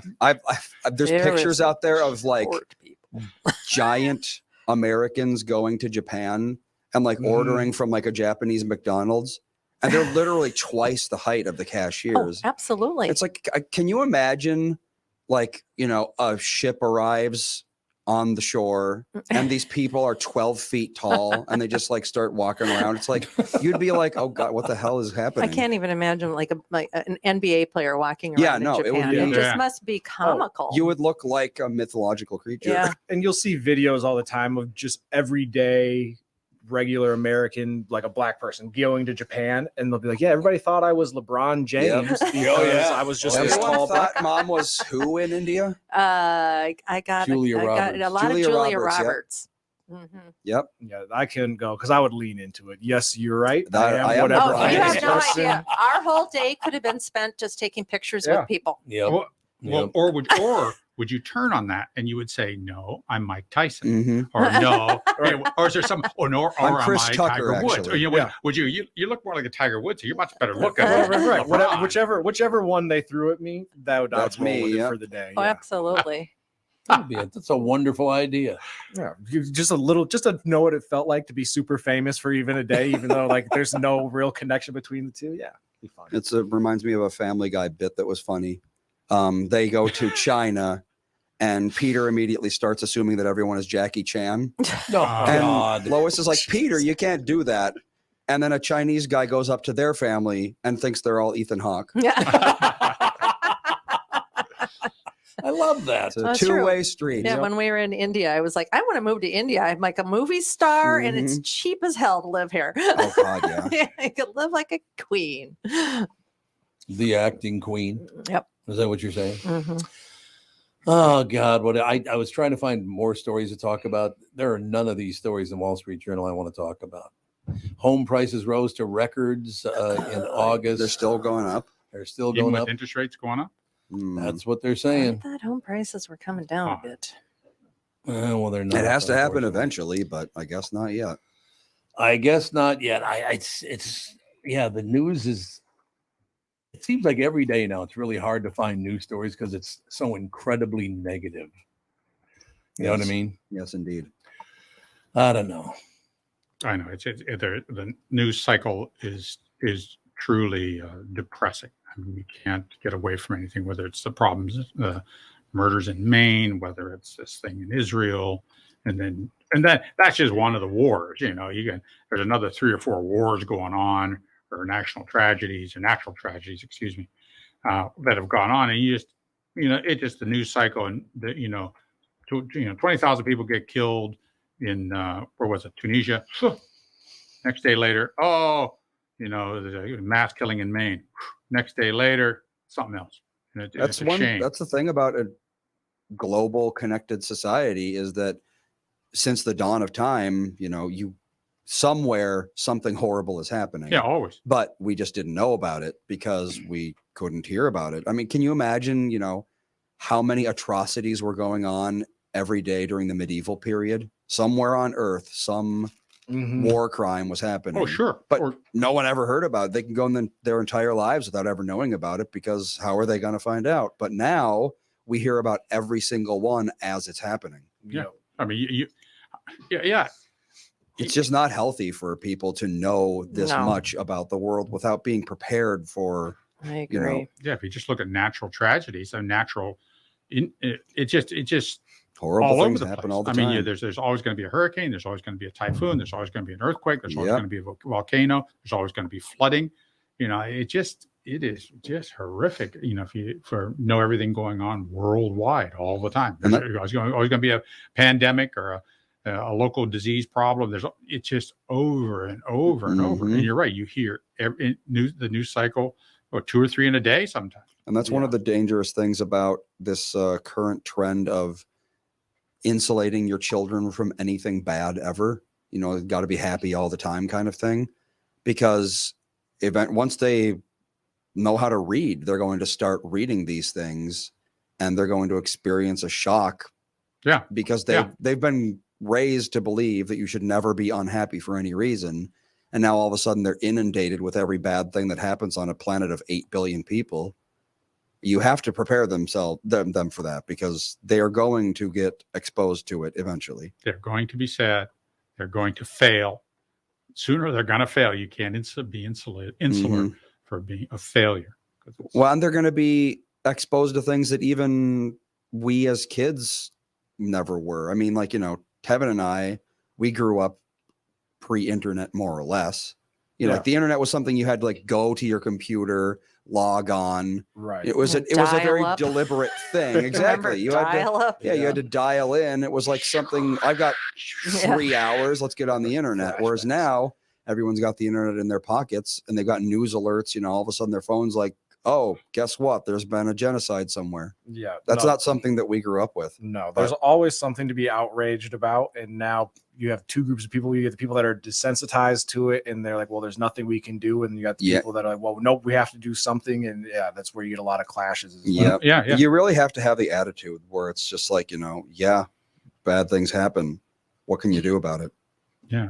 Well, what are we going to do about those bad things happening in all over the world? I mean, I think there's like 4 or 5 conflicts going on right now, public and private kind of thing you don't hear about. Then there's 2 or 3 ethnic cleansings and genocides going on right now. You're either not hearing about it or they just don't talk. It's just something's not come to the surface yet. Yeah, like I have an Armenian friend that lives out in California, and he keeps posting about the Armenian conflict that's going on. And I was like, I had no idea that there was even anything. And he's like, it's been going on for however many years. And nobody seems to care about that. No, and so it's like now what are you supposed to be outraged about? More outraged about the Armenian one, or in Israel, or wherever? It's like, there's so many. Yeah, there's so many to keep track of. And which is frustrating when you get people that are now all of a sudden anti-Jewish or anti-whatever. And it's like, well, are you going to be mad that, like, are you upset about every single outrageous thing that's going on? Of course they're not. No, you're picking and choosing. So it's frustrating that way as well.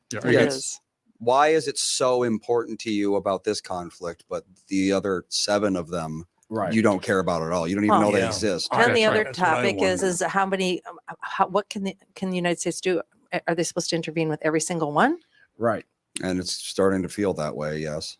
I mean, and then people get mad because, well, why are we sending money to these people or helping these people? Can we worry about what's going on here? And it's like there's no way to properly sort through everything and make everybody happy. No, there isn't.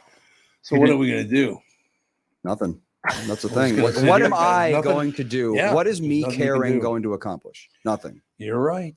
And what are my tax dollars going to do to accomplish? Nothing, because nothing that we have done as far as supporting things or any connections done has really sorted any of this stuff out. Right. Well, and when we give to one group and then they genocide somebody else, and then you've got another American hating area. I mean, it just it's never ending. We're just chasing our tail. Right. But I still claim, and I always want to bring this up, war is genocide. You're killing a larger number of people than are killing you to get a victory. So it's you're killing Usually people of a different belief, a different political process. They're against you, so you're going to kill them. And it's a genocide, and no one wants to talk about that. War is genocide. Always has been, always will be. I'm going to be honest with you. I've never wanted to kill anyone. Beat the piss out of them, but not kill them. What do you think? What at your own admission, on occasion you have said, be really careful. I'm close to considering it.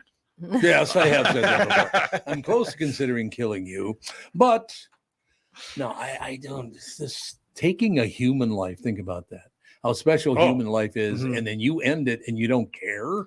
Yeah, it's such a serious thing, and which I guess when people go, "Oh, I'm anti-Semitic," what you're going to kill all of them? Like that's a very heavy. Even killing one person should be something that is life altering, and just talk about it like it's just be so flippant about it. Right. And no, they don't want to kill anyone. They want other people to kill on their behalf. Right. Yeah. And PTSD goes both ways. Yes, it does. If you're threatened and you're injured, you get PTSD. But if you're injuring somebody, you get PTSD. Yeah. A lot of servicemen, I know one very close.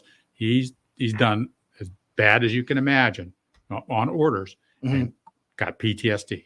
And it's a serious problem. Yep. So I would hate that. Yeah, too many people think, thanks mostly to movies, that killing someone is like you shoot them and then they just fall over and then it's like they turn off like a robot. Right. Well, but no, it can take hours and hours for them to die, and watching that is going to mess you up no matter who you are. Yeah. Well, that's what's so terrifying about this rhetoric. I mean, the first thing you do is dehumanize somebody so you can feel that it's a justifiable thing to do. And that's what they're doing right now. They're dehumanizing Jewish people, which is just terrifying. But no one's acted on that yet. The fears that people will, but no one's acted on injuring Jews or any more than background. There's always going to be some crazy guy who hates this group because he's crazy.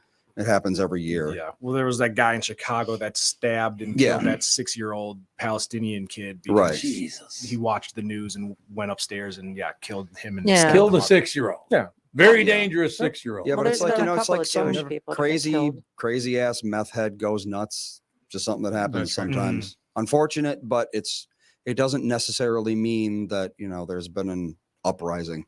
Yeah, people will run amok. Yes, they will. What they are doing. Well, in Florida, what was that? Tabor City. What was it called? That there was 18 Tabor people, City, and they were talking about that it was a mass murder thing. It was a gang fight. Turns out it was a gang fight. 18 people. I just don't know. All right, it's time to wrap it up on that. Unless you would try to hit one happy note before we hit the road.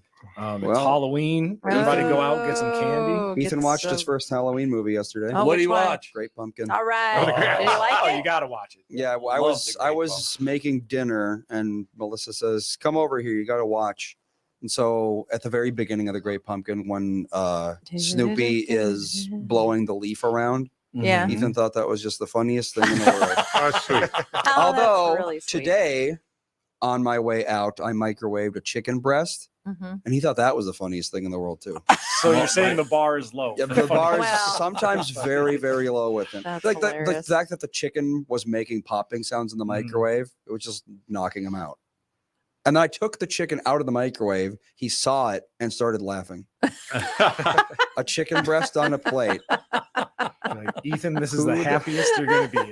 Yeah, It just pretty is much. downhill from here. Does he have a Never be costume for happier than tonight? this. He does. We have technically it's a baby Mario costume. Oh. So in the game Yoshi's Island, which is a Super Nintendo game, And he does know Yoshi he does know Yoshi and he knows Mario. because we were at a Halloween thing Oh, he on definitely Sunday, knows and Yoshi. somebody So- went as a Yoshi. He keeps on going Yoshi, Yep. Yoshi. So yeah, we have a baby Mario costume and a Yoshi, but he kind of hates wearing hats. So if he doesn't want to wear the hat, Well, what we're about just the- going to call him a lumberjack. Oh, what about the mustache? There is no mustache. Baby Oh. Mario doesn't have a mustache. Baby Mario. Oh, right. So you're hoping he wears the hat long enough for a picture, and then Pretty much is, yeah. If he could hold Yoshi and wear the hat for 15 seconds, I think we'll call it a Put the victory. hat on and give him a cupcake at the same time. Quick, snap Yeah. the pic. You'll get it. Pretty much.